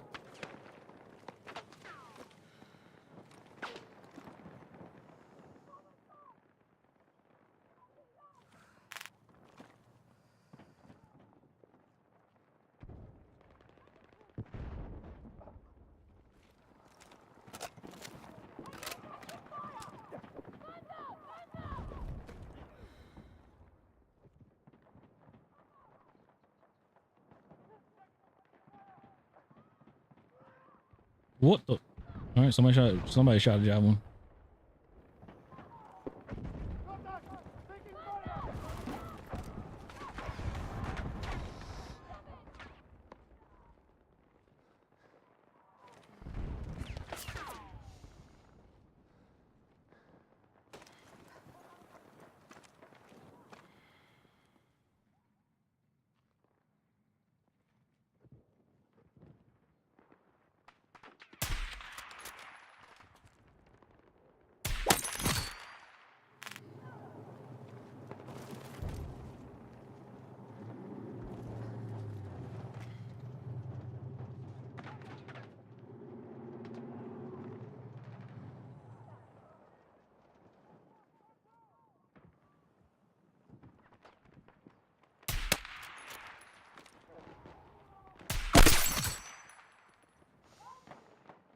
Objective Bravo is under attack. Oh.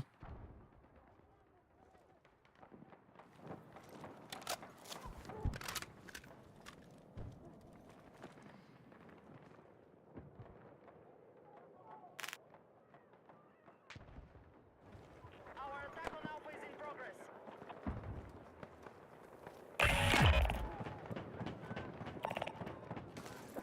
Bravo has been lost.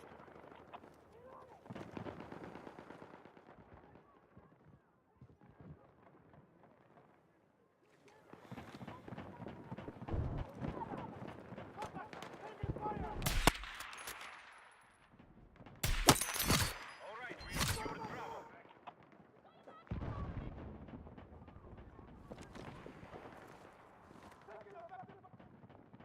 I won't be able to see. Won't be able to get that. Hostile casualties are confirmed. Maintain your attack.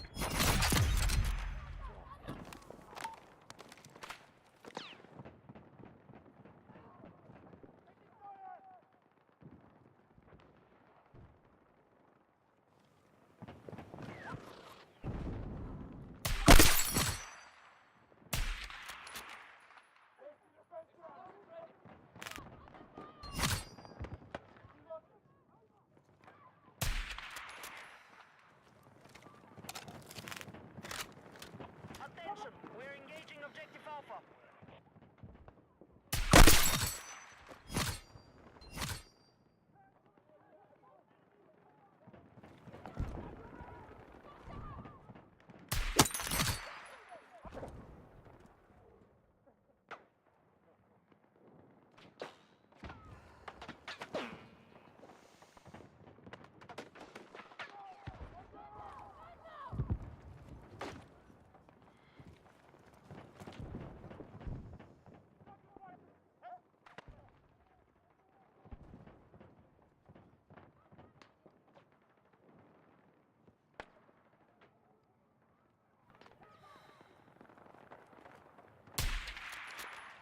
Oh wow. They popped up, popped back down.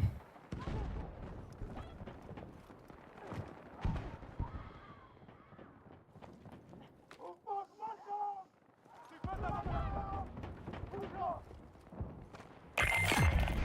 expended all reserves.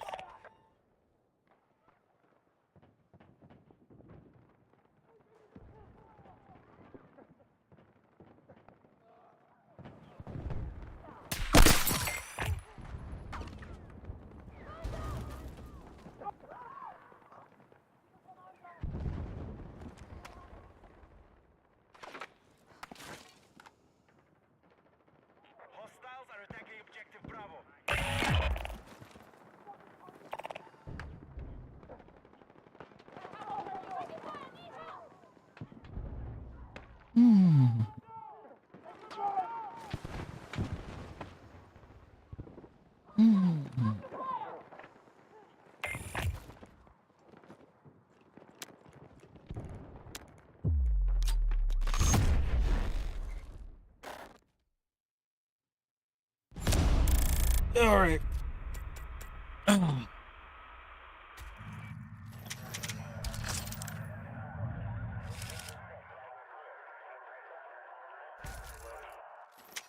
Oh my eye. Woo.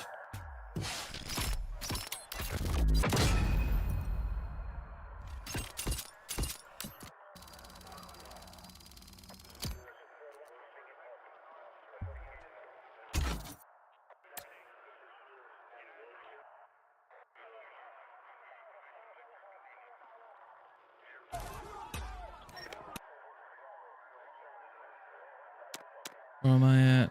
38. Nice.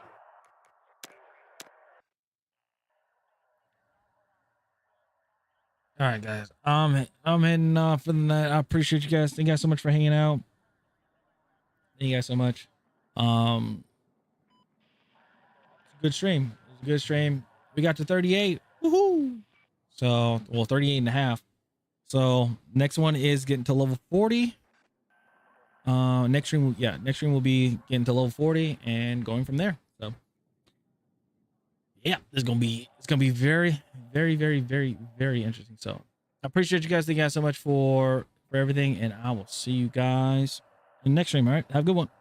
Later.